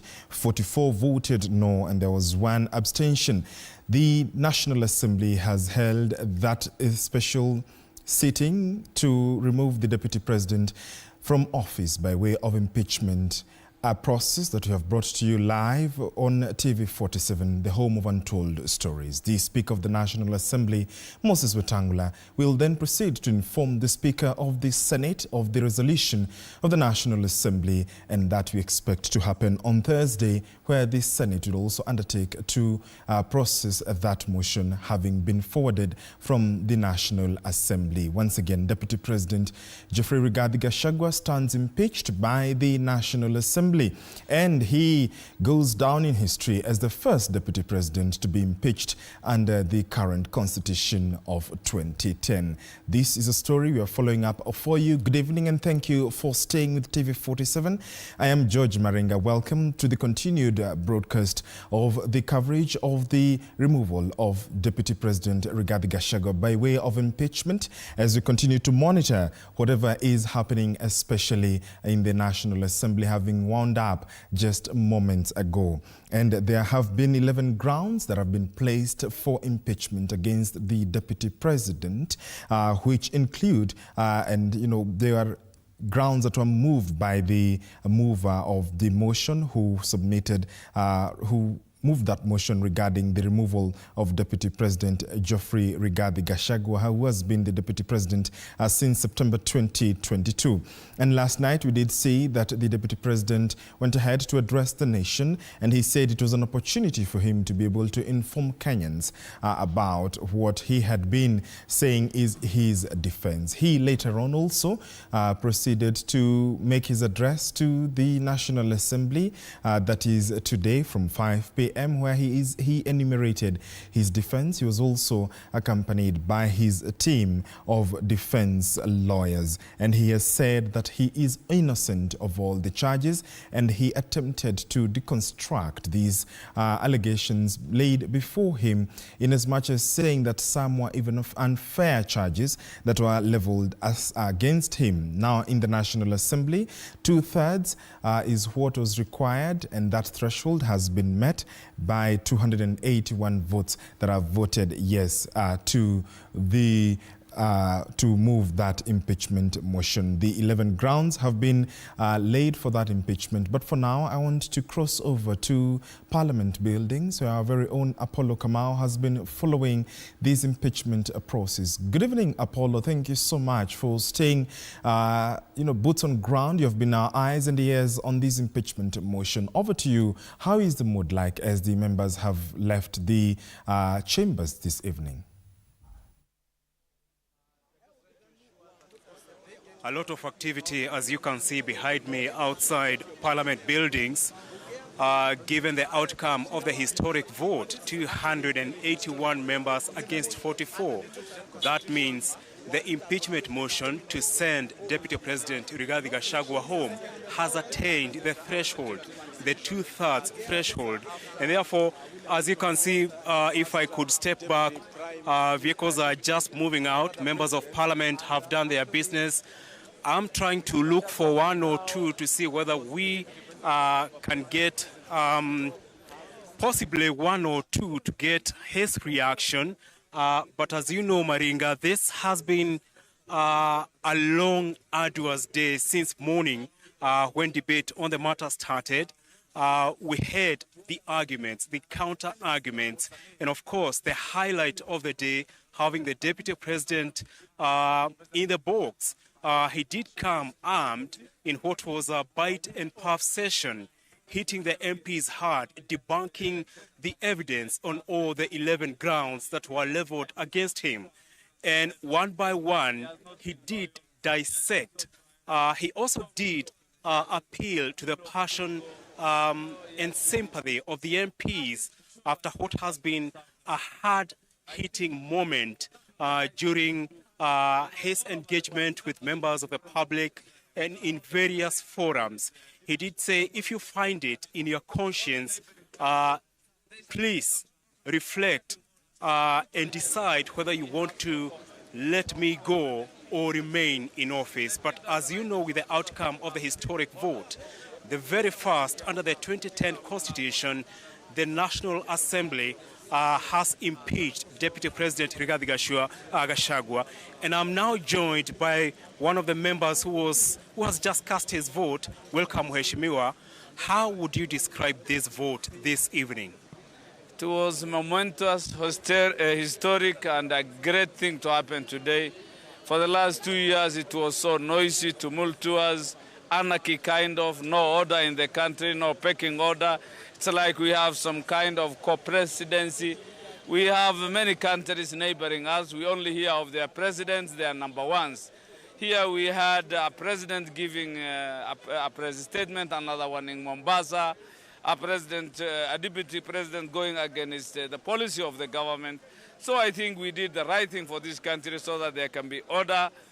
I mean, Kenya, a running mate doesn't mean it's only an assistant in principle, but not the presidency. Absolute authority is vested with the president. And we did the right thing. I think we have brought sanity back to leadership. Ruto is the president, and he should govern. Thanks. Thank you, Mheshimiwa, for your views. I'm now joined by Bomet East Member of Parliament, Richard Yegon. Mheshimiwa, would you say today you have served justice given the divisions this impeachment motion has caused across the country?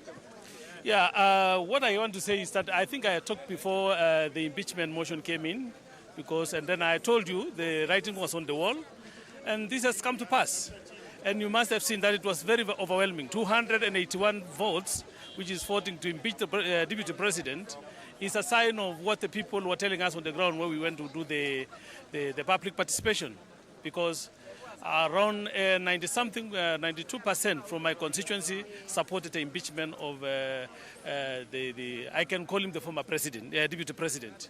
Because going forward, we are tired of all this politics. Instead of us delivering to the people, we just make the country into the campaign mood, which is not acceptable to everybody. Even what the people are telling us, all this, you are talking about the campaigns, we want the roads done, we want all the water to be drilled for them, we need to make dams for them, and all this. This is something which has come. We are telling the people who are just playing politics, the right things are on the wall. We need to deliver to the people. Yes. Mheshimiwa, thank you so much for your comments. I'm now joined by Mheshimiwa Nimrod Bai. Mheshimiwa, thank you so much for joining us. How would you describe today's vote, and what would you tell the Senate tonight? Today's event is a culmination of things which have been planned for, from the last week. And it went as it had been seen, as it has been predicted. And yeah, it's not a good thing, but some things are necessary in people's lives. And especially for a country to sustain peace and cohesion. And if you become a thorn in the flesh, I think the best thing is to pave way for the country to go on. Remember the late Honorable Saitoti and the famous quote that kwamba there comes a time when the country is bigger than an individual. Yeah, for UDA, it was not quite good for our deputy party leader to go, but if that was going to bring us peace and cohesion in the country, I think it was necessary, and that's why we voted yes. The National Assembly has announced itself much far over the tool that's required of votes, so we leave it to Senate so that they can see what to do with the motion, but basically they can tell what Kenyans have said. We expect the Senate to carry through what we've started and have the country get a deputy president who can help the president carry on his mandate. Yeah. Mheshimiwa, before I let you go, as far as the presidency is concerned, where does this leave the presidency? What? Where does this leave the presidency tonight? Because the president and his deputy were elected as a pair. Quickly, before we go to Mheshimiwa. I think there is some misconception that the president and the deputy were elected as a pair. There is nothing like that. You know, we have the president and we have the deputy president, and we can't elect an assistant. You know, we only elect the president. And the only photo which was on the ballot paper was for President William Ruto. And that's the person we voted for. So about his assistant, he is the one who chose the assistant. And us as members of parliament, we are it has come to a point in time in our country where we are not in agreement with the president's decision to appoint with the person he appointed as his principal assistant. We are giving another chance to appoint another principal assistant, but not the one he had given us. Thank you so much, Mheshimiwa. I'm now joined by Mheshimiwa. Mheshimiwa, after tonight's vote, is the mountain intact? The mountain is intact because the mountain is Wanjiko, and Wanjiko in the recent public participation was loud and clear that Wanjiko is against the impeachment of Rigathi Gachagua. And what I can say from the 44 votes that we got against is that the process was purely political. The political decision was already made. There was nothing to change, and a political process is not legal. It is not really based on facts, because everyone in Kenya and even outside Kenya saw Rigathi Gachagua defend himself smartly with the facts and destroying and throwing away all the accusations that were put up upon him. And so I would say the mountain is intact. The process was just at step one. We are having hope with the Senate because Senate have always demonstrated themselves very well. We are also having the courts, and the courts have always given justice in this country. But the mountain remains intact, and I tell Wanjiko to calm down, and we wait for the next step. Mheshimiwa, before I let you go, at some point during the voting, the microphones went off. We couldn't hear the yes and no. Was this strategic? I would say it is just a process of parliament, because sometimes when we go on volume, it takes time and members take the mic and they take advantage to vote. But I would say because in finance bill and other bills we have signed loudly, yes, the mics also ought to have been very loud, but nevertheless, it's not here nor there, because after all, the list will be out and the 44 people who have stood with Wanjiko will be seen by the end of this process. During his defense, we saw the deputy president dismiss the grounds set against him.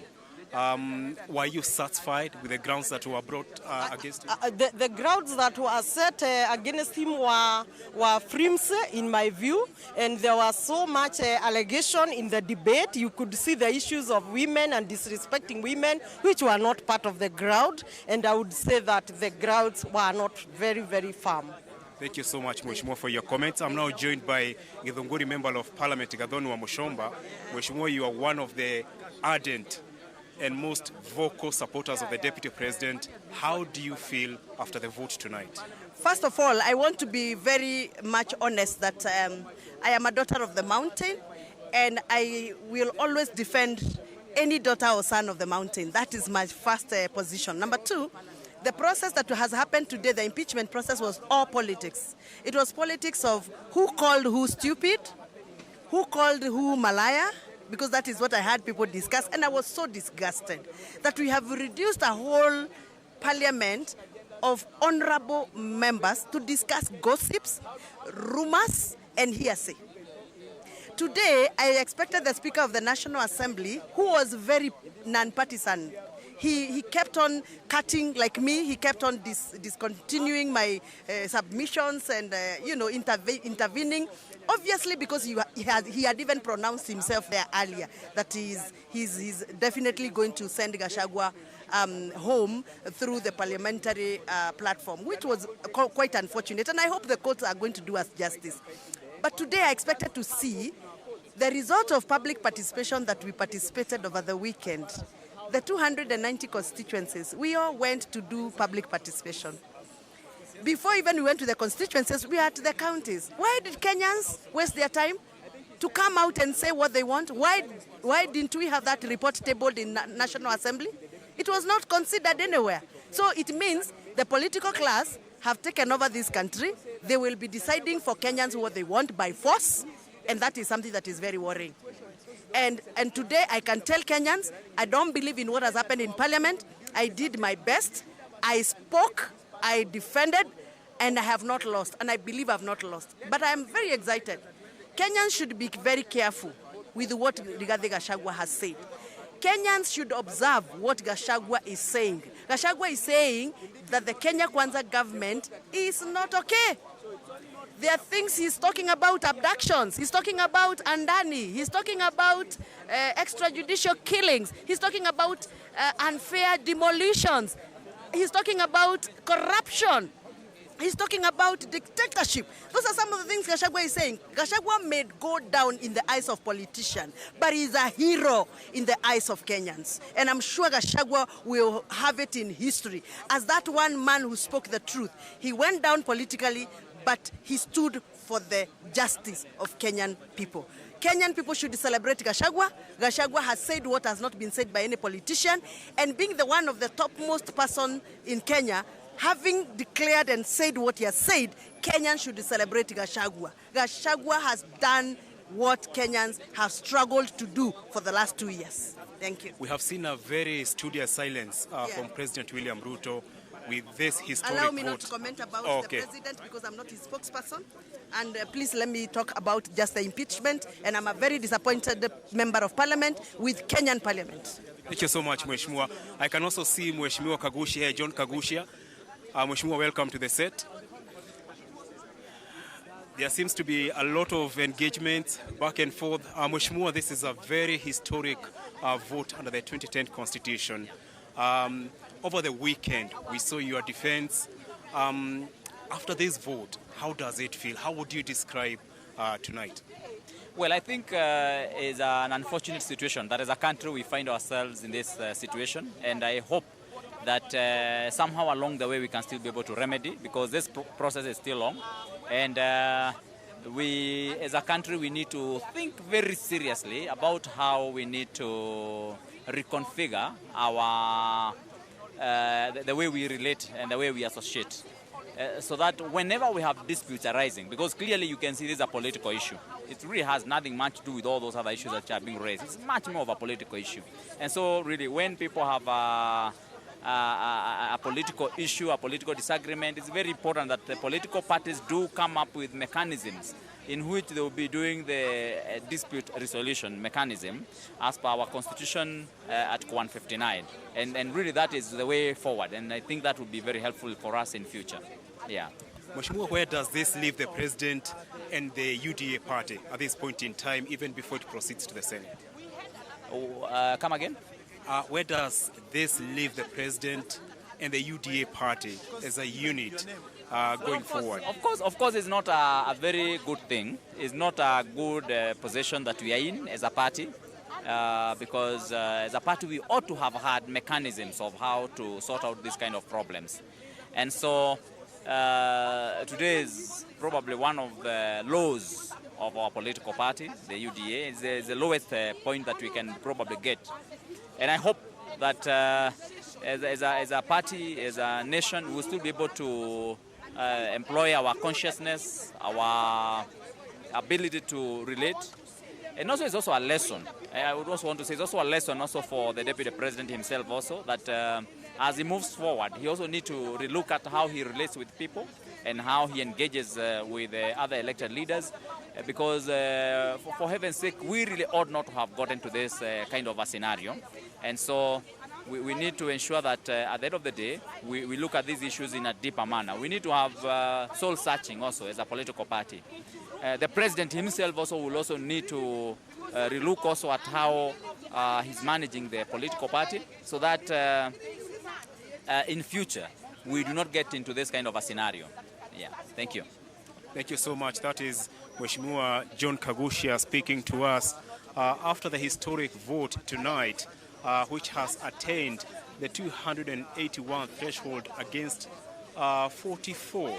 A strong message that was sent. And now from here, the process will be moving. I'm also seeing Mheshimiwa Kitani, Marian Kitani, yes. Mheshimiwa for Aldas. Aldai. Yes, Aldai. Thank you so much for joining us. You are one of the yes proponents to the impeachment motion.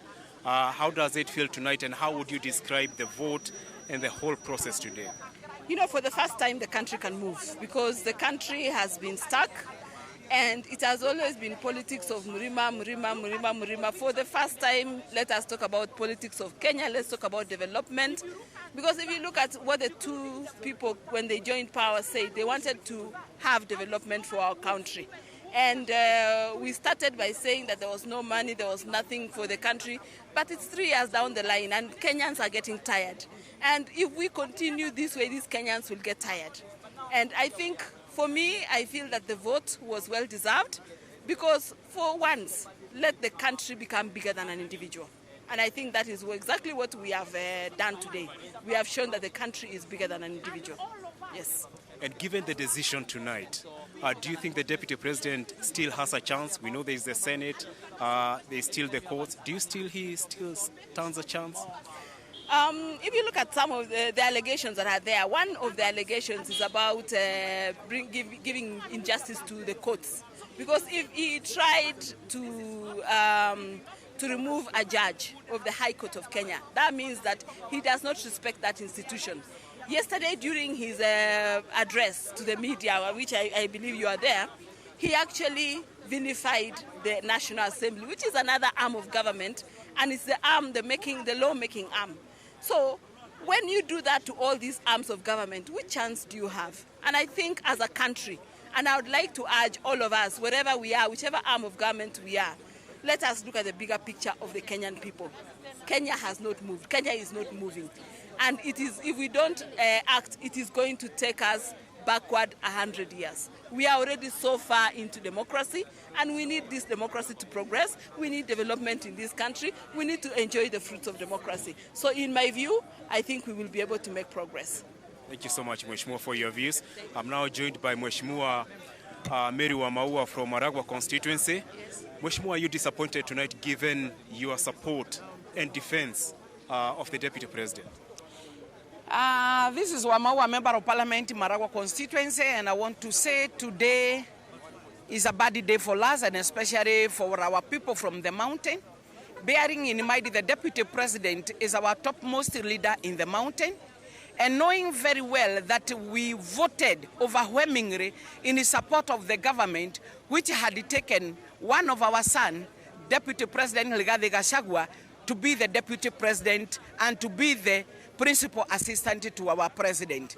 Today, if you look at how things were done, and not even today, look at light from when the public participation was done. It was done in a hurry, and all the papers that we had no watertight security marks, meaning people could go sit anywhere and produce because there is no one who was clearly giving security to the people, and therefore you cannot hold the percentage of the paper for in support and not in support to be a true reflection and true record of what our people did, because anyone would go and sit and you produce anything. We know you go to the M-Pesa, you get the names and the IDs. You go to the CDF offices, you get the names, IDs, and the phone numbers. You go to anywhere where our people are usually invited, even during the supply of relief food. So you'll be able to get the names, IDs, and phone numbers. Therefore, we cannot really rely on the public participation that was done. It was just a normancy that one time it will be said that the public participation was done. Right from morning, we started casting stones and condemning the deputy president without even hearing the side of the story. What informed the members to believe whatever was being presented was substantiated or was the true copy of whatever there was, even without the deputy president coming, presenting his side of the story so that we can speak from a point of knowledge. So already you can see there was politics in it, and our people were decided it is only that they could not ask for the reply, the mover to reply, so that we take a vote. We see a lot of political calculation in the whole thing. I want to remind you that the other day we had the impeachment for CS Agriculture in Turi. And you remember, at long last, the government came in to save the situation. Why did they have to do it? Our people had felt, they had seen the fertilizer, they had touched, our people had paid the money, which was really paining, which even today has never been paid back to the people who had paid. Yet the situation was saved. Yet this one of the deputy president, no one has really authenticated that the document he's producing are false, so that we can go ahead to impeach. So these are political moves calculated to make sure that the vote that was given by our people from Mount Kenya does not count anything. But I want to say there is God in heaven. Remember, there was also the fallout of Uhuru Kenyatta and the deputy president then, William Samoei Ruto. But our son Uhuru Kenyatta never brought the issue of impeaching the deputy then. If at all there is anything that he had done, why wasn't the same behavior done so that at least we can respect the vote that was casted? 47% of the votes that we are given to the Kenya Kwanza administration, if we really wanted it to be fair to the people of Mountain. Again, you saw how the house was.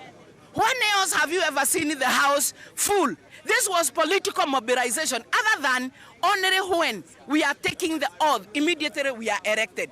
So there are so many things that were done, which was really telling us there is something cooking. There are politics, the siasa, which was in the whole scenario. But I want to say there is still a tomorrow. There is still a tomorrow.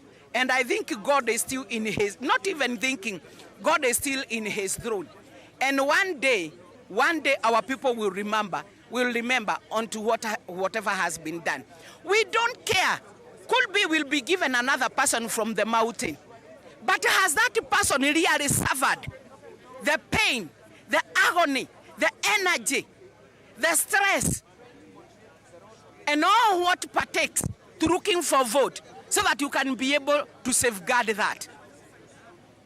Therefore, the rightful person who was supposed to continue being the deputy president was Rigathi Gachagua, who understood the pain and where we took the government from.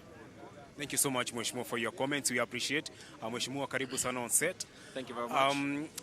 Did you vote yes or no, and how would you describe tonight? My name is Bernard Kitur, Member of Parliament for Nandi Hills constituency. Yes, indeed, I voted yes. And I think we have made history as 13th Parliament in lifting higher the standards of any public office, public leadership, political leadership of this nation, that going into the future, a leader who is bestowed with the position of the deputy presidency must be able to respect the boss, the presidency, and must also respect the leaders right below them. And they must uphold high standards in regards to their dealings within government, in terms of issues of governance, in terms of issues of corruption. Those are the things that were laid before here. And respect, respecting leadership within themselves, not using that opportunity that you have to undermine the leaders below you. And by the way, the 281 that were today, had it been a secret vote, secret ballot, I can tell you could still maintain 291 or 300. But through the intimidation and the fear of what would happen in the future, that's why most of the people step back. But for us, we have made a statement. We are lifting up now the leadership of our country. Any person bestowed with leadership must be able to demonstrate high level of integrity, high level of respect into the future. Of the 11 grounds leveled against the Deputy President, what made you vote yes? All the grounds. All right? Because when he was trying to explain the things that about, let's start with the issue of corruption that had been leveled against him. The issue of all those 20-something companies, he was not able to convince us. When you talk, for instance, the KEMSA deal, where he actually personally called himself, and in fact his children as well, did SMSs to the CEO, and he was trying to say that the matter of bid bond, that nothing was lost, no money was lost. But you see, we were not able to even get the 3.7 billion worth of the malaria, the mosquito nets.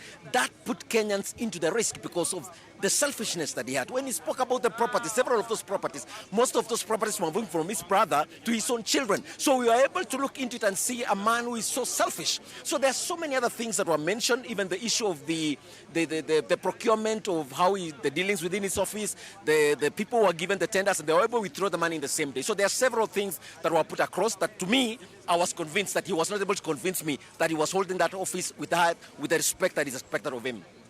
How does the UDA party hold after this? I think we still have enough time to put things right. But as I've said, this is a lesson for any other leader into the future, that you must be able to maintain high level of integrity, respect amongst yourself and your own leaders. Yeah. Thank you so much, Mheshimiwa, for your comments. We are now joined by Starehe Member of Parliament, Amos Mwago. Mheshimiwa, you are with the Deputy President at the Marikiti Market, and you put up a strong defense. Would you say what has been done tonight is justified on the 11 grounds leveled against him? I would say the Deputy President has been meted a lot of injustice, because looking at the motion, at the special motion of impeachment of the holder of the office of the Deputy President, the Honorable Rigathi Gachagua, he had 11 accusations, but it's so shameful that the House, Parliament, has not interrogated even one issue and prosecuted one issue in totality and found him guilty of any issue. The House has been braved by innuendos, emotive messages, people citing some irrelevant issues, whereas the House was supposed to act like the High Court of Kenya today, where you are restrained and were restricted to prosecute and interrogate the issues that had been brought forth by the mover of the motion, Honorable Ekomas Mutuse. What we've seen is people raising accusations from all angles, baseless accusations, without even relevant evidence from any quarters.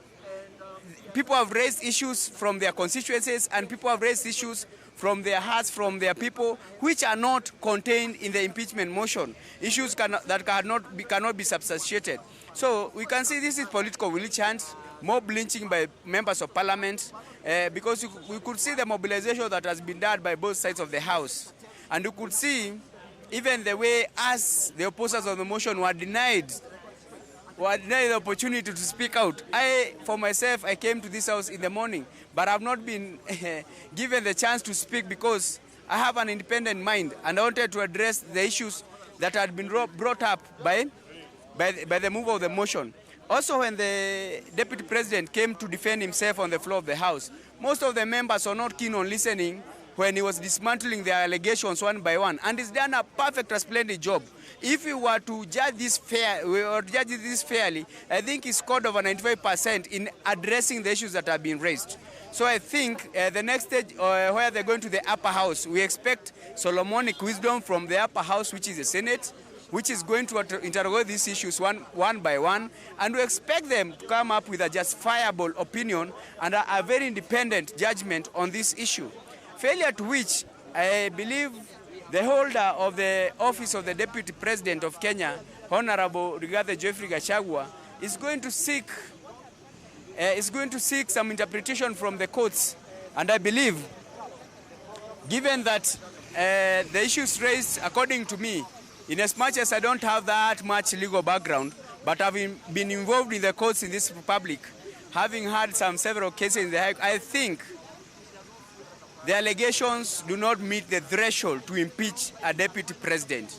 I think if we are to use the allegation to impeach the deputy president, we are going to set a very bad precedent where we are going to kill the spirit of the 2010 Constitution, which was actually enacted and passed, promulgated to actually address the issue of roadside declarations by the president on sacking his second in command. That is what the 2010 Constitution, among other issues, sought to address. And that is why we have this elaborate process on the process of impeaching the deputy. We should actually, to dignify that office, we should actually maintain a very high threshold so that we don't abuse that office or use it to manipulate people politically. Let it not be lost to you that the holder of the office of the deputy presidency in this country actually brought so many votes to His Excellency the President when they were campaigning together. And that is one of the attributes that he brought forth. So it is not only fair, it's not fair to actually send him home packing 2 years down the line without him having finished his mandate of 5 years. Thank you so much. Mheshimiwa, thank you so much for your comments. Mheshimiwa, one day in the morning, you had written to the Speaker to withdraw your signature. Why so, and are you satisfied with today's vote? Thank you. So I think all of us received the impeachment motion for the first time last week, and after that we had an opportunity to go through it. And myself on a Thursday evening, after a detailed discussion with my people, I realized that the allegations that were made in that impeachment motion were free for us. They could not be substantiated, most of them. They were weak grounds for removal of a deputy president. And so, later I wrote to the Speaker because it is very, very important to have your signature purged from all parliamentary records. The Speaker did not rule in my favor, but however, this evening, I proudly voted no. Together with 44 of my colleagues, we voted no because we do not see the impeachment of the deputy president as a priority. We also do not think that the grounds that were raised are sufficient enough to remove a person who was voted together with the president. And, and we just see that, maybe he's just being hounded out of office with no good reason. So what I personally think is that there are other priorities in this country. When you ask the average person on the street, that's the same thing they think, that we should be focusing on service delivery. We have many things happening in this country. We have many challenges with the economy. We have many, things that are being raised, in the media, scandals, things that need to be addressed, challenges with healthcare, challenges with university funding. These are the real priorities. So this House would rather have been spending the evening, for example, reviewing Schiff and Shah, as opposed to basically crucifying a man whose sins, even if he has any, do not actually amount, to the sort of activity that we saw happening, today. If you look at the public participation that was done, we never got to see the results. We never got to know what Kenyans said. And I think we should have incorporated, that as well. So we are hoping that the motion having failed in the National Assembly, it will find a good place in the Senate. And we really request our senators to look at this. No mob justice, scrutinize it. Senate is a real trial chamber for this motion. We hope that they are going to look at it closely. We hope that they are going to analyze it critically. And we hope that justice is going to prevail and that the deputy president is going to get justice at the Senate. So we are very, very hopeful.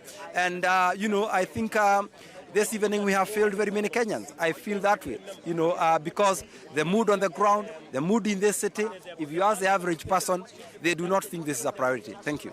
Mheshimiwa, thank you so much for your time.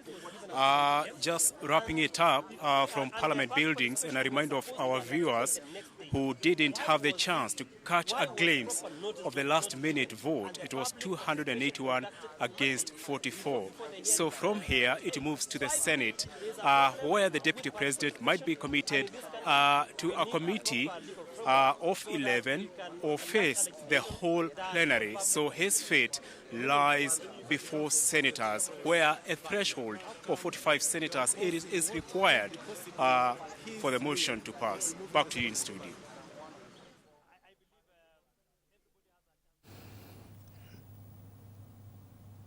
Thank you indeed, Apollo Kamau, for your in-depth coverage. Our eyes and ears at Parliament following the impeachment of Deputy President Rigathi Gachagua, the removal from office by way of impeachment for Deputy President Geoffrey Rigathi Gachagua. Good evening and welcome.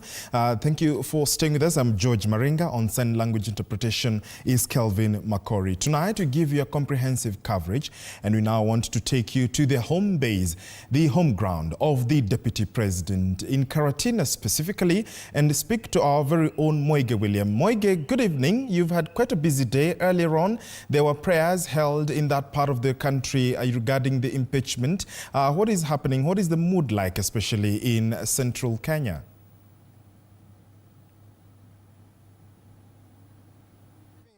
To you back in studio, George Maringa. For the better part of the day, we have pitched tent here in Madera constituency. It is the political backyard of Deputy President Rigathi Gachagua, whereby he served for one term as the Member of Parliament in the 12th Assembly, that is 12th Parliament. But quite a chilly evening, but the mood is tense. Let me show you what is currently happening. Already some tires have been lit. This is the highway, that is the Nairobi-Nyeri highway. But you have seen police officers, a number of them have already been deployed to at least contain the situation. If, Christine, you could walk with me just to paint the picture on what a tense situation it is. Right there you can see some youth and young men were trying to barricade this road that leads, is serving Nairobi to Nyeri and also all the way to Nanyuki. But you have seen already officers, like I mentioned earlier, have already been deployed here just to try and contain the situation. A little earlier, some traffic snarl-up was building up, and that has been, police have been forced to come to this place. But walk with me, I just want to engage a number of residents to react to this latest development. All right, it is quite some chaotic scenes here.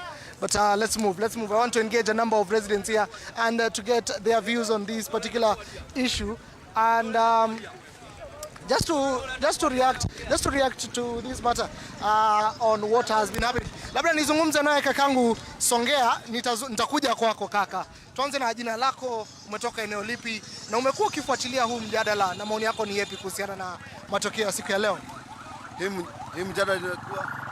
All right, there you have police officers here who have come to this area just to contain the situation, and we have seen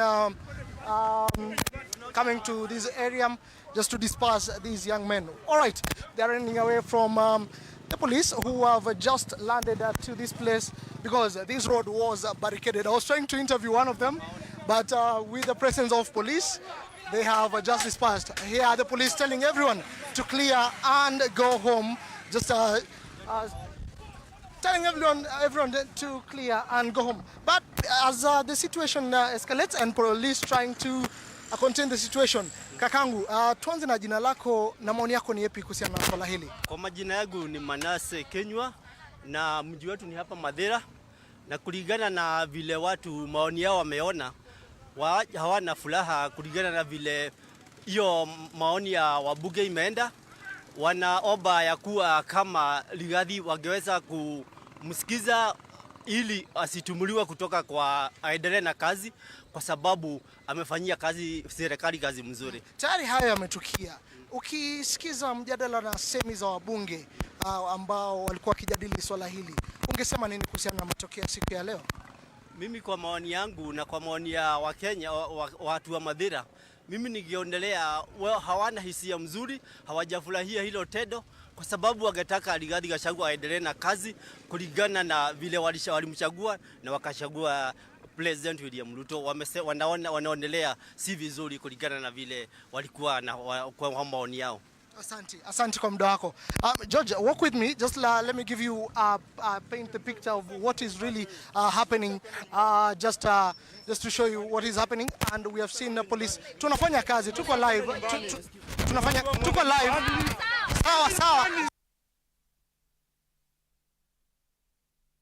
Indeed, police have attacked our very own Moige William as he was covering the reactions, especially in Karatina, which is in Nyeri County, the home turf of Deputy President Rigathi Gachagua. Quite an unfortunate incident, but our team remains brave and vigilant to be able to bring you up to date with what's happening. But we've seen there have been some demonstrations of sorts, but we can also, as we listen to be able to go listen to what happened earlier. But in the meantime, Moige William will be we will be linking with him later on, even as we continue to monitor and, of course, see what has happened, unfortunately, with the coverage as he was covering that incident. But let's listen in to what happened earlier on. Chair and announce the results.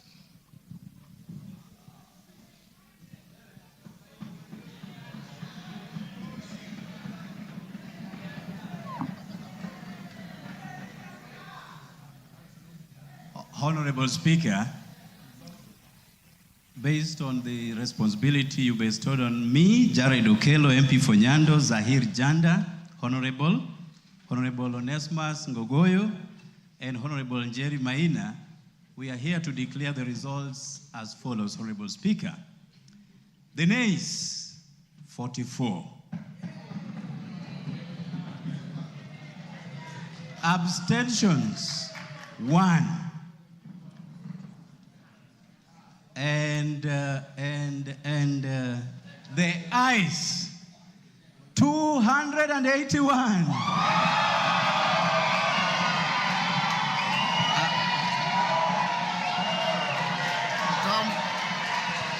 Come forward.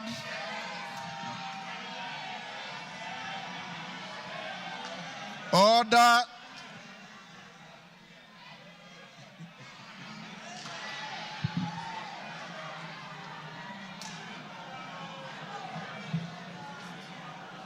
Take your seats. Order, members, order. The House is still in session. Tellers, take your seats. Bensouda, take your seat.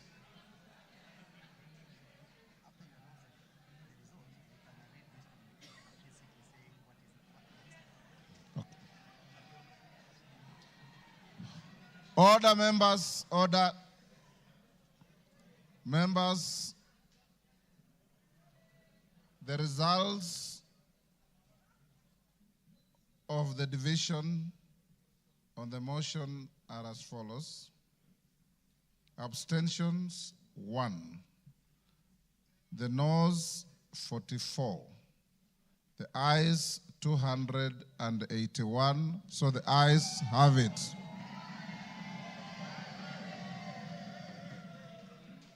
And the results brought to the Speaker are duly signed by all the 4 nominated tellers. Honourable members, I have a short communication following that.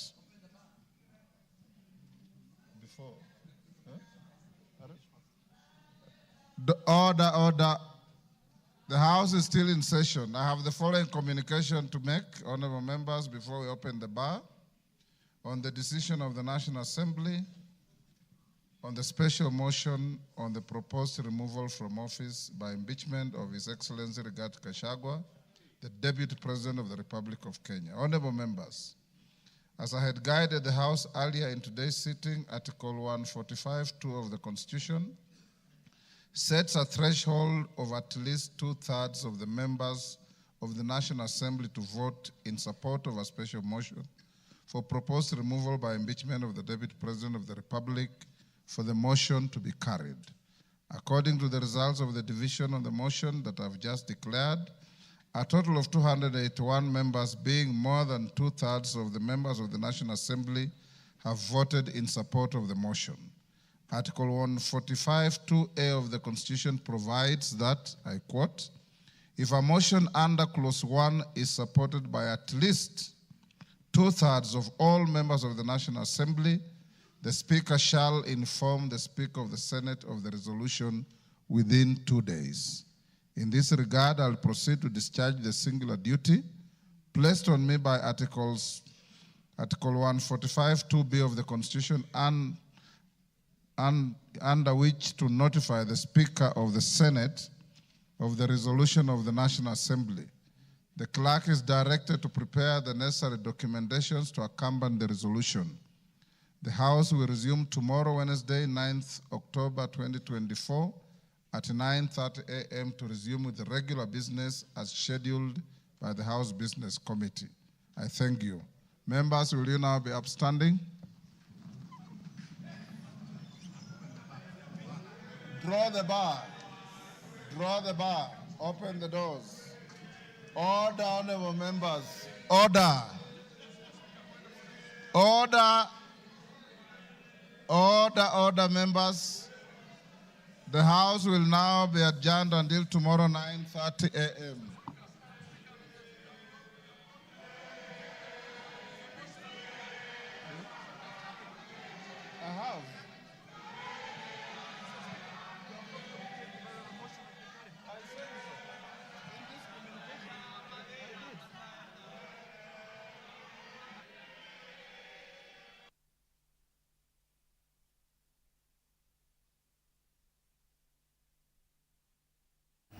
We continue to cover the impeachment of Deputy President Rigathi Gachagua that has occurred just about an hour ago. The Deputy President going down in history as the first Deputy President to be removed from office by impeachment under the current Constitution. But before we continue with our coverage as well, we want to bring you up to date with what's happened earlier. And Deputy President Rigathi Gachagua addressed the accusations that he attacked public officials, particularly targeting the National Intelligence Service, NIS, and its director, Nuruddin Haji. In his defense, Gachagua played an old video clip of President William Ruto back when he was Deputy President during the Jubilee administration, where Ruto criticized former Inspector General of Police Hilary Mutyambai and former DCI boss George Kinoti. Gachagua defended his comments, stating that his intentions were to call erring public officials to order, a practice he learned from his boss. Take a look. Tuesday afternoon, minutes to 5 p.m., and Deputy President Rigathi Gachagua arrived at Parliament buildings. And minutes after 5 p.m., he was at the chambers, ready to defend himself as he promised on Monday.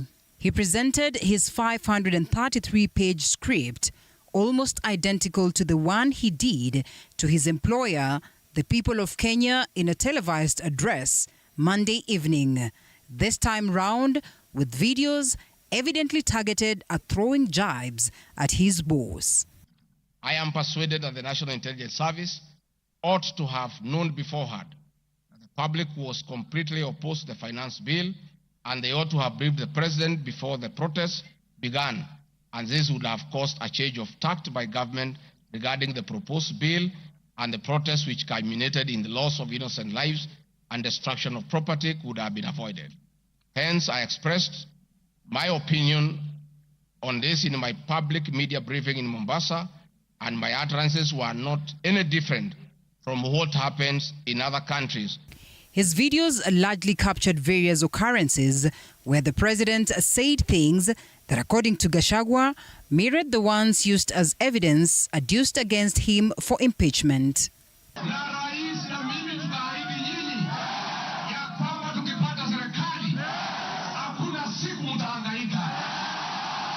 If you cannot keep time with your employer, you have basically dismissed yourself. Leo ni siku ya performance contract. Ile siku muhimu sana ya kuja kuweka. Na wewe umefika pale rais anakaa. Tayari amekaa na ndiye rais wa Jamhuri ya Kenya. Wewe umechelewa ukiwa kuona nani? Many of you, the people I speak to, don't even know what is going on in your ministries or departments. Call before the Constitution. Tumekubaliana Watu wa Nairobi. Vijana tumekubaliana. Thank you, Mr. Speaker. That was President William Ruto talking the same language as his deputy, that brutal and forceful evictions have no place under this administration. We have seen a video of brutal eviction. We have seen young children crying in tears. The Deputy President is being accused of undermining his boss by just doing what his boss said. The DP defended himself against all the allegations against him in a motion that sought to remove him from office. Copy of the agreement for sale and purchase of this property marked as Annexure RG8. Gachagua spent his 2 hours countering what was presented by his accuser, Kibwezi West Member of Parliament Mwengi Mutuse, in his 11 accusations, saying he has not committed any crime under the Corruption and Economic Crimes Act, nor under the Proceeds of Crime and Money Laundering Act, that he has not violated the Leadership and Integrity Act or intimidated any state or public officials over tenders, and that no evidence has been presented to support the allegations. Of the official residents were approved and allocated by this Honourable House based on the fact that the premises had been neglected for a very long time when Dr. William Ruto was Deputy President. It cannot be fair that this House would proceed to impeach me because of an action that these honourable members have approved by way of appropriating monies for their renovations. The DP says that he is a good student of the president and that it would be unfair to target him and spare the president. House. Whatever happens to Rigathi Gachagua, whether he's in or out of office, this war must continue and must be won for the sake of our children. For TV47, I'm Linda Alela. Thank you, Linda. Still on that, Deputy President Rigathi Gachagua spent a significant portion of his defense rejecting accusations that he registered 22 companies, either personally or through proxies, to profit from government contracts. Speaking at the National Assembly, the DP clarified that some of the companies in question belonged to his late brother, the former governor, Derito Gachagua, and not him. Ruga Eval reports on the companies linked to Gachagua. In his response and defense in Parliament at the National Assembly, Deputy President has refuted the allegations against him in the motion tabled by Kibwezi West MP Mwengi Mutuse. The DP refuting claims that he has used companies linked to him and his allies to amass wealth in the last 2 years. I've carefully gone through the motion and have not seen any evidence to support or prove the allegations therein. It is not clear to me how to respond without having seen any evidence incriminating the companies. I would like to be clear that these companies have not been involved in any illegal activities, and I believe that is why the mover of the motion has not tabled any evidence of impropriety with respect to the companies. The DP has been accused of operating 22 companies, some of which were used to amass wealth through government tenders. Among those companies is Wamunyoro Investment Limited, owned by his sons Kevin Rigathi and Keith Ikinu Rigathi. Gachagua, however, says he registered the company in the year 2001. Other companies include Karandi Farm Limited, that is owned by Rigathi Gachagua, Rido Furniture, that he co-owns with his wife Dorcas Rigathi, and Vipingo Beach Resort, which is owned by his sons. Technical Supplies and Services Limited is another company that he co-owns with Francis Moshiri and Delta Merchants. Crystal Kenya Limited did not submit any of the documents in response to the subject tender. Specifically, Crystal Kenya Limited did not submit a bid board or tender security in its name in response to the subject tender. It is therefore not true that Crystal Kenya submitted a fake bid board with an intention to fraudulently acquire public property. Other companies include Pioneer Medical, Biovet Limited and Heartland Supplies, Crystal Kenya Limited, Calvary International Limited, Royal Crimson Ventures Limited, Cosmia Venture Harman Limited, Mothers of Lands and Morani Manufacturers Limited. Last week or 2 weeks to deal with. Morani Manufacturers has, however, moved to court to push for its removal from the impeachment motion. Appearing before the plenary in National Assembly, however, he says that 5 out of those belong to his late brother, Derito Gachagua. My late brother's will sale agreement dated 17th May 2023, an official search for Olive Garden Hotel Limited. Mr. Speaker, Vipingo Beach Resort, just as in Olive Garden, above this allegation is also false. Vipingo Beach Resort belongs to the estate of the late James Gachagua. The DP is saying that many of the accounts of the companies are dormant. Wamunyoro Investments Limited, named after my village in Wamunyoro. This company was incorporated 21 years ago before I became Deputy President, and it's a company that holds family property. Roga Evans, TV47. Now, Kibwezi West Member of Parliament, Mwengi Mutuse, reaffirmed his accusations against Deputy President Rigathi Gachagua, accusing him of using family members to conduct business through funds obtained from criminal activities.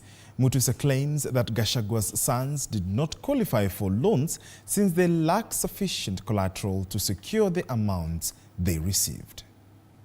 The vocal Kibwezi West lawmaker Mwengi Mutuse, who is also the mover of the motion to impeach the second in command, yet again sustained his attack against the DP. Mutuse arguing that the DP connived with his family members to acquire properties amounting to 600 million shillings, yet they did not qualify to get a loan of such amount as the DP claimed. When I became Deputy President, I transferred my companies to my two sons, and my two sons are the best entrepreneurs that Kenya has ever produced. They are the best investors that Kenya has ever produced. And one day they walked into a bank and they got a loan of 600 million. Mr. Speaker, I have looked at the ID numbers of the two sons, and I can confirm that they are in their early 30s. It is alleged that the DP acquired this wealth through his sons within a period of at least 2 years after he took office as the Deputy President. Mutuse insisting that a company associated with Gachagua was used to acquire Badea Safari Hotel irregularly. Yesterday, in a televised interview, the DP mentioned that he had advised his sons against transacting business with the government. In response to this question, the Kibwezi West lawmaker challenged the DP's claims, especially on the issue of leasing government property. But if you say that you have instructed your children not to transact with government, and then you lease an hotel owned by the government, are you not transacting with government? Are you not transacting with government? And therefore, the live interview by the Deputy President yesterday is a further ground for the Deputy President to be impeached. Mutuse also accused the DP of using his family members to acquire Kiruitu Homes Resort property worth 250 million shillings through his family members plus the Vipingo Ridge Resort, whose directors are his family members. The children of the Deputy President are not listed in the will as executors of his estate. So one would wonder, because they are not listed as executors of the estate of the Rigathi Gachagua, then where do they come in terms of owning the Vipingo company? It can only be by way of purchase. While testifying on the floor of the House, the DP refuted claims of owning Vipingo and said the properties belong to his late brother. Mr. Speaker, Vipingo Beach Resort, just as in Olive Garden, above this allegation is also false. Vipingo Beach Resort belongs to the estate of the late James Gachagua. For the benefit of this House and the general public, I have attached annexed to this response copy of the official search for Vipingo Beach Resort Limited, confirming that the hotel. Mwengi Mutuse also accused the DP of going against a decision made by the cabinet meeting through the Secretary of the Cabinet, Mercy Wanjau. This was in regard to the plans of removing structures along the Nairobi River, where people residing there were also affected. Immediately after the decision was made, the Deputy President moved out of cabinet and went to the public to oppose the decision. Mr. Speaker, that is inconsistent with the principle of collective responsibility. That is inconsistent with the requirement that once a decision is made, you need to live by that decision. Paul Kirobi, TV47, Nairobi. Thank you, Paul. As the National Assembly debated the impeachment motion against Deputy President Rigathi Gachagua, his hometown of Nyeri held prayers for him. Traders at the busy Karatina market organized prayer sessions, while Gachagua was defending himself in Parliament. Muiga William reports from Karatina, where many followed the proceedings closely with mixed reactions from the community. Reverend Wilson Maina of the Pentecostal Church of East Africa was the man with the word of the day from the Holy Book. I preached from the book of Acts, chapter 12, the arrest of Peter by Herod. And what happened is when Peter was arrested by Herod, the church was praying for him. Most of the people right now are focusing on what the deputy president is going through. But when I was preparing for the sermon, I thought about what the people of Madeira are going through, what the people of Kenya are going through. Reverend Maina, who led a prayer session at the Karatina market with hundreds of traders, halting all the activities to join in praying for their former member of parliament who represented them in the 12th parliament. Church prayed for Peter, and Peter was let out of prison. My prayer would be that the people of Kenya would pray for Kenya, that Kenya would be set free from politics. Karatina, a town marked with a beehive of activities, but Tuesday, with a debate in motion under the stewardship of the Speaker of the National Assembly, Moses Wetangula, things took a different turn with a section of residents halting all their income-making activities. Nimechafunga kazi, nimesikia hiyo mambo ya mbunge, lakini siyafurahia watu kupiga huyu mbunge wetu. Alikuwa mbunge wetu, rais, ni vice president. Hakuna haja kumpiga, hakuna. Some were all through glued to television sets, radio sets and the internet to follow the live proceedings happening in the country's capital as the ghost of impeachment hung over their former member of parliament. Gachagua ni wetu amechaguliwa na rais na watu wengi sana na wasione sio rahisi sana kumuondoa. Wajua wanajadiliana mjadala hauwezekani. Kini gazi kama ataenda waende paka na rais wote Kenya wabunge wote. The impeachment motion flaring up emotions of the people of Madeira, where Gachagua served as a representative at the National Assembly. Residents have vowed to deal with parliamentarians in support of the motion, including the incumbent Eric Wamombi at the ballot. Lakini wakitaka kumungatua, wajua Wamombi tunamgoja hapa. Tunamgoja hapa. Yeye ndio tulitiachagua atakuta sisi hapa. Tumekasirika na yeye. Muiga William, TV 47, Nyeri. From Nyeri back to Parliament, where Deputy President Rigathi Gachagua defended his earlier comments about Kenya Kwanza's shareholding agreements, where he stated that those who supported President William Ruto deserved to benefit from his government. Speaking to journalists on Monday evening in Karen, Nairobi, Gachagua clarified that his remarks were based on coalition agreements signed by President Ruto and other party leaders. The agreements allocated government leadership positions based on the party's contributions to Ruto's victory. Mike Kagwango reports. I am waiting to see a single allegation. Deputy President Rigathi Gachagua has come out guns blazing to defend his previous shareholding remarks, highlighting how his political opponents had misquoted what he termed as the truth within the Kenya Kwanza coalition agreements. Gachagua, while speaking in Karen, Nairobi Monday evening, said he never had talked about sharing resources, but rather about power sharing. I've never talked about sharing resources.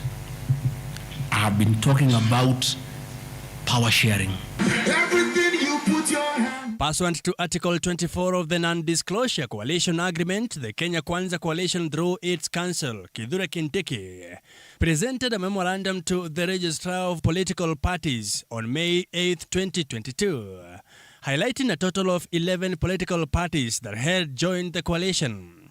All the parties, including Chama cha Kazi, Communist Party, Devolution Party of Kenya, Economic Freedom Party, Farmers Party, the Service Party, Tujibebe wa Kenya Party, Umoja na Maendeleo Party, Democratic Party of Kenya, Maendeleo Chapchap and Pamoja African Alliance Party had signed agreements to bind them within the coalition based on what each party would deliver for Kenya Kwanza to win the election. Tumejiunga na Kenya Kwanza kwa hiari yetu sisi wenyewe.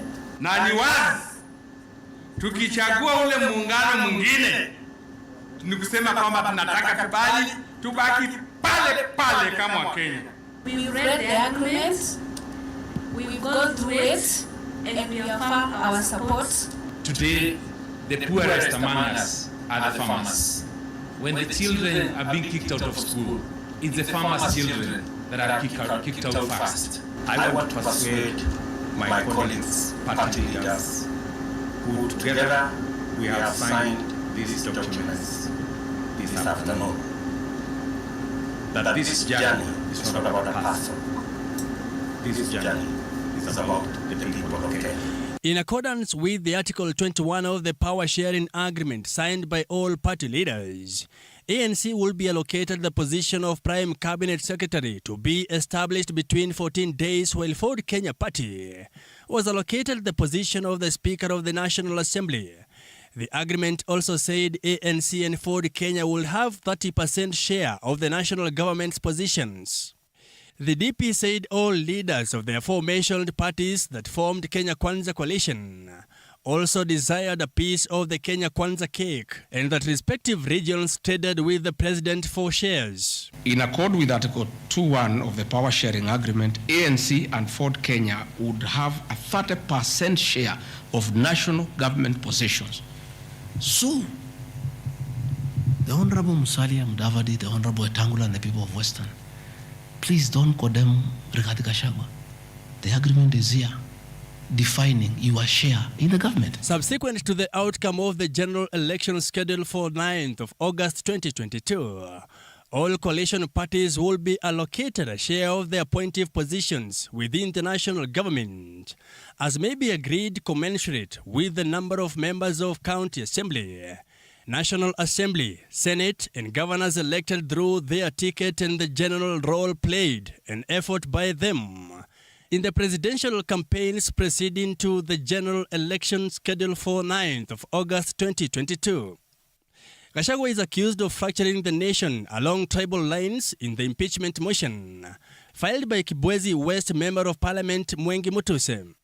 According to the agreement, Musalia Mudavadi's ANC and Moses Wetangula's Ford Kenya parties will have 30% share of the positions in the national secretaries, principal government including ambassadors, high commissioners, heads of diplomatic missions, chairpersons of state corporations, directors of state corporations, and chairpersons and commissioners of constitutional commissions, provided that aforesaid 30% share of the positions in the national government shall be shared equally between ANC and Ford Kenya. Gachagua's remarks have raised jitters among the Mulembe Nation leaders, who have since demanded answers to where the 30% allocation was channeled. Mike Kagwongo, TV 47, Nairobi. Kenya at heart and are desirous. Thank you, Mike. Just hours before Deputy President Rigathi Gachagua was set to face the National Assembly over his impeachment motion, he openly discussed the challenges that the Kenya Kwanza administration has encountered in its first 2 years. Gachagua urged Parliament to focus on addressing issues like corruption scandals that concern Kenyans instead of his impeachment. Stanley Nyaringita has more. Ile shida iko Kenya hii ni ukora and people not being truthful. For a man who has often labeled himself as truthful, Deputy President Rigathi Gachagua Monday evening inadvertently acknowledged that the Kenya Kwanza government has failed.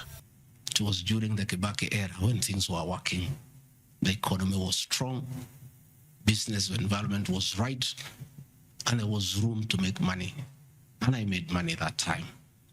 During the press briefing in his current residence, the second-in-command shined a spotlight on the misses of the government since taking power. And I want to say, after this impeachment, I want the members of Parliament now to focus on the corruption scandals around our country. The Adani scandal, the issues in public health sector, the glaring theft of public resources. while responding to accusations from Kibwezi West MP Mwengi Mutuse, who claimed that he was undermining the president and the cabinet. Gachagua defended himself by explaining that after being sworn in, he had made a commitment to ensure no forceful evictions of people will take place. I will not oversee, supervise, forced, brutal eviction against the people of Kenya. That I will not, and I can't. President William Ruto in May had noted that each of the 40,000 households displaced by the deadly floods in Nairobi will receive a 10,000 cash shilling stipend. However, in the same month, the Kenya Human Rights Commission faulted the state following what it termed as arbitrary evictions disguised as evacuations. At the same time, the DP has faulted the police for not being utterly honest on the abductions and extrajudicial killings witnessed in the country for the 2 years that Kenya Kwanza has been at the helm. Abductions and judicial killings are unconstitutional. I will never support them.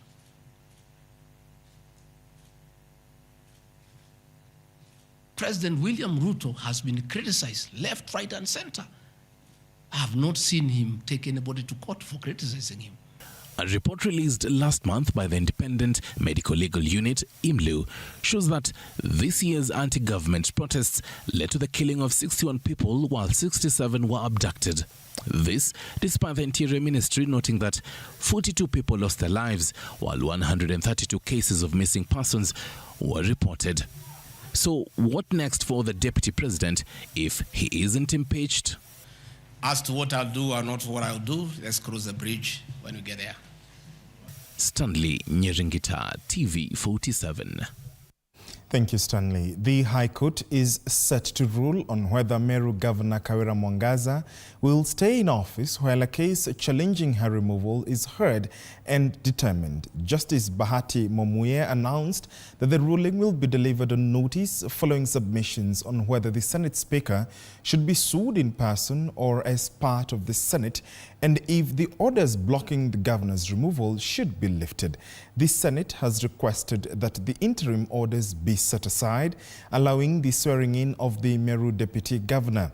The governor contends that the impeachment proceedings were in defiance of a court order barring the Meru County Assembly from advancing the impeachment motion.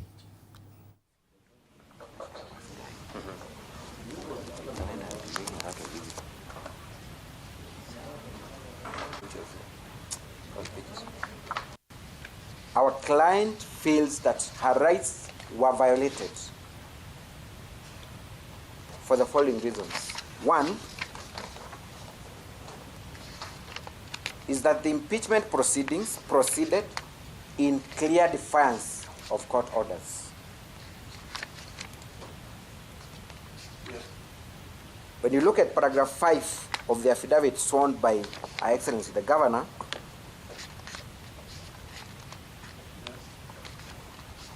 at annexure KM03,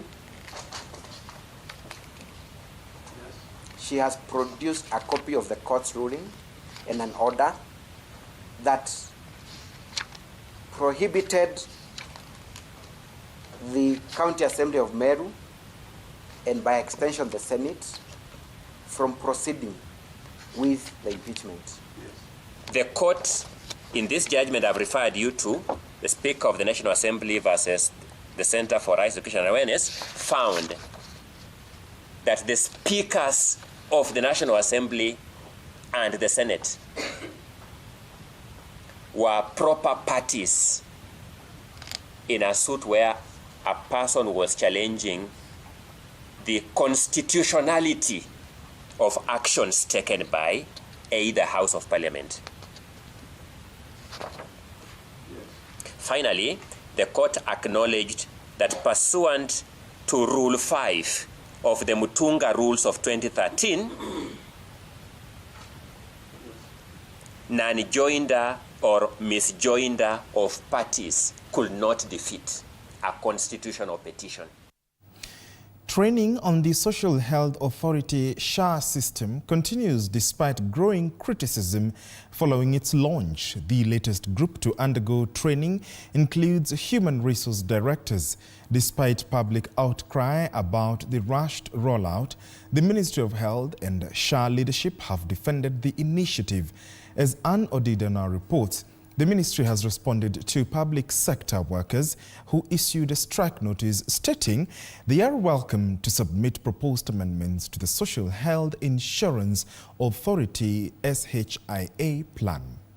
The Ministry of Health and the leadership of the Social Health Authority SHA have today engaged human resource directors in a training session focusing to equip the human resource directors with the necessary skills and knowledge to efficiently upload their employees' details onto the SHA employer portal. This exercise is very important because we realized that as most of the employees were seeking medical care, they were being returned from the facilities when their details are being checked to confirm whether they are fully paid up members of the Social Health Authority. However, some HR directors criticize the ministry and SHA for not providing adequate communication or training ahead of time. Not much will be achieved from this, from my experience on various systems. So I squarely lay the blame on SHA. The planning was not well done, and the timing is actually late. But in response, the ministry pointed the finger back at the HR directors, implying that they too had a role to play.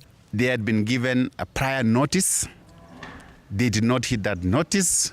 When we looked at the system, we realized that they had not complied. The Ministry of Health has been facing growing criticism from various quarters over its handling of SHA's implementation. Just yesterday, public sector workers were the latest to join in, accusing the ministry of speeding up the SHA rollout without proper preparations. In its defense, the ministry stated that communication had been made to health facilities, urging them to maintain previously scheduled services even as the new system was being introduced. Government should come and tell us why they are predisposing Kenyans to death, because it was unnecessary for them to launch SHA prematurely. We informed them that the previous NHIF beneficiaries have now transitioned to SHA, and therefore they were eligible for continuity of service. Adding to the ministry's woes, public health workers had yesterday issued a 14-day strike notice demanding a review of the benefit package provided under SHA. While health workers argue that the new scheme falls short of their expectations, the ministry insists that the current 2.75% SHA deduction comes with promises of enhanced benefit packages in the near future. Health workers are free to give their request for amendments. We shall take that as long as it is a positive proposal. The ministry's position remains firm. They are open to dialogue, but they believe that the criticism is premature since the health workers are yet to present their demands formally. As the clock ticks down on the strike notice, all eyes are on how the ministry and SHA will navigate this latest threat. Ann Odida, TV47. Thank you, Anne, for that. Female genital mutilation, FGM, remains one of the critical challenges facing girls globally. Despite progress made by Kenya's anti-FGM board, its chairperson, Ipato Sarum, has called on the media to take an active role in ending the practice, particularly in the northeastern region, where cultural and traditional practices remain deeply entrenched. Anastasia Mukabi reports on the ongoing efforts to curb FGM. Take a look.